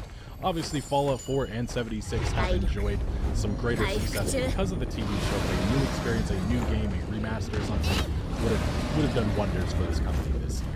Now, in other news regarding Bethesda, we've also seen that the company is going on strike. There are a certain amount of employees. As The Verge says, workers at Bethesda parent company strike over remote work policies. We've been seeing this across the industry the last number of months. It isn't just Bethesda. We also saw this at Ubisoft. A lot of employees at these companies, especially during the COVID pandemic, left the main cities that they were working at with the studios, which tend to be very expensive. So they lived on the outskirts, probably lower, rent and stuff. And now things are changing. Now a lot of these studios like Ubisoft, like Bethesda, Microsoft, they're requiring employees to come back into the offices, but again, their wages just don't keep up with the cities, with what's required for rent and everything. So a lot of the employees are very upset with that, especially when you have QA employees in this instance, which they're usually paid just above minimum wage in a lot of these places. So it's not surprising that many of these employees are voicing their displeasure to how these companies are changing things back now. Today we are on strike, posted on X. We are not afraid to do what's necessary to make sure that Microsoft meets the bargaining table over key issues like remote work options and outsourcing. ZeniMax Workers United is made up of approximately 300 quality assurance testers. When the union was formally recognized in January 2023, it became parent company Microsoft's first union. At the time, was the largest video game union in the United States. That was obviously surpassed just a number of months later, with 600 members of Activision Call of Duty as well under Microsoft's remote work policies seem to be a major sticking point for Microsoft's video game unions right now, and that is why they are on strike and have been on strike. A couple of videos ago, we talked about how Ubisoft had a new NFT game releasing. Yes, that fad, they waited way too long to jump on it, and they're trying to capitalize on something that there's just no interest in. And very much it has been a dumpster fire. It flares up as a matchmaking bug leaves every player connection losing to the same confused unkillable guy that is going out as expected. And to make matters worse, they released its first crypto game with one NFT that currently costs $63,000, which maybe crypto bros will buy stuff like that. We saw with the Ubisoft Quartz program that I think it was Tom Clancy's Bladepoint, there was just no interest in that, and I imagine this is probably going to die out in the coming weeks and months.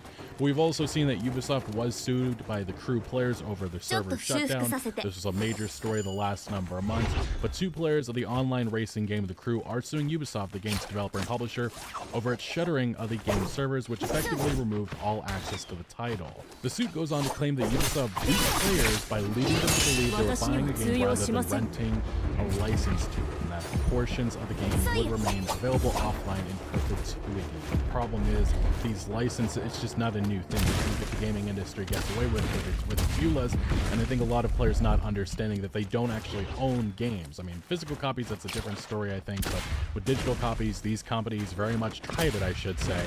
that they can just shut everything down all at once and there's nothing that players can do. And ultimately, Richard Hogue, a business lawyer who's given his input on a lot of video game stories over the last number of years, pretty much his only response to this story was, lawyers are the only winners here. Now, Ubisoft has been dealing with the reality of dumpster fire after dumpster fire, one of the recent ones being Star Wars Outlaws, which only sold about 1 million copies, which, again, every time I bring that up, it's just truly insane to think that a open world Star Wars game didn't sell at all.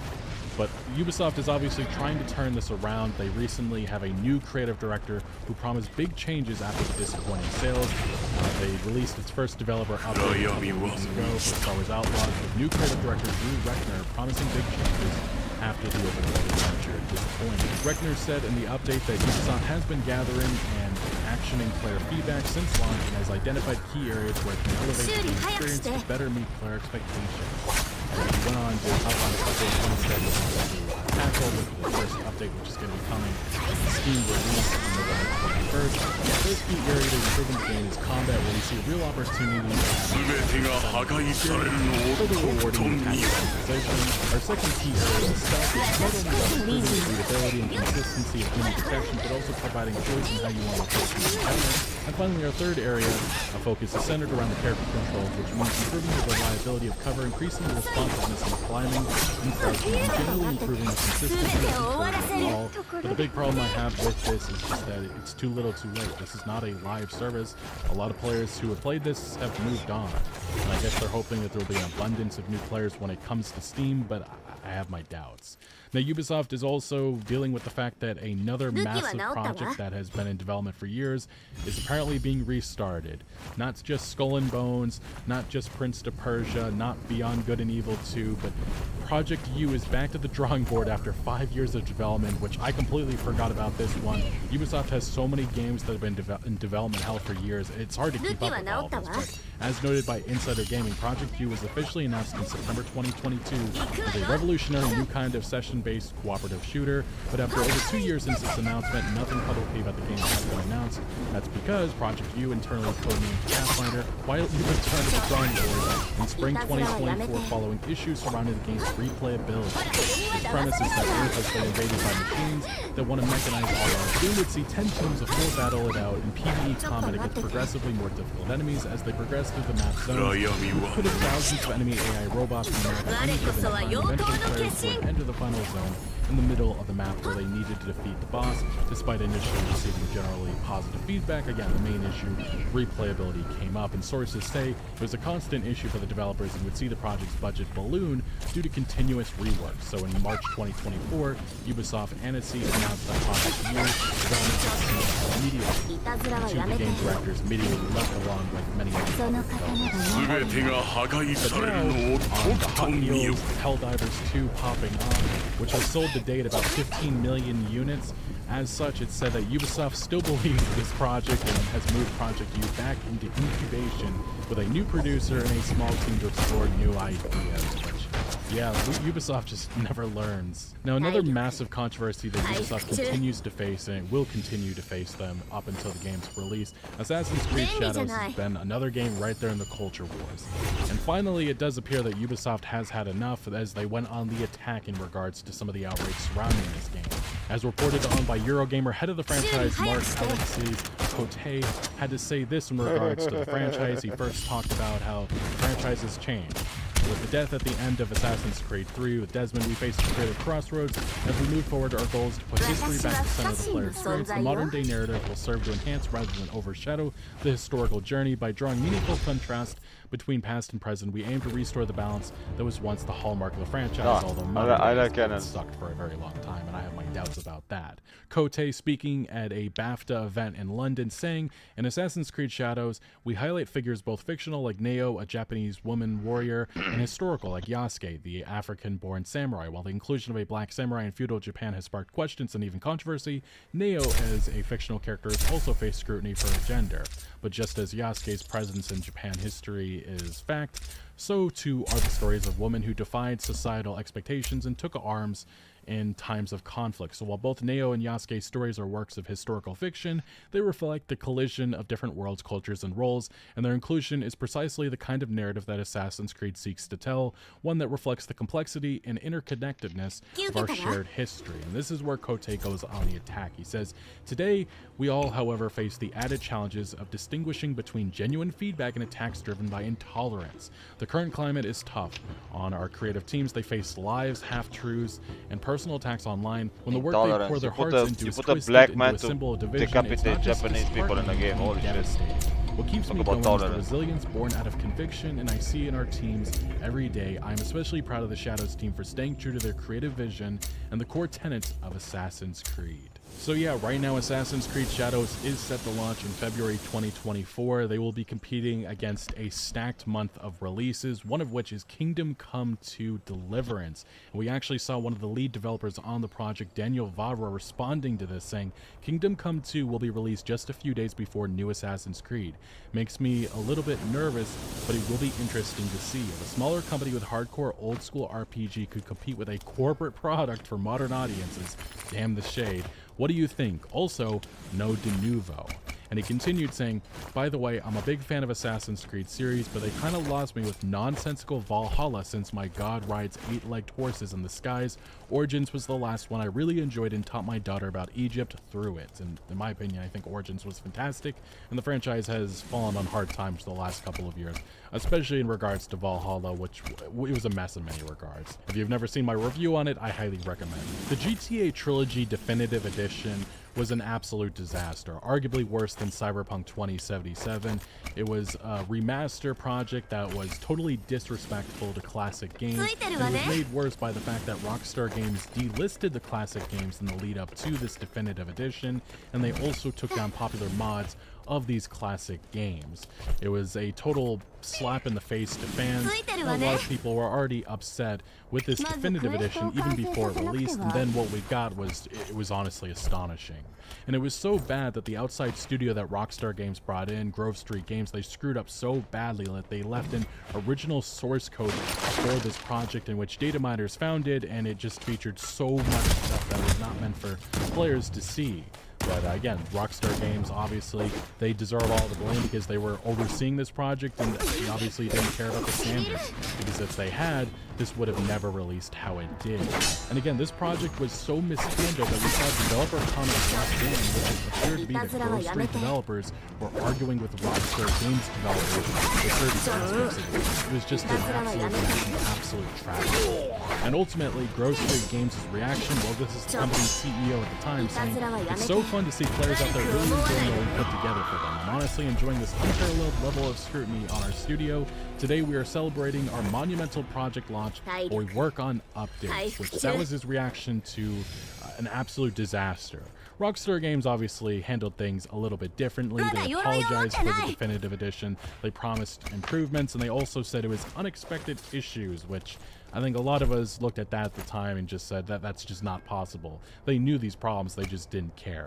Again, this was not something that was developed in-house by Rockstar Games. They hired outside studios to work on this, specifically Grove Street Games, which had a history of god-awful remasters and ports of Rockstar projects back in the day. Mobile ports, I believe, of the GTA trilogy. And they did the same quality here, and it ended up being an absolute disaster. And it has cost the company in terms of player trust, and it's just one of those things that has made people extremely worried about future Rockstar games, even though that they didn't technically develop this remaster. Regardless though, last year we did see a number of improvements come to the mobile versions, specifically Netflix's GTA trilogy ports. They featured a ton of things that were not in the console and PC ports at the time. These were improvements that I talked about in a separate video, and they were very notable. They added a lot of things that should have been there day one. Now though, a year later, and 3 years I believe since the GTA Trilogy Definitive Edition originally went live, they have made a ton of new improvements now for all versions of the game.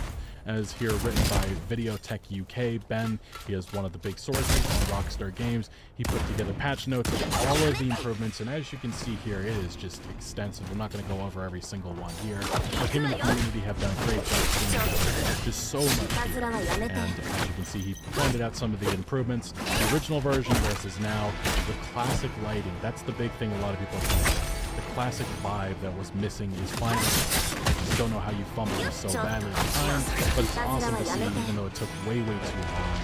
And there's even more, the GTA Trilogy Definitive Edition Rain, the original. Remember that? It's almost unplayable with how bad the rain was. And now here it is, just great improvements overall. There's the classic lighting of San Andreas versus what it used to be. And then there's more Claude in GTA San Andreas is now using the GTA 3 model of him. Just great improvements all across the board. Zach Cox TV pointing out when they fixed the hanger right here. And Besk Infinity, super fan of the channel and another one of those big Rockstar fan accounts, pointed out here, GTA DE patch fixed neon lights around Vice City, giving them the OG proper color. Which again, it's just crazy that none of this was there day one. It's just truly insane that Rockstar Games let it release how it did. And yeah, there's some other things that are brought up here. The gas station burger shot signs are now functioning in GTA San Andreas. There's just so many different problems with this. It looked like they used AI upscaling for a number of parts of this remaster, and there just was no quality control at all for this.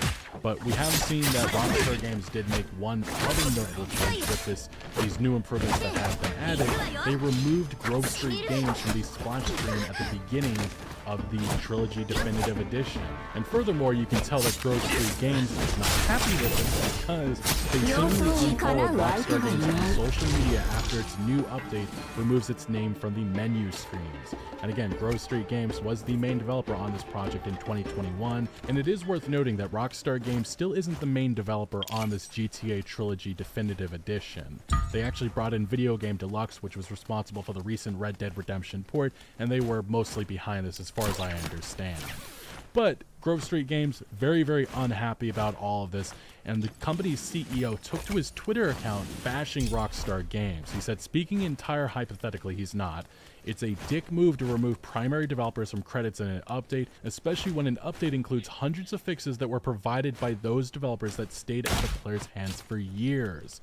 So what Grove Street's CEO is saying here is that a lot of the improvements that have now made it to the game, that was actually work that they did.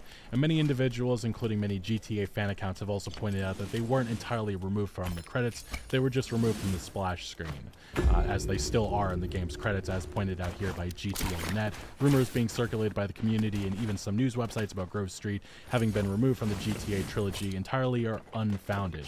Both Grove Street Games and Video Game Deluxe are in the final credits, only the initial splash screen was removed. And you know why Rockstar Games did that? Because Grove Street ruined their reputation. They harmed it, and Rockstar Games has shown many times over the years they are a very vindictive company, and this is another example of it. But right now, Rockstar Games' focus is not on the GTA trilogy, or even the Red Dead Redemption or GTA Online. It is Grand Theft Auto's massive experience that was last year announced with a teaser trailer, and a year later, we're still awaiting any official news from them. Hopefully, they'll take this release for this anniversary to give it their second. Hopefully, something before the year ends. Anyway, there's a lot of different things going on in video games. Let me know your thoughts down in the comment section below. But thank you for watching. Make sure to leave a like if you did enjoy this video, or if you found any informative value. Consider subscribing for more videos like this. I'll see you later.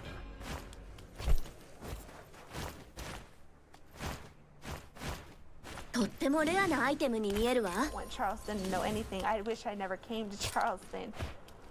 It's been a nightmare, I'm sure, for them as much as it is for me. He's standing here. He picked up the wine bottle. He had it reversed twice. Would you go hurt someone else? Are you kidding me? I mean, you would agree you're a pathological liar. No, I would not. No. No, I would not.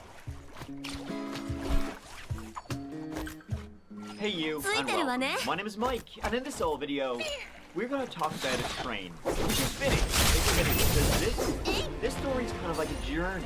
See? It's all together. Where he was a matchmaker. Though when I say a matchmaker, I really mean she lit a match that would end not great for her. She came from a wealthy family, loved traveling, but on one train journey she would make a friend who did nothing. The whole Kate went lies. You got the fraud, you got the money, you got the match made in each and then you got it all ending in kind of the most unpleasant way. So let's give it a go.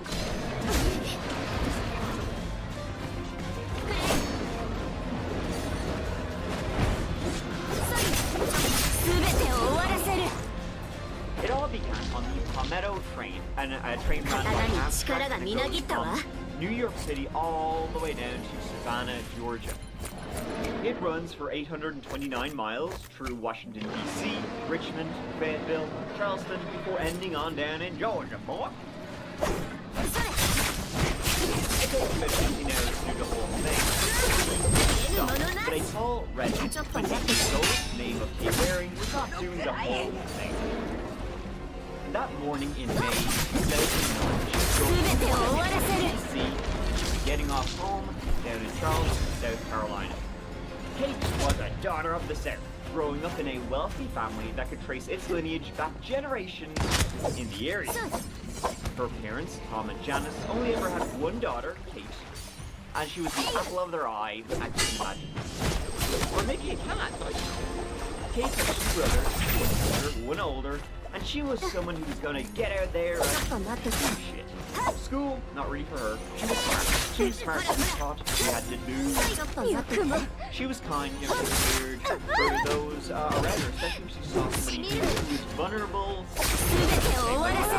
She saw stray. She had to take care of it. Now, it wasn't all roses for Kate. Her family would later learn that she'd actually been sexually abused when she was a kid by a family friend, and then as she got older, she would develop, you know, issues, eating disorders, depression, and she would turn to alcohol as a coping mechanism, and she was kind of just a little bit all over the place.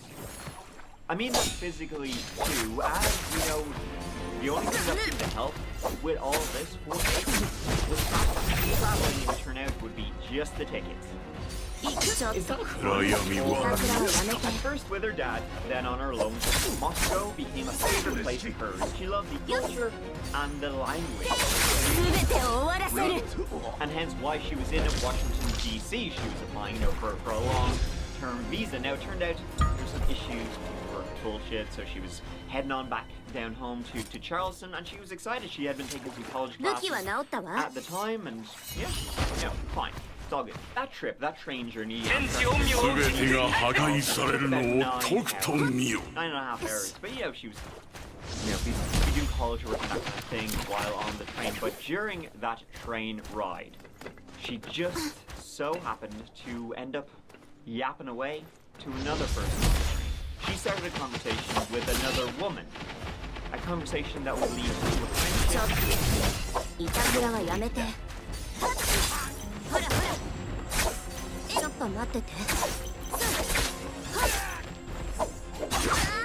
It was then, 1 month later, in June 2009, Kate stopped texting her parents. Noticeable, like, from the start. She texted a lot. And I mean, like, a lot. And Tom Waring, he noticed. And he also noticed Kate was not really around, and it seemed like she hadn't been for a couple of days. See, Tom and his wife, they were in like their second home just outside of Charleston at the time, so they went back to their, you know, their main house where Kate was living, and they walked around. They were like, "Where's Kate? Why isn't she hurt? She's not on her phone." They went into her room, and all her medications were there. Kate had planned to go away for a couple of days. She would have taken them. She also told her parents. They called friends, nothing. So then they began to think, you know, maybe she's fallen off the wagon.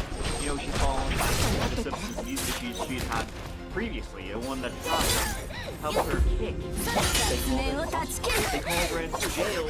No one had a feisty redhead named Kate. It was then on Monday, the 15th of June, that the family were thinking, all right, we don't hear from Kate in a couple of hours. We are calling up. Like, we're gonna make a police report, a missing person report for Kate. From Kate's bank. They were calling a bank teller because a man had come in to cash a check made out by Kate Waring. But there were two problems with it. One was that Kate only had about $100 in her account. This check was made out for $4,500, so it's just a little bit more. And second of all, the signature didn't match. It looked like it was forged. That guy's name was Ethan. Now Tom didn't know Ethan personally, but he'd heard the name from Kate, that he was a friend. So Tom called the police. Ethan worked in a hotel in Charleston. He had known Kate for years. In fact, according to a few people, he was her best friend. They were super tight. They had been for years. Now, it was never a romantic relationship. They were, say, they were more like siblings. Brother who would always look out for her, who would help her through, some of the issues she had gone through throughout her life. But now it seemed like he was trying to cash forged checks. But when the police confronted Ethan about, hey, that is bullshit, he said, no, Kate gave me this check. She'd borrowed some money from me, and this was her giving me a check to pay it back.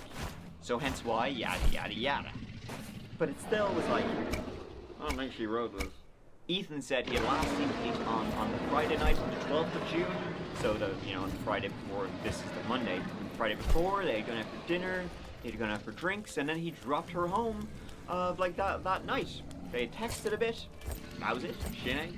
No text messages backed that up, and Ethan let the police search his home. Kate was there. Or rather, he let the police search the home he lived in with his mother, where he told the police was his home. So, where the hell was Kate? Her phone last pinged. The police thought the tower closer may have just been busy, and hence why it went to the next tower. And that in fact she was probably at home, and that was that. She was 28 years of age. There was no evidence of a crime here or foul play. She could have just gone on, off by herself, and so there was nothing really for the police to do, or at least, nothing to justify them following up with a big ol' missing persons investigation. Maybe she ran off the family, though, she was always in contact with her parents. And now it was days and weeks since they'd last heard from her, and same with her friends. They didn't hear anything from Kate. She was seen on CCTV that day, the Friday that people last saw her, refilling a prescription. But she'd also spoken to her parents about she feared she was getting into some kind of trouble. Now, she never actually said elaborate. Was never elaborated on the trouble, but they talked about go off, and months would go by, summer would become autumn, and some of her friends would say, yeah, and things were one person said they got a text from Kate saying she was off research on a love and she never was back in the days, came back a few days. And another one said that Kate told them that her destiny seemed stolen. And so he's not really doing anything. Her parents, they started investigating all of these rumors and things, those about where she was and what's been going on with being up to this.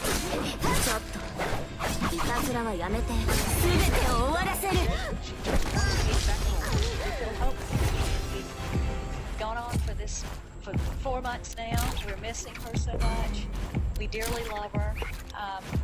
It's been heartbreaking for our family not to see her. And I'm just hoping that something will break pretty soon now. And the tower where her phone last pinged. Now, the police quickly discarded that, saying, oh, it's probably just the tower closer to her house was busy, and it just went to the next tower, it's fine. But investigators didn't discard it those quickly. They thought maybe she had been traveling in that direction. She was these little islands and swamps. And the wind to her own voicemail. Kate never. The voicemail was actually full. And so when Matt, who, as we know, was the last person to see and so they also Ethan had a girlfriend named Heather Campbell. Heather Camp had been at Kate's home before, preparing for a new offer. In fact, that's why Ethan and Heather were dating. Kate had introduced them. She'd been a matchmaker. 武器は治ったわ。全てが破壊されるのをとくと見よ。 Struck up a friendship with as she went on a train from DC back to Charles.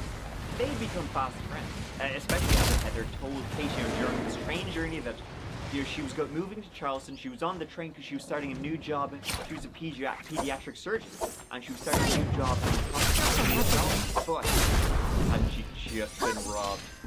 Didn't have a penny to her name, and didn't taste well. Love her. I'll take it. I get it. And so now Heather, she was living with Ethan in an apartment after Kate introduced them. Kate said, hey, long time best buddy pal. And Heather, you're my new best buddy pal. So Heather now was living with in an apartment the police never searched because Ethan lied to the police, saying that he lived with his mother when he did not her. And so these private detectives were searching around for him around the last You know, Ethan had been the last person to see Kate. Maybe Heather had too. Possible. And they also learned a little bit about Heather.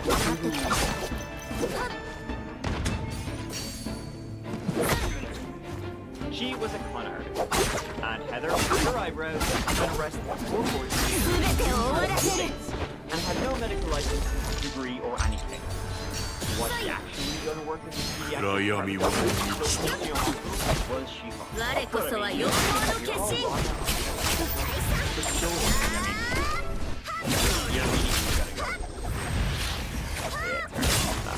Heather hasn't even just recently been arrested for taking blood sample of a 6-year-old girl.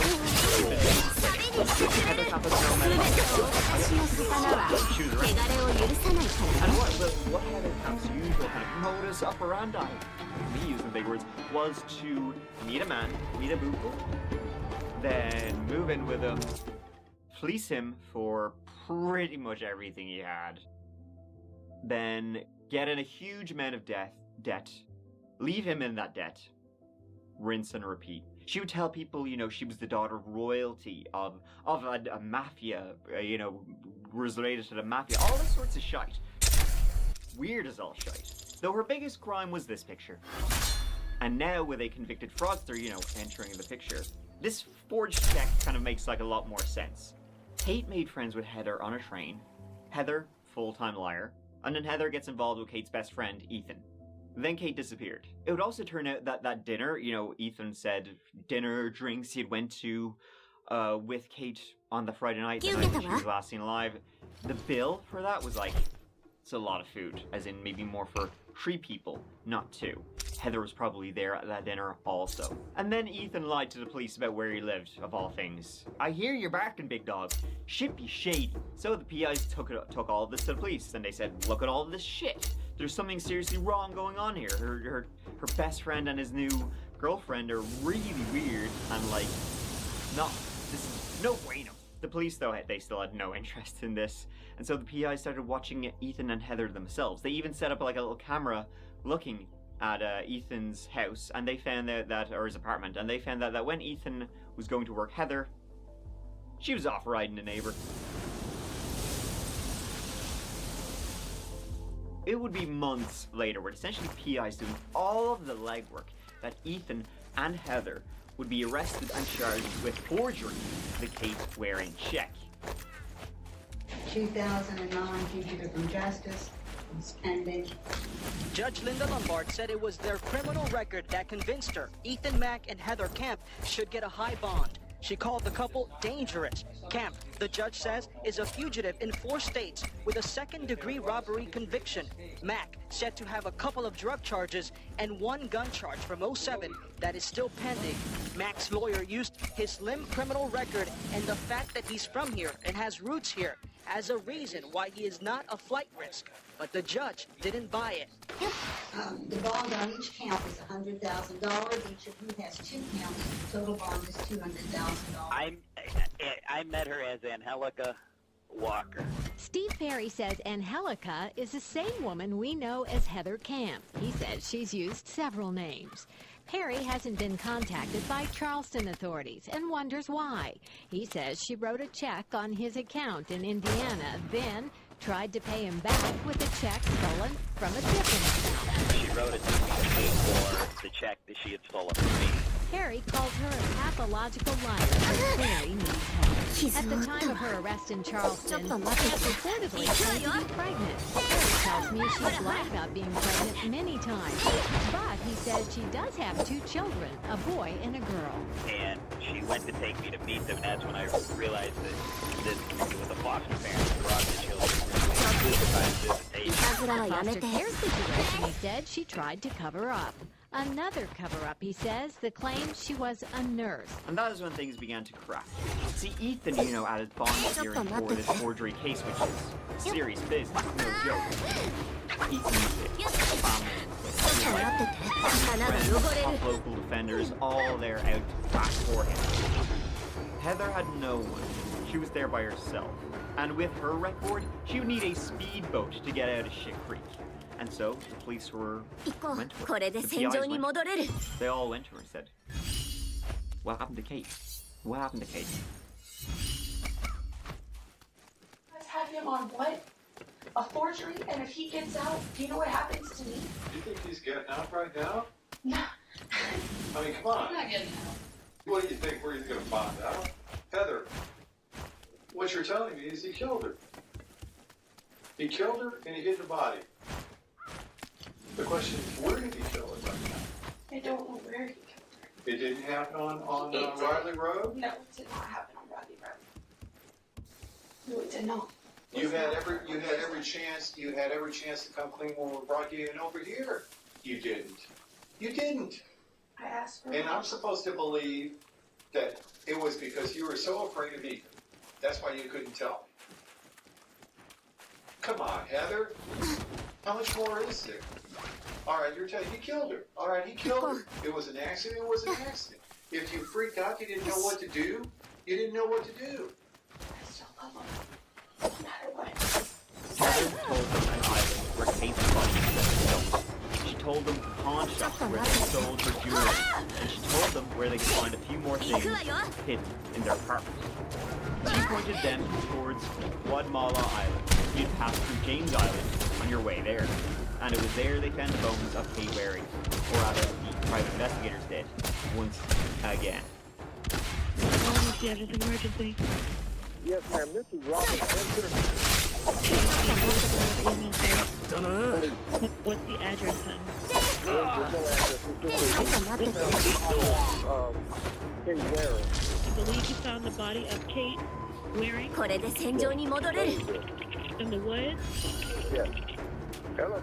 Hey, Sarge. 暗闇は Ready for 満 this? ちた This guy is adamant that he found Kate Waring in the woods off of Polypoint Road. Off of where? Polypoint Road in Guatemala Island. All right. How's he adamant? He says he...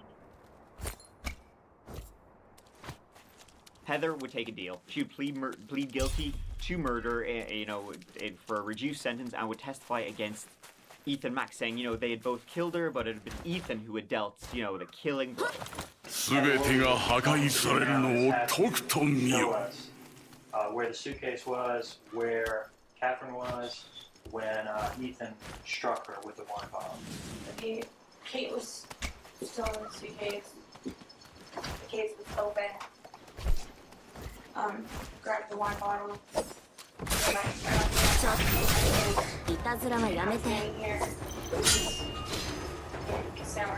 He's standing there. He picked up the wine bottle. He had it. Twice. The first 2 times. The air light. The third time was the time that the bottom of the drum, the top part was still intact.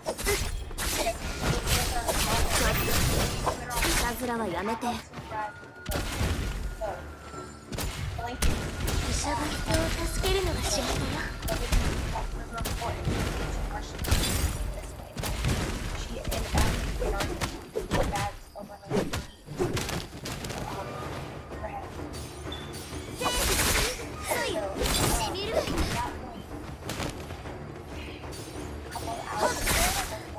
When the storm I don't know which one it was, mop the OxyClean stuff, 2 pair of gloves, the inside the house, walls, bathroom, everything. 要求にかなう相手はいない。 The most reliable person in the world. Kind of a history of being a con artist. Will do that to you. And also, a lot of the lectures done by the PI is not necessarily they just get, you know, the force, the warrant, and the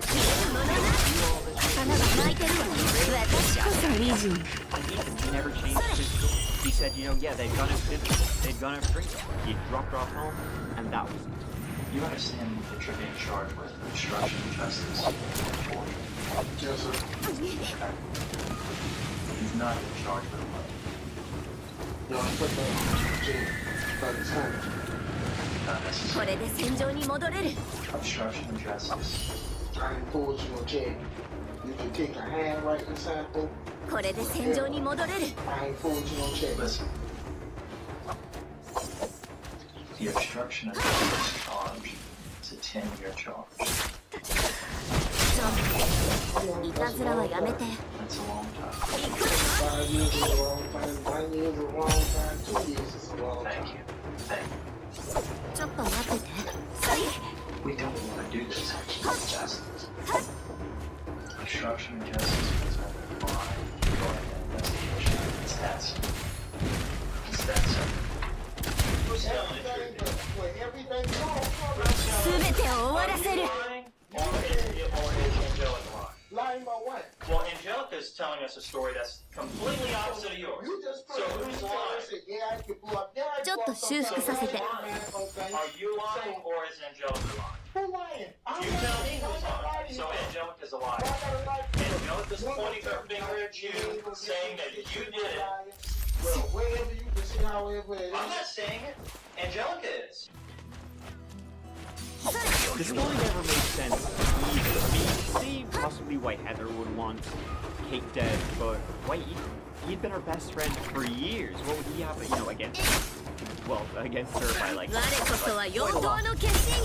A motive for Heather was discovered. Remember how Kate was a friend about a couple of them, somebody was impersonating her, stealing her identity, and was you know, opening credit cards in her name. Well, a letter was found from Kate to a friend saying that it was Heather who was impersonating her and that she had threatened to get her parents, you know, had a lot of De Niro's, and so they, you know, Heather would be a shit essentially if this came out. So perhaps that's why Heather told her to steal her identity, to do what she'd done to men for years and years, only this time she would make it a bit more permanent. I mean, it would seem unlikely he would be unaware of what his girlfriend, who actually became his wife, was doing. Well, the deal Heather took, she was saying he did it all. She would testify that to prevent her from stopping the scam, after the dinner and drinks, he drove Kate over to his place, tricked her into getting inside a suitcase, stun-gunned her, torturing her, hit her over the head with a wine bottle, and then drowned her in the bathtub before dumping her in the swamp. At the end of the trial, the jury were undecided. It resulted in a mistrial. He did get 15 years for the forgery, but would have to stand trial again for what had happened to Kate Waring. As for Heather Camp, her story was all over the place. It is often as you change your stocks.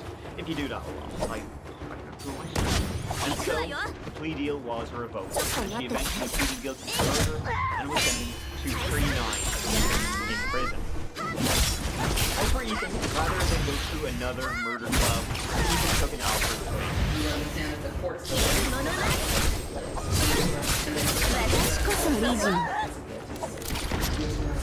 He was accepting a conviction of voluntary manslaughter, and Alfred you don't admit to guilt, but you do say, okay, the evidence that would not end well. He was sentenced to 25 years in prison.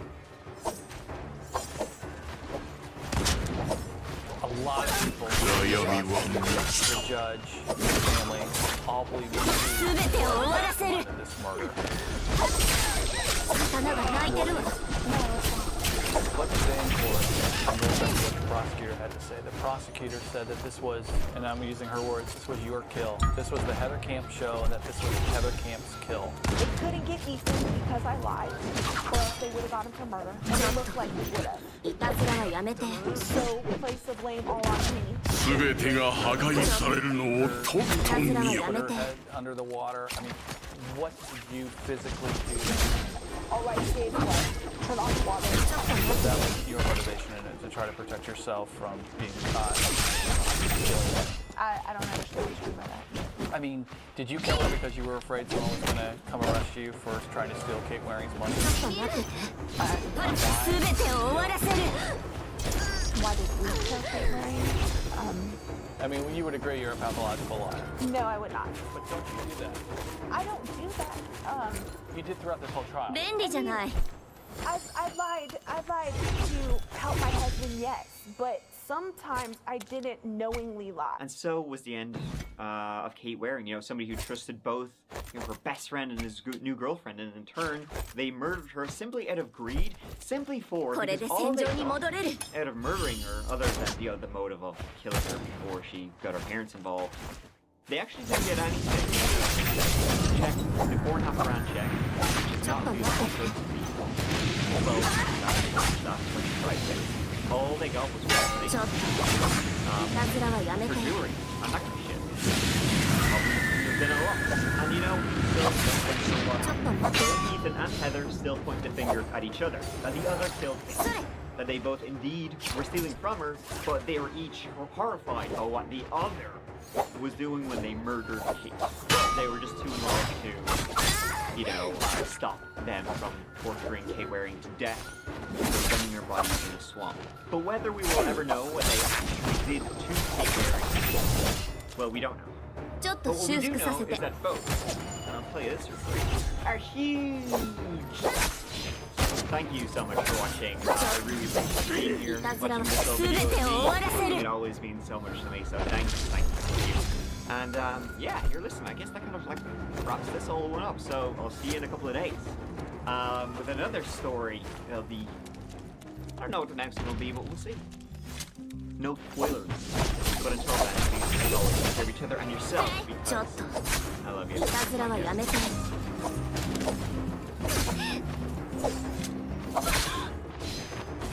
As the translator of the politician, Altantuya found herself in a very difficult situation when she was trying to translate her lucid deal between two nations. Despite her best efforts, she was never rewarded with the hand of the translation. And after threatening her powerful boss, she found herself as the primary target of a terrible and tragically, all of this would end with the use of C4. Altantuya's case contains national attention as resources were convicted of her murder. And when detectives followed the clues, they realized that those officers had just been choosing a scapegoat.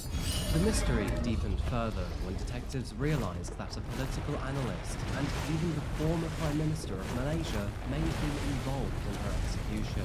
And these details would only be the beginning of an extremely fascinating tale. Today, we're looking at the haunting enigma of Altantuya Shahrazad, a story that remains a perplexing mystery marked by unanswered questions and controversy. Welcome back to Coffee House Crime Folks. My name is Adrian, and today we're looking at the disturbing case of Altantuya Shahrazad. Just a disclaimer that this case is publicly known and is subject to change in the future.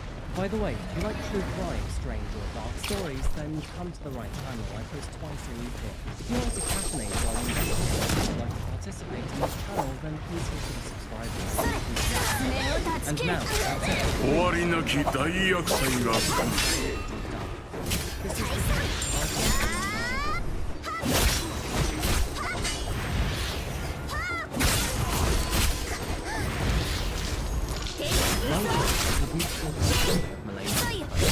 Found in Southeast Asia, it is well known for its beaches, rainforests, and mix of American and European populations. With a population of 33 million residents and a GDP of $7 billion, it is no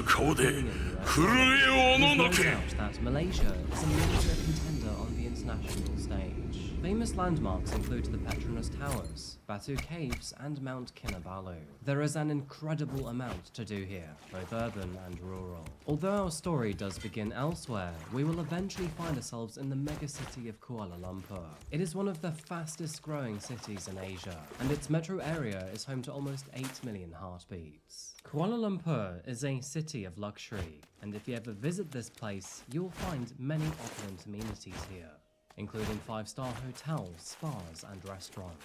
The upper class enjoy fine dining, has expensive taste in fashion, and love to keep their senses with lucrative colognes and perfumes, which in this region tends to be dominated by exchange between climate, culture, and personal taste, which leads me on to my next question here. What is your Now that we're approaching winter, I'm a huge fan of this deep aromatic scent. Later now, I would probably go for this era. Actually, I have a bottle of it right here. Video states of Senbird introducing me to this relationship. You're able to choose and try out design programs every month for just $17. And with so much to choose from, you will never grow bored of its selection. Select between perfumes, colognes, or unisex options. No matter what you select, with each fragrance you'll get a 30-day supply. This meaning you'll have plenty of days with your new fragrance before having to commit to a full-size bottle. And by the way, this is just a secret between you and me, but some of those brands can cost up to $500. All of a sudden, that $17 vial sounds tempting. Senbird carries brands like Prada, Gucci, and indie labels such as Skyline, Heretic, and some of those indie labels quite simply are fantastic. Now, you've already heard that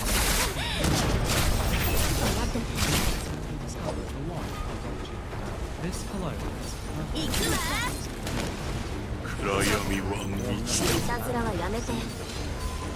use my code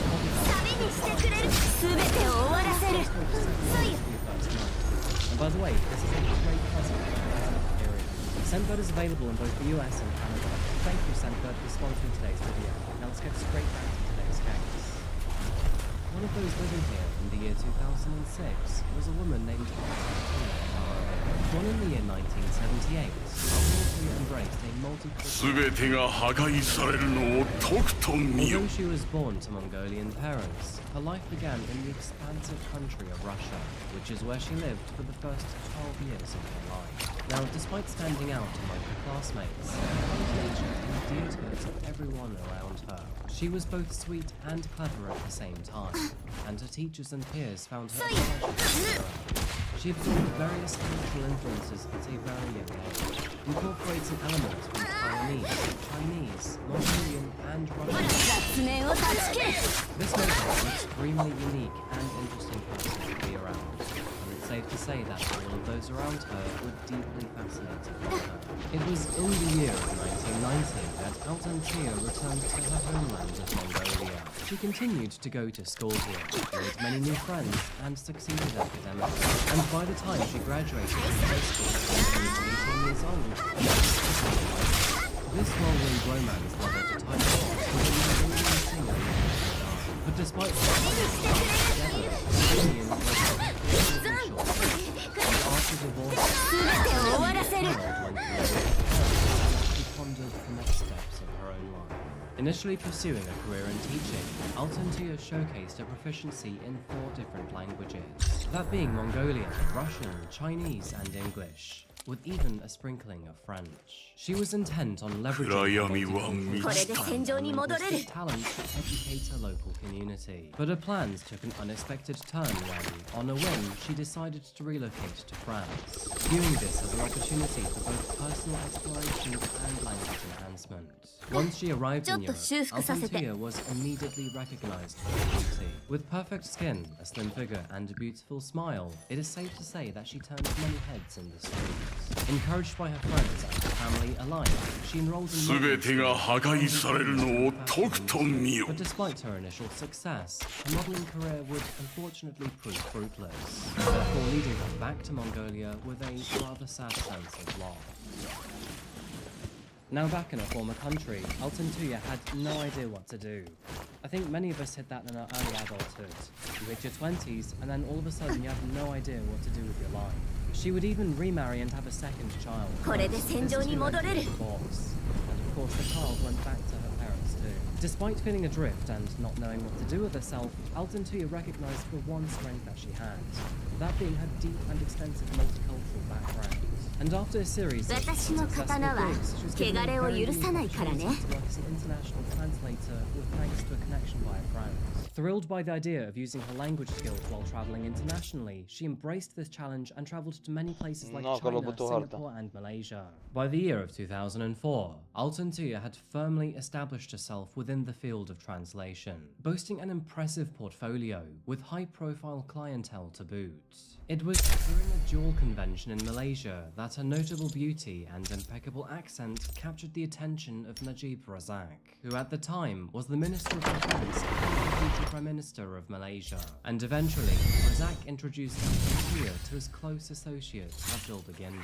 Now, Abdul was a defense analyst affiliated with the Malaysian Strategic Research Center. And not only was he politically influential, but he was also a distinguished socialite with considerable wealth. Now, you can probably see where this is going already, but Altantuya and Abdul hit it off almost immediately. She was enamored by his success, money, and flattery. And as for Abdul, well, he was smitten by her youth and charm. It didn't take long for the two to grow close. And before you knew it, he was taking her across the globe to luxurious hotels in Kuala Lumpur, Shanghai, and various European cities. Whether engaged in negotiating high-stakes business deals or exploring romantic locations, Altantuya's and Abdul's relationship eventually evolved from professional collaboration into a more intimate connection. It was in October of 2006 that Abdul and Altantuya embarked on another journey to France. But this one would be different.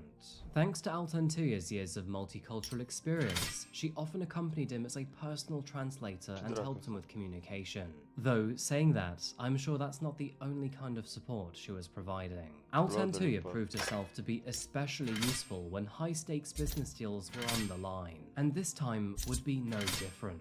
Because after arriving in Paris, the two would have to negotiate a massive contract worth millions of dollars. So, of all places, what was Abdul Baginda doing here in France in the first place? Well, as it turns out, he was actually here to negotiate a deal for several hybrid war submarines for the Malaysian government. So, as you can imagine, a lot of money was at stake here. And unfortunately, this is where the story becomes both complicated and corrupt. In the intricate web of international negotiations, Altantuya found herself fully unaware of the full magnitude of this deal.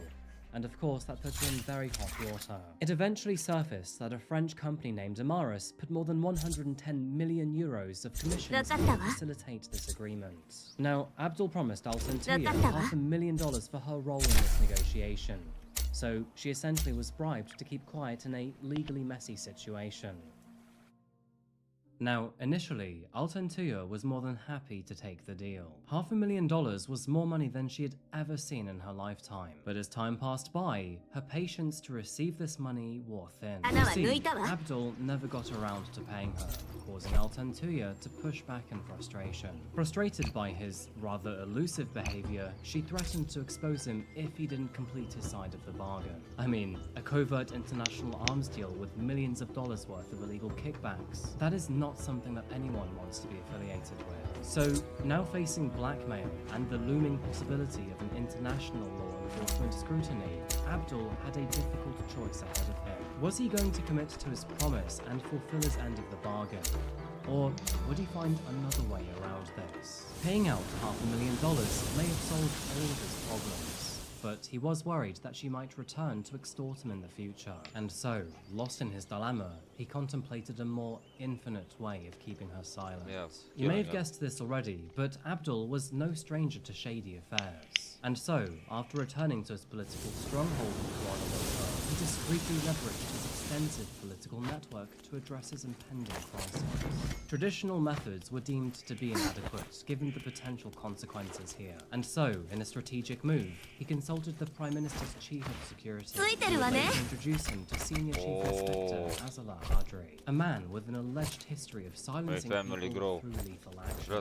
Behind the scenes, it appeared that Abdul was sure that he would never be threatened with blackmail like this again. As a side note, it is important to understand here that, although Malaysia may seem to bolster a prosperous economy on the outside, its international reputation has actually been tarnished by decades of corruption.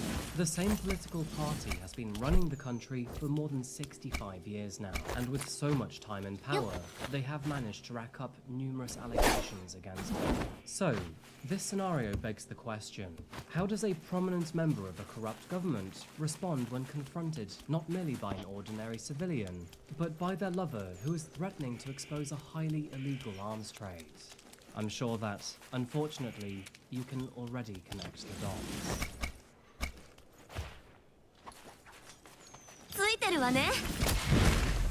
October the 19th, 2010. Alton Tuya's family were removed for 24 hours now, and knowing that she is in a foreign country without her parents knew.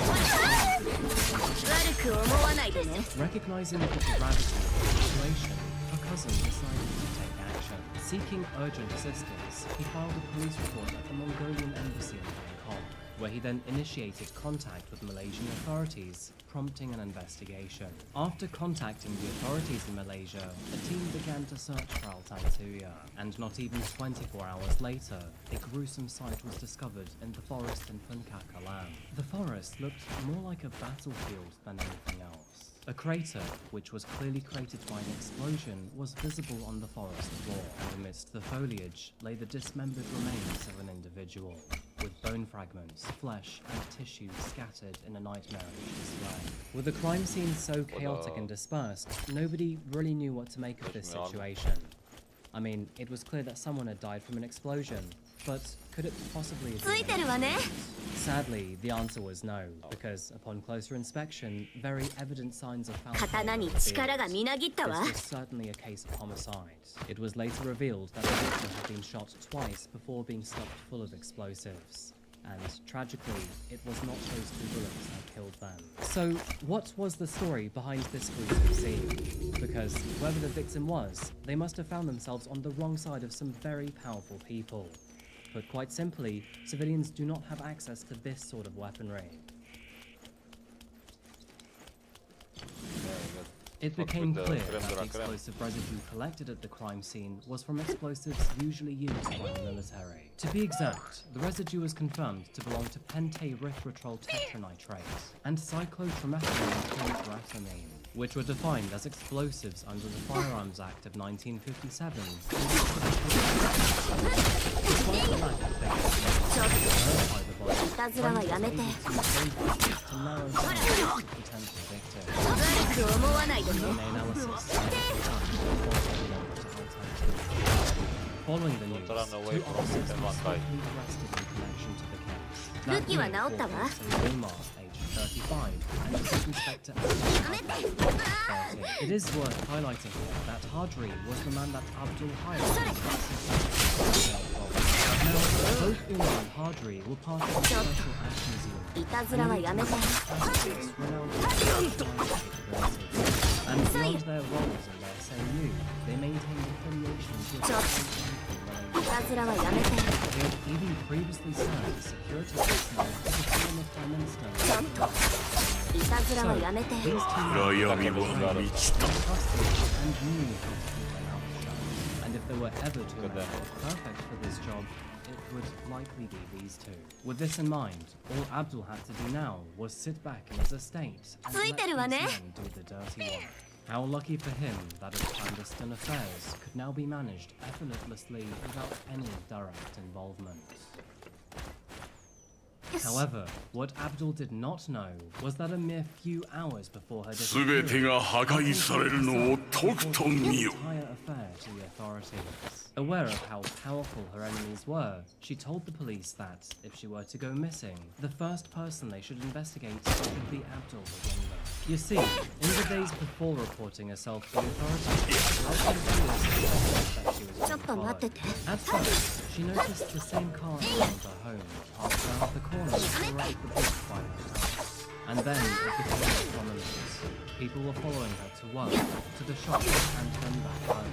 As the intrusive surveillance became increasingly obvious, Altantia recognized the urgency of seeking help. She knew that she was dealing with a powerful and corrupt political faction here, and quite understandably, it was terrified of the consequences. And this awareness herself. Even her family knew that Abdul was terrible leader, and before officers could even ask, they gave his name. What had happened to this lonely forest, where her life was then tragically ended? It turns out that, on the night before her death, she was actually on the way to Abdul's house already to negotiate some sort of resolution. However, when she arrived, she would not actually meet her ex-lover. Instead, she met his two henchmen, who then put her in the back of the car and escorted her away, for her to never be seen alive again. Now with an active investigation in progress, law enforcement pursued every angle, and of course, this wanted nothing to do with it. And finally, several weeks after the grim body, 3 arrests including Abdul Baginda. A pivotal moment in the investigation unfolded when a key witness intimately connected to the case stepped forward. Bala Subramanian, also known as Bala, was a private investigator hired by our emerged with some controversial news. Bala claimed that the police had been withholding crucial information and that, furthermore, he was prepared to reveal everything that he knew. Bala also claimed that not only did the Prime Minister know Altantia, but he also had a sexual relationship with Altantia.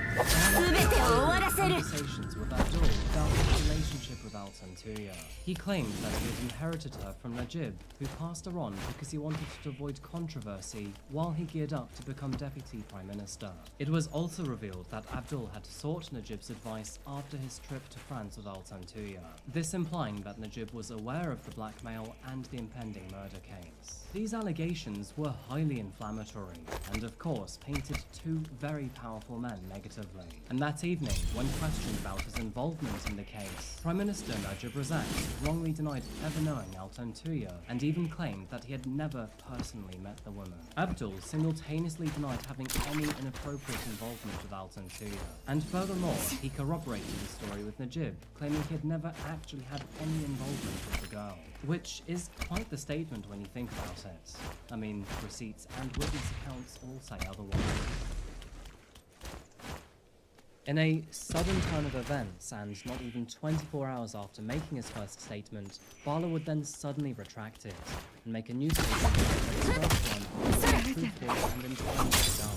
In response, and in his new statement, he completely reversed both Najib and Abdul the very essentially getting both of them and perhaps most the artist was then referred to as missing because, for quite simply, he had vanished.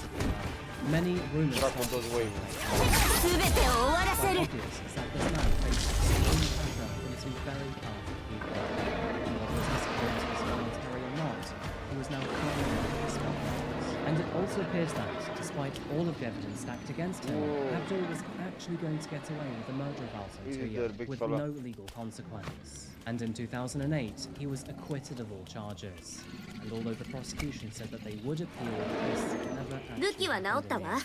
However, Abdul's henchmen, Sidi Umar and Acheron, were not so lucky. Someone needed to take the fall, after all. And so, on April 9th, 2009, the High Court judge ruled that they were to be tried and sentenced to Altantia. Both men were eventually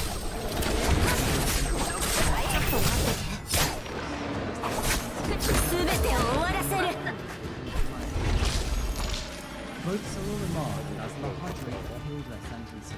And surprisingly, 4 years later, in 2013, both men were suddenly acquitted of their crimes. That meaning that not only were their lives spared, but both men were also now free to go. Many justifications were given for this, including a lack of personal motive. And while this may have been seen as a win, I mean, people always knew that politicians in that country were. But this was simply like a strange game of ping-pong, the prosecution was appealing the acquittal of the federal court. And on January 13th, 2015, the federal court overturned the acquittal, finding both men guilty of murder for the second time. However, during this appeal, it became rather obvious that one of the most important people to this case was now missing, as their second man, Cyril, was nowhere to be found. It appeared that Cyril had fled the country, to Australia of all places. An Interpol notice was issued, and several days later, he was arrested by Brisbane's authorities. The Malaysian authorities requested to extradite him back to Malaysia so he could face his penalties. However, this was actually made impossible due to Australia's own system. Now, this is something that I actually find quite interesting, but as it turns out, anyone who been given a death sentence is protected by Australian law, and that doesn't mean they cannot face extradition in Australia. Several sets of immigration detention centers 全てが破壊されるのをとっくに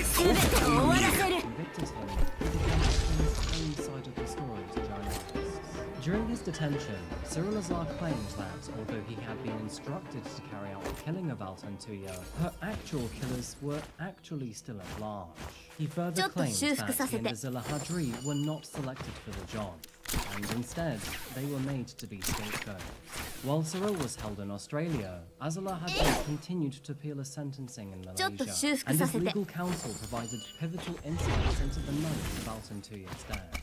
It was alleged that the explosives used in the murder were not within the federal police inventory, and that, furthermore, records indicated that Azila Hadri had only been issued a pistol. And despite their extensive military background, both men were untrained in the use of deadly explosives or bombs. Abdul openly denies any and all allegations, and to this day, both Cyril and Azila maintain their innocence, consistently asserting that their involvement in the murder was less than what they were convicted of. To this day, Cyril still walks the streets as a free man. This is because it was ruled that the indefinite detention of asylum seekers is unlawful in Australia, and so he remains out of custody in Australia to this day. But Azila Hadri is not so lucky. His second appeal was overturned, and he remains guilty in Malaysia. And so, to this day, he sits on death row in a cell in Malaysia, awaiting his execution by hanging. It looks like it's one of those moments where Cyril is one step ahead of the danger, and the exact details of who was there when Altantuya was murdered, or indeed who is responsible for pressing the button, remains unknown. All that we do know is that Altantuya was unfortunate enough to find herself in the middle of a very sticky political situation, one that was filled with lies, smoke and noise, and corruption. She was thrust into an uncomfortable situation before she knew it, was bribed and lied to, used, and then murdered. Altantuya was beautiful, intelligent, and driven, and towards the end of her life, she was finding success in an occupation that she loved. But tragically, she unwittingly crossed paths with the wrong individuals.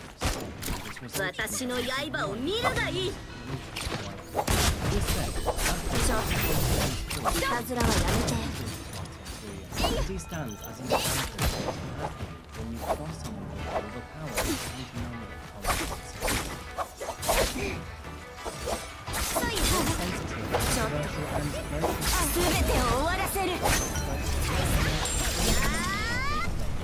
As always, I'd like to know what you think about this case, because words are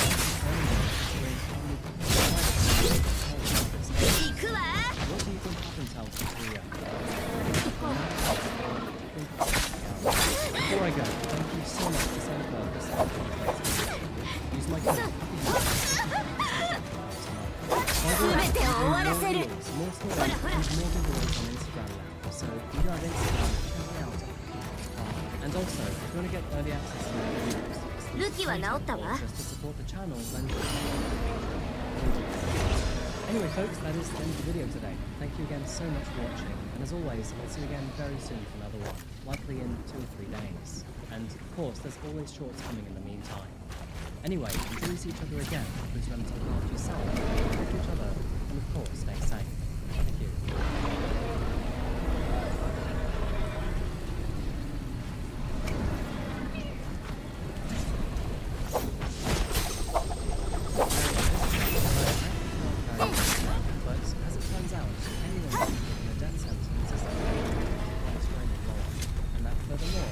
終わりなき大厄災が来る。私には通用しません。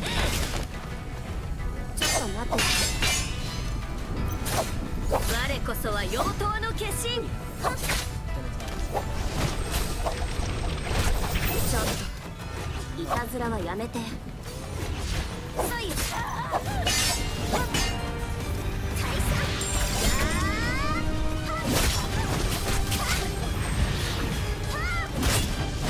普通に満ちた顔で震えをおののけ。私こそリージン。我是杨若涵。在2007年，台南玉井和南化的芒果园大丰收，但是呢，这名芒果园的老农妇却离奇失踪了。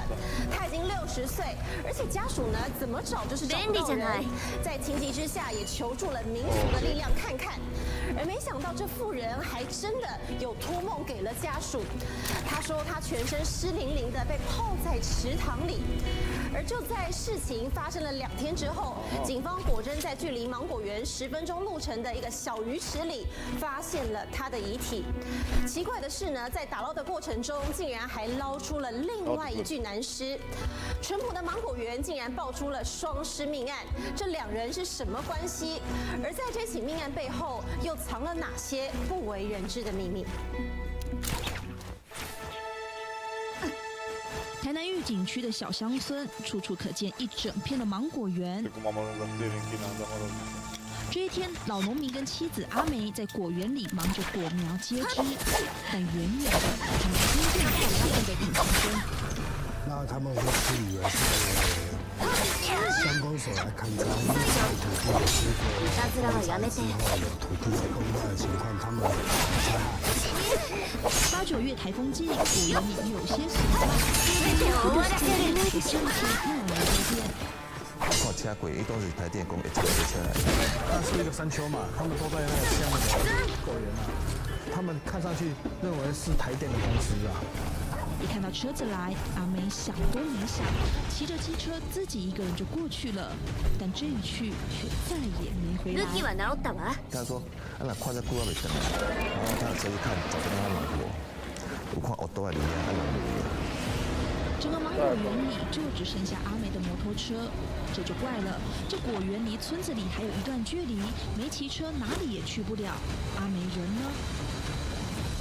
这时他才会感觉说很奇怪，开始跟扒手抱了。淳朴的小农村，原来是丢了一个人，这是多大的事？后园的全村的人到处找，到处问。难怪好像去问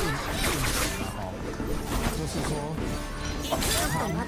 妈妈托梦说她在随时。这梦境让人好不安。没想到就在2天之后，ちょっと修復させて。全てが破壊されるのをとくと見よ。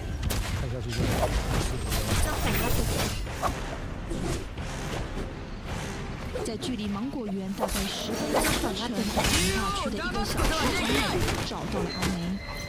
到现场把老师给捞起来，在那一具女尸上面有一个红包，花了3600，那3600就是柯以梅当天9月15号生日，他师母事先包给他的红包，他带在身上。这一天是2007年9月15日，阿梅60岁的生日，家人还来不及替他庆生，却得直接面对死亡。小女儿急着把阿梅捞上岸，要让家属带回去，却没想到这一捞，地下竟然还多了一具。打2年后，下面有多一具男尸，奇怪，怎么买一送一都一具出来？全てを終わらせる。修理早くして。眼前的景象让老农们吓坏了。妻子2天前不是还跟他一起在果园里农忙，怎么2天后却死在水里，而且身旁还多了一具无名男尸。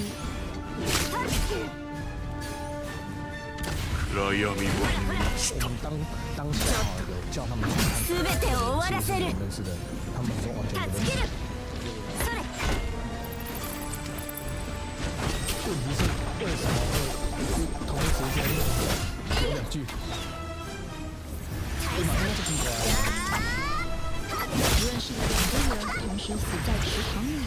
可是意外吗？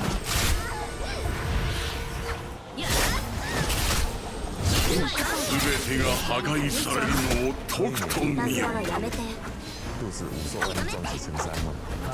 他这边的肩膀骨挡住。汚れなき死を守る。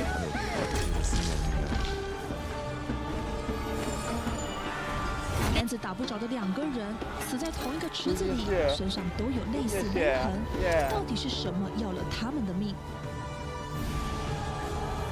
Oh my god. This game is awesome. This is one of the